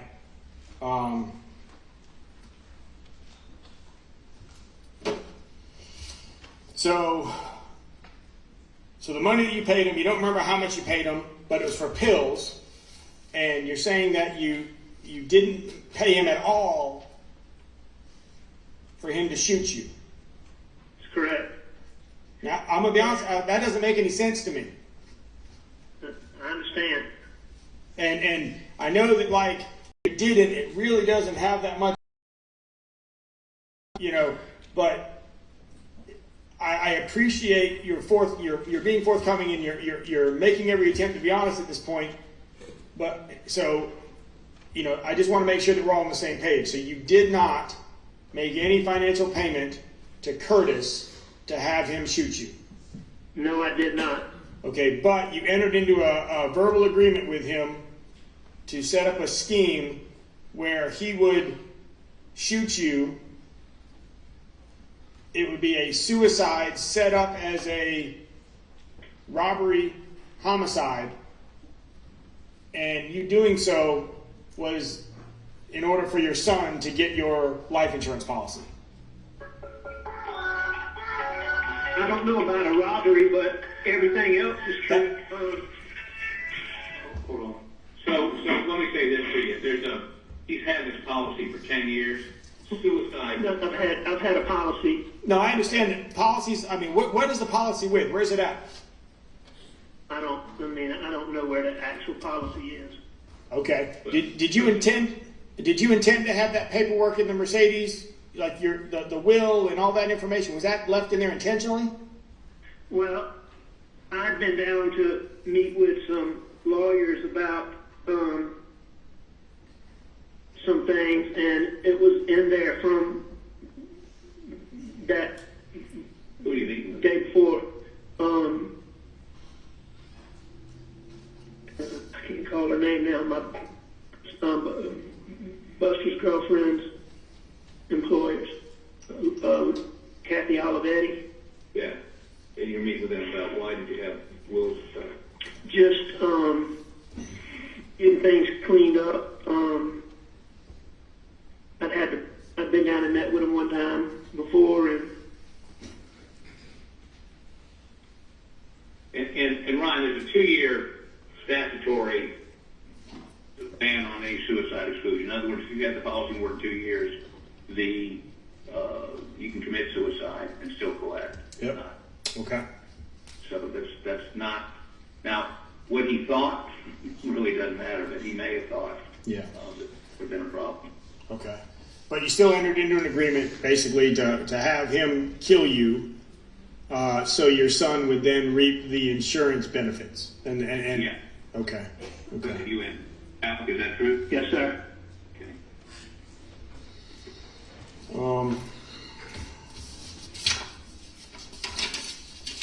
All right. So how did you get the knife? Was it your knife? I think that Eddie gave it to me. Curtis Eddie Smith gave it to me. Okay. And then how did you make the tire flat? I just stuck it.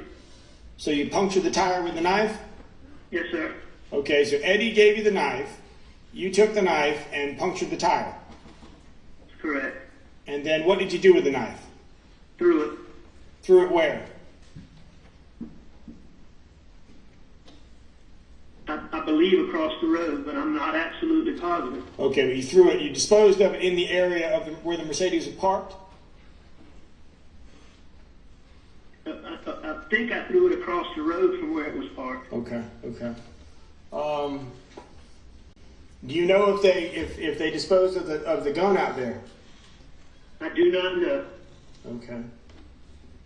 Was that gun registered to anybody? Probably. Probably to who? Should have been. I believe that I purchased it, so I believe it would be registered to me. Do you remember when you purchased it? No, sir. Where would you have purchased it? Do you know? I got no idea. Okay.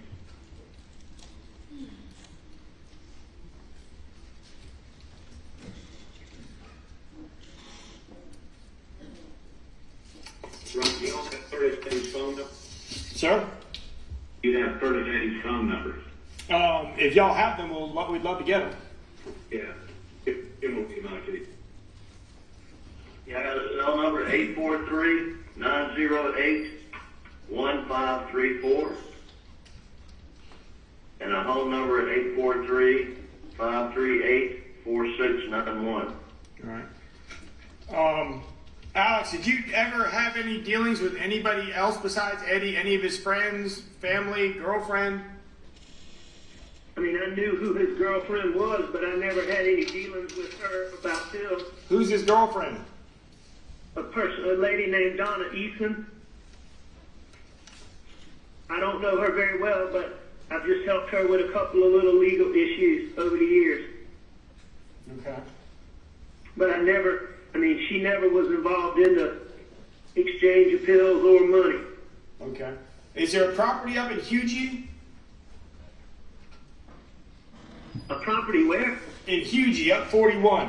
Do you guys own any property up there? Oh, yes, sir. And out of Charleston? Yes. Yes, sir. Tell me about that. There's a piece of property that I owned with a bunch of other people that nobody else would pay, and so I've been paying for it, and he did some work up there digging some ditches. When did he do that? He started within the last couple of months.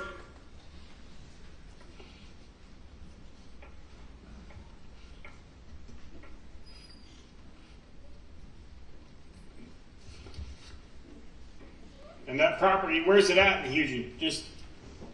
It's off of United Road, United Drive. Okay. I think it's called Redbeard and 0 United Drive.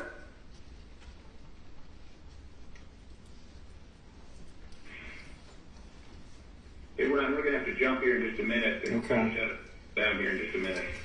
All right. Alex, is there anything else that we're missing that we're not asking you? Like, in regards to what? Not that I can think of, but, like, what are you thinking? I'll just kind of leave that open-ended. Like I said, I'm not trying to I'm not involved in the other aspects of whatever other investigations. We're keeping those separate. So you communicated with Curtis. You would communicate with him over cell phone? Yeah. Okay. How many phones do you have, Alex? At the time. I had one phone. 1227 was my primary phone. And then, I have to download that phone, Ryan. When SLED started focusing on Alex, said he's a target, we started doing our own work.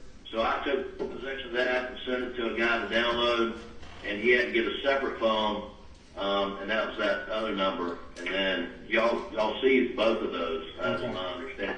All right, and then he's got a third phone that he got prior to going to the treatment center. Yeah, from Walmart, burner phone. Okay. What is his extended?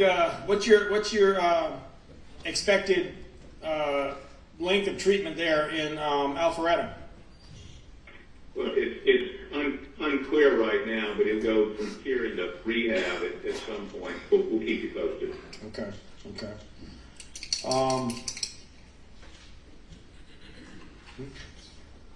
So anytime obviously this is, so you've identified Curtis Smith as the individual who shot you. And y'all entered into an agreement, so y'all kind of were hand in hand in this. Very much so. And he never tried to talk you out of it?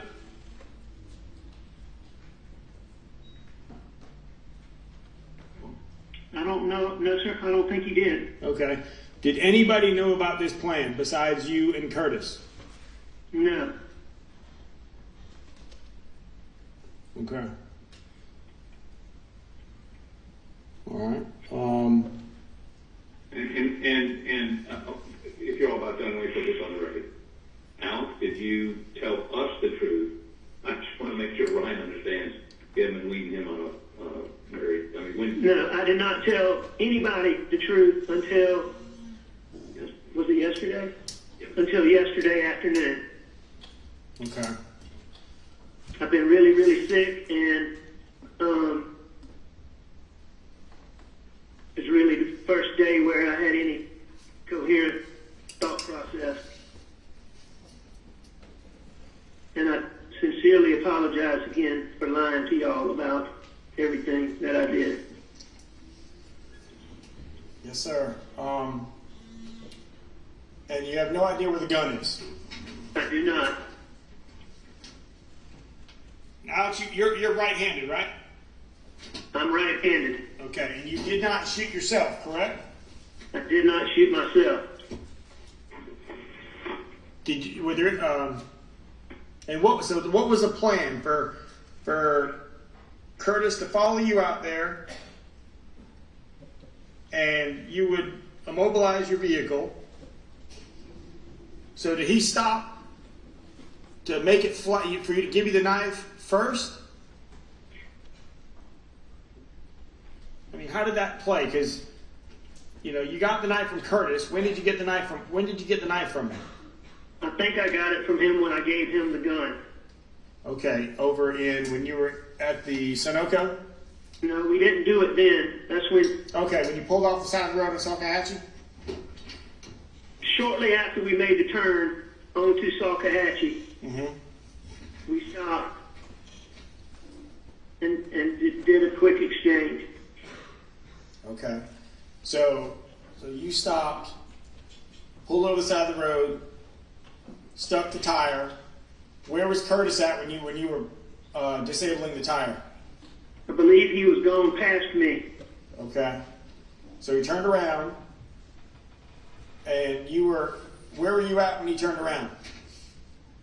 I'm not sure. I mean, I would have been on the side of the road, I think. Okay, so did he pull up, kind of like what you said, just past your car? That's basically the way I told you it happened is kind of how it happened, except it was arranged by me. Okay, so as you turned around and turned your back to him, about how far do you think you were from the car? I don't know, 4 or 5 feet. Okay, 4 or 5 feet. And did you just stand there and wait for him to shoot you? Yes, sir. Okay. And I'm assuming he just fired once? Yes, sir. And then you fell to the ground or stumbled off.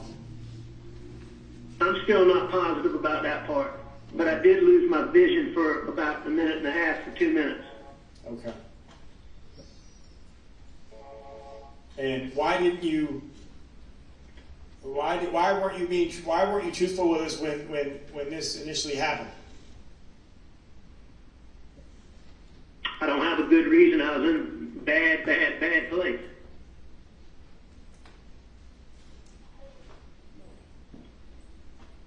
Okay. All right, gentlemen. Well, I know our time's cut short, but And Ryan, I'll call you from the car once we get out of here in just a couple minutes, and then I'll call you while we're driving back to the airport. Okay. Yes, sir. Okay. All right, gentlemen. So we'll finish this. We are finishing the recording with Richard Alex Murdaugh, his attorneys Dick Harpoolian and Jim Griffith, and Special Agent Ryan Kelly, Special Agent Joe Valde. It is now 4:58 on Monday, September 13th. Thank y'all, gentlemen. Thank you. Thank you, sir.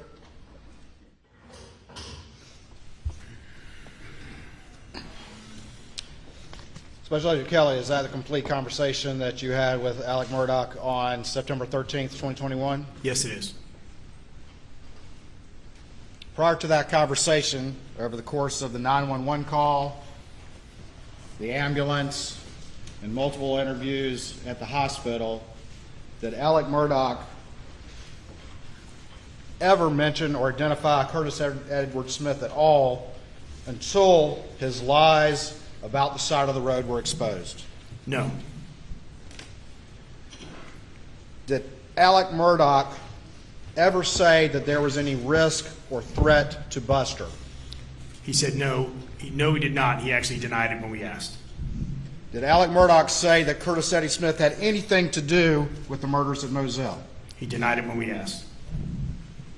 And is there any evidence that Curtis Edward Smith had anything to do with Moselle? None whatsoever. Thank you. Nothing further. Mr. Harpoolian. Your Honor, I understand we have a 4:30 cutoff. You just want me to go as far as I can go? Or we can adjourn now for the day. I don't. This is going to take a while, and I would suggest perhaps maybe one adjourn.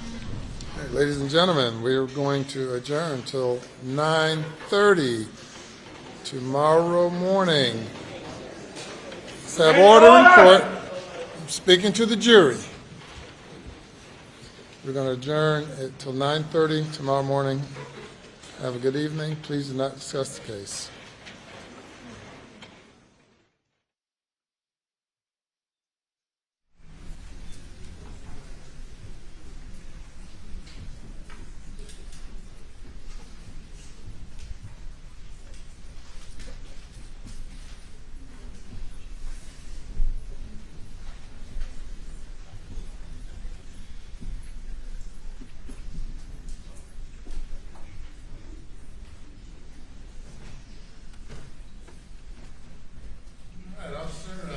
Do not discuss your testimony with anyone overnight. You'll be cross-examined tomorrow morning. Yes, sir. And we will be in recess.